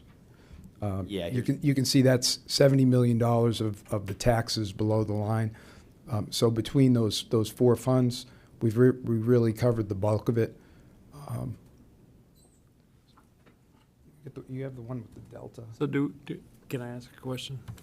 Go ahead. So, and if I may, the delta that you're talking about in 111 is the best part of $7 million between rollback and where we are right now. So that does in fact cover the bulk of the numbers that we're trying to achieve here. It still gets us to the same dollar amount. Plus or minus $1 million. Makes your job easier here in just a few minutes. It makes it so we're not going That's our to goal. try to open a window and jump out. I just wanted to clarify that. Our goal is to make your job easy. I understand that. I appreciate that question, sir. I'm glad that you gave me an opportunity to clarify a little bit. So I see those 4 funds as the funds in play. And if I may, Mr. Chairman, I see the clerk standing there. I don't know whether. Well, one of the things I was going to say to her is, think twice about coming to the podium. Nobody talked about cutting any of your stuff. Sometimes you come up here and then all of a sudden it's like Shark Tank. You come up here and all of a sudden maybe we come up with a better idea. So sounds like you're safe right now. But if you want to approach the podium, ma'am, the floor is yours. Thank you, Commissioner. And if you settled that, great, because I heard we're all up for grabs. Having lived through below rollback in the 90s, cautionary tales, a couple of things that I heard that as comptroller does concern me. Borrowing at the height of the market and height of interest rates, we're not in favorable conditions to do borrowing at this time. We're at a higher rate. We are about $800 million in debt right now. So some of those pay downs and opportunities, when you roll back or when you forego the growth income. Remember, we always, back earlier, growth paid for growth. You're actually going back below where growth will pay for growth. You have to expand your facilities. We recently had a big pipe break in the warehouse. Your infrastructure is weak. Things about the courtrooms aren't mine, they are court administration, but if they see them as necessary for future growth, we are growing in Collier County exponentially. And the services that are required for each of those are exponential. Also, what the county manager has pointed out with you're only going to increase to cut. We just caught up with our salaries with our employees. We are now, this budget includes 5% more for insurance. FRS has gone up. We have gone back in time in the early 2000s, 8 years our employees didn't get raises. So rollback, and that sounds very good from an initial 1-year perspective, but when you look forward 3 to 5 years, what's happening in Collier, what do we have to do to balance that? You do have a tough decision, but because I've lived through all of this, and you did mention my budget was why I came over here. I was in my room watching and working. So, but just to offer those cautions, because I have seen it, and it really does sound good. Also, a little bit of an exception, because I do give you a line item budget, and I gruel over my budgets, and I think the county does the same. These departments, we look, you get the change orders and things, everything is going up on the commission board agendas. You have to make up that somewhere.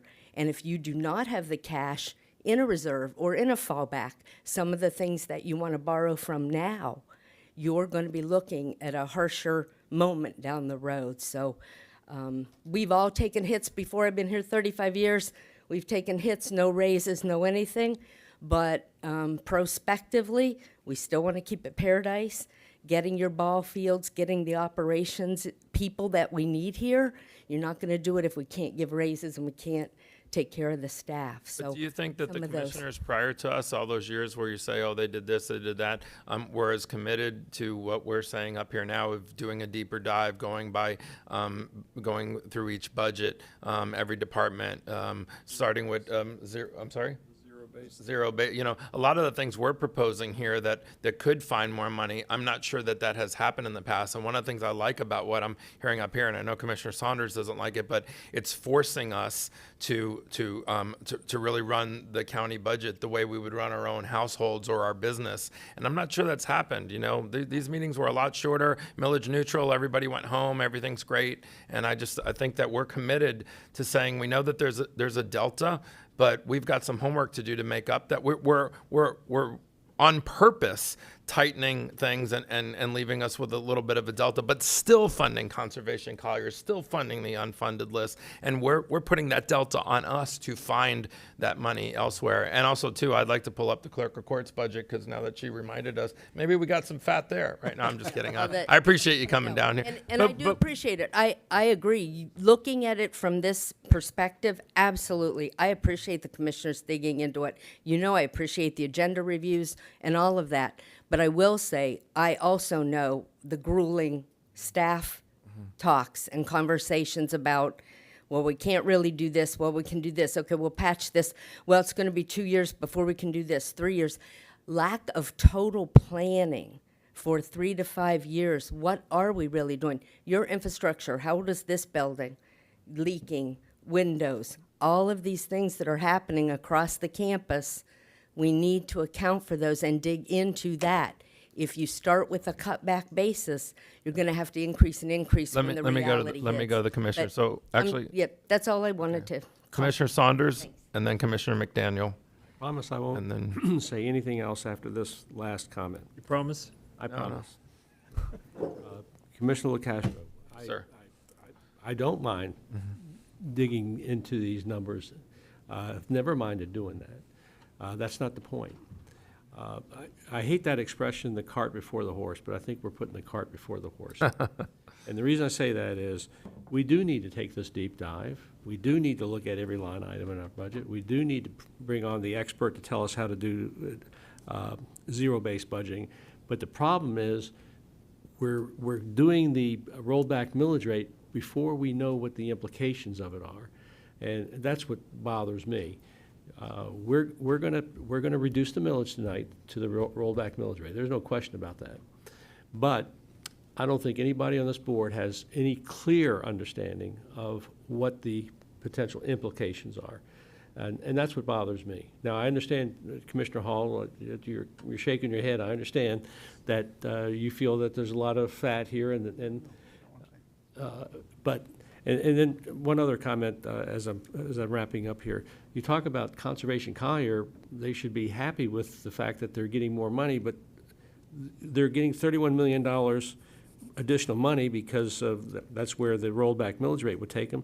But then we're taking all that money out and leaving them with the, like I said, the 20 million and the 10 million. That's not an increase in funding for Conservation Collier. It's gutting that program. So I just want to point out that I think that we're talking about a process that I think would be a very good process. The problem is we waited too long in this budget cycle to do it. We should have had this conversation back in March, April. That's when we should have started digging into this, when we agreed to the budget recommendation from the staff of 5.75% across the board. That's when we should have said, wait a minute, why do we need that extra money? We didn't do that. We sent the message, we're going to deal with the 5.75%. That was the guidance. And so I just think that we have kind of put this in reverse here. We should have this conversation in this detail before we make a massive reduction, because I don't think we understand what the implications are going to be. That's it. I know there's going to be a motion in a second. I'll vote against the motion because I think it's bad public policy. I don't have a problem with cutting taxes, but I do have a problem with taking a deep reduction.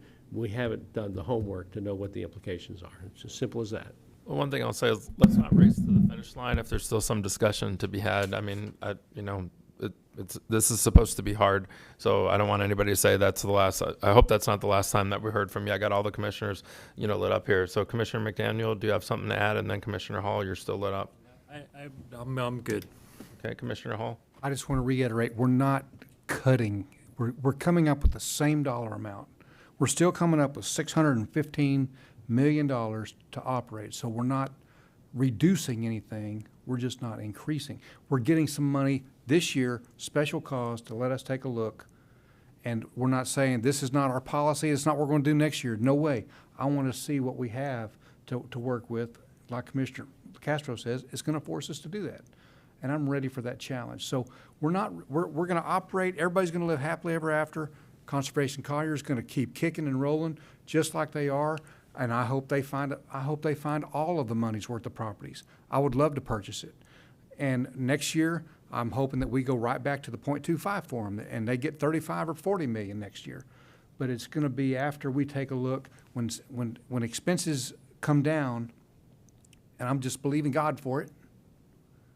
You know, you can argue with me and say, there's just no way. Well, we're going to let somebody else determine that. And we can take their recommendations or we can reject them. So we're still coming up with the same amount of money, whether, you know, however we get there. I like Commissioner McDaniel's proposal, and I'm okay with leaving the little taxing districts at millage neutral. It's all the same money. It's just less accounts to deal with.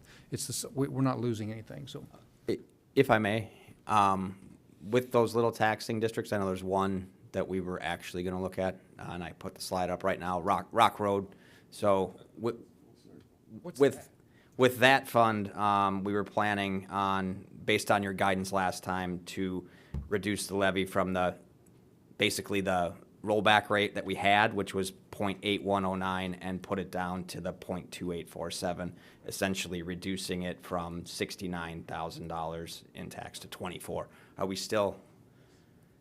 Okay, just wanted to double check and make sure we're all on the same page with that. And for your brain, as we're going through those smaller MSTUs and smaller taxing districts, I want to see a comparison of the previous year's expenses in relationship to the estimated revenues that are coming in, and correlate the taxation to be at least equivalent, also accounting for increases in expenses and that sort of stuff. And you did that on that one, and that's how we got to that number.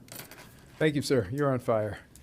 Because I know we talk about a proposal here, just so I understand the procedure, or just so we're all clear on it.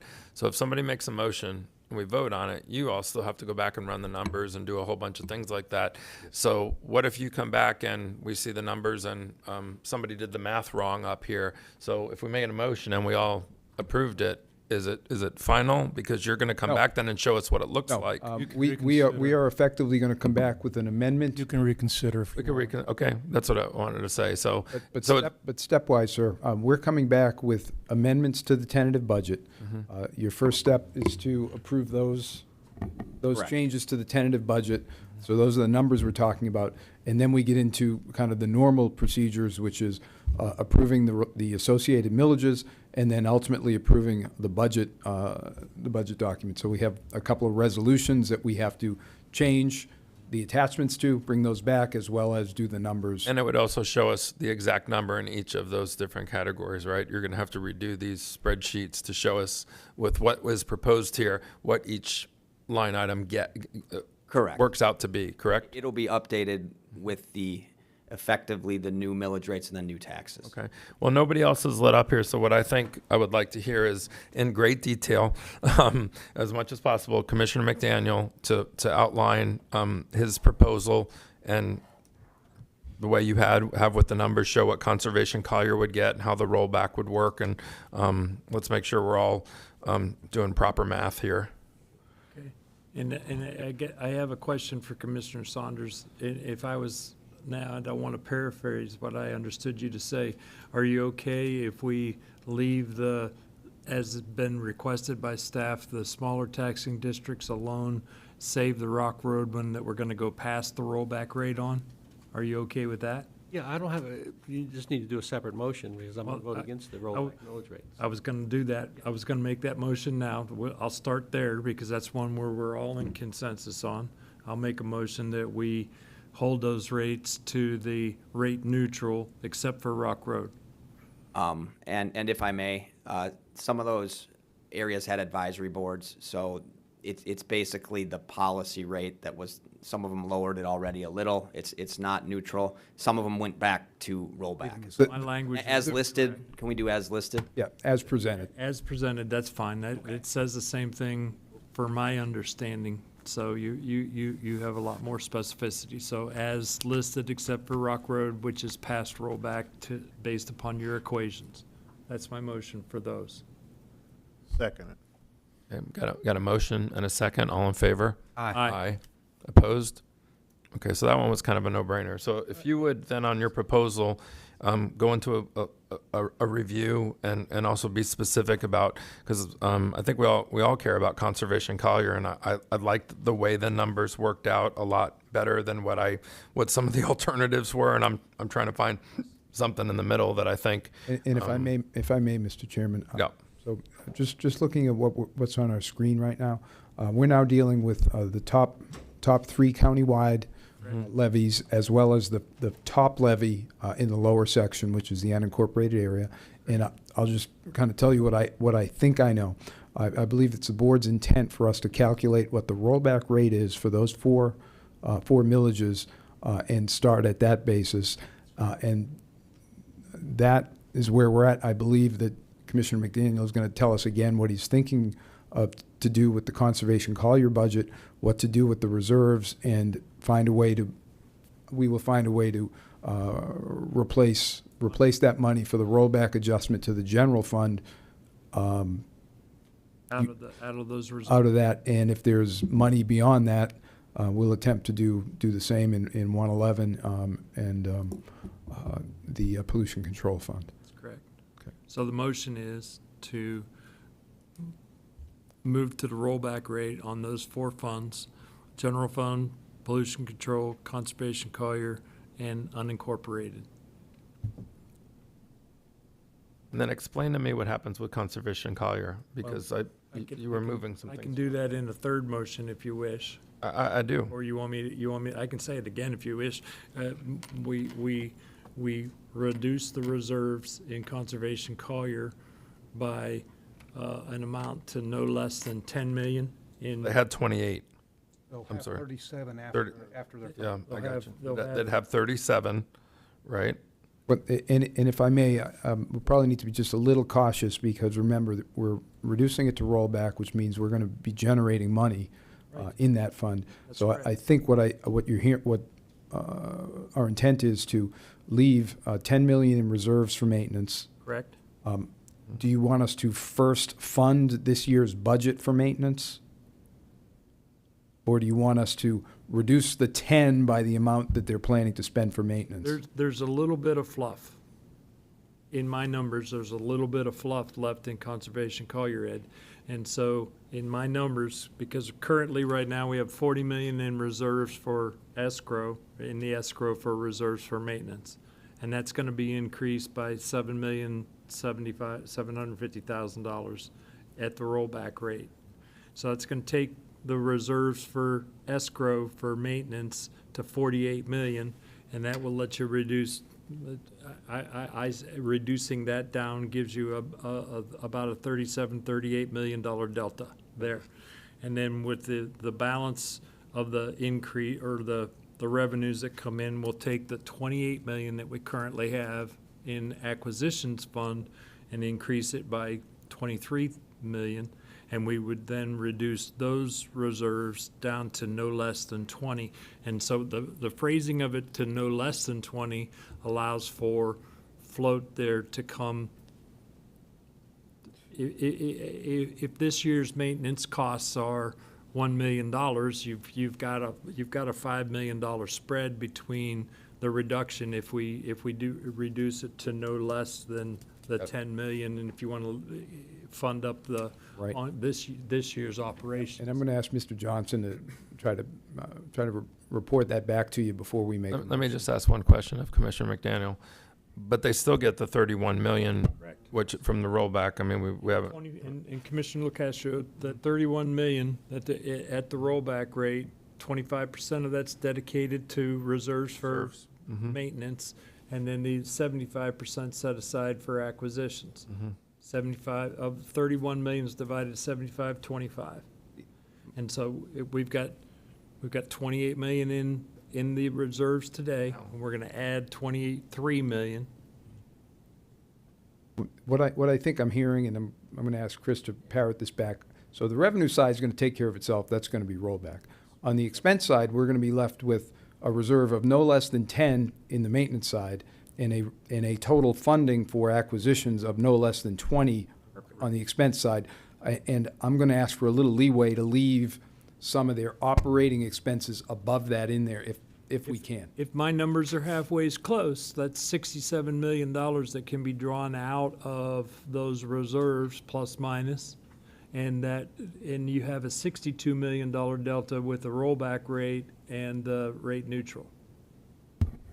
Chris, say something. So I just want to make sure, and I think I understand. So we will reduce the millage rate to rollback. That will cause a shortfall. I won't say the shortfall. It will reduce the revenue. We will then take the reserves from Conservation Collier maintenance and the money that would be going into to increase the land purchases to basically backfill that revenue that was pulled out. Right. So we're Spread it out amongst what you've already proposed in these budget documents. Yep. So that still leaves Conservation Collier with what? I'll be able to tell you that in approximately. And if I may, sir. 30-something million. It should be no less than 30 million. 30 plus. And if 30 plus, you plus some money for operating. plus 5, you should have about 5 million to float back and forth between acquisitions and maintenance if my math's close. It is. Okay. So moved. Got it. Second. Okay, so I have, So we have the MSTU motion made, seconded, and approved.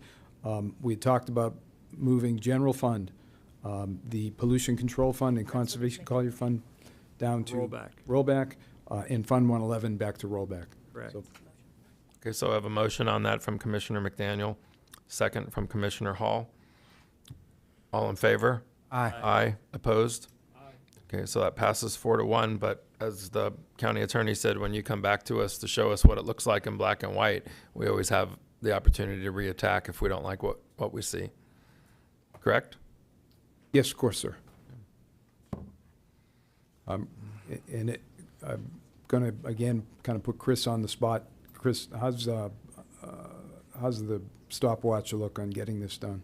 I think we could try the 90 with the understanding that if we're not there yet, we may have to come up and push it a few more minutes to take care of all the paperwork we're gonna need to do downstairs, You need an hour and a half? at least. Commissioner, we did some tabletop exercises on this, and it was in excess of 3 hours.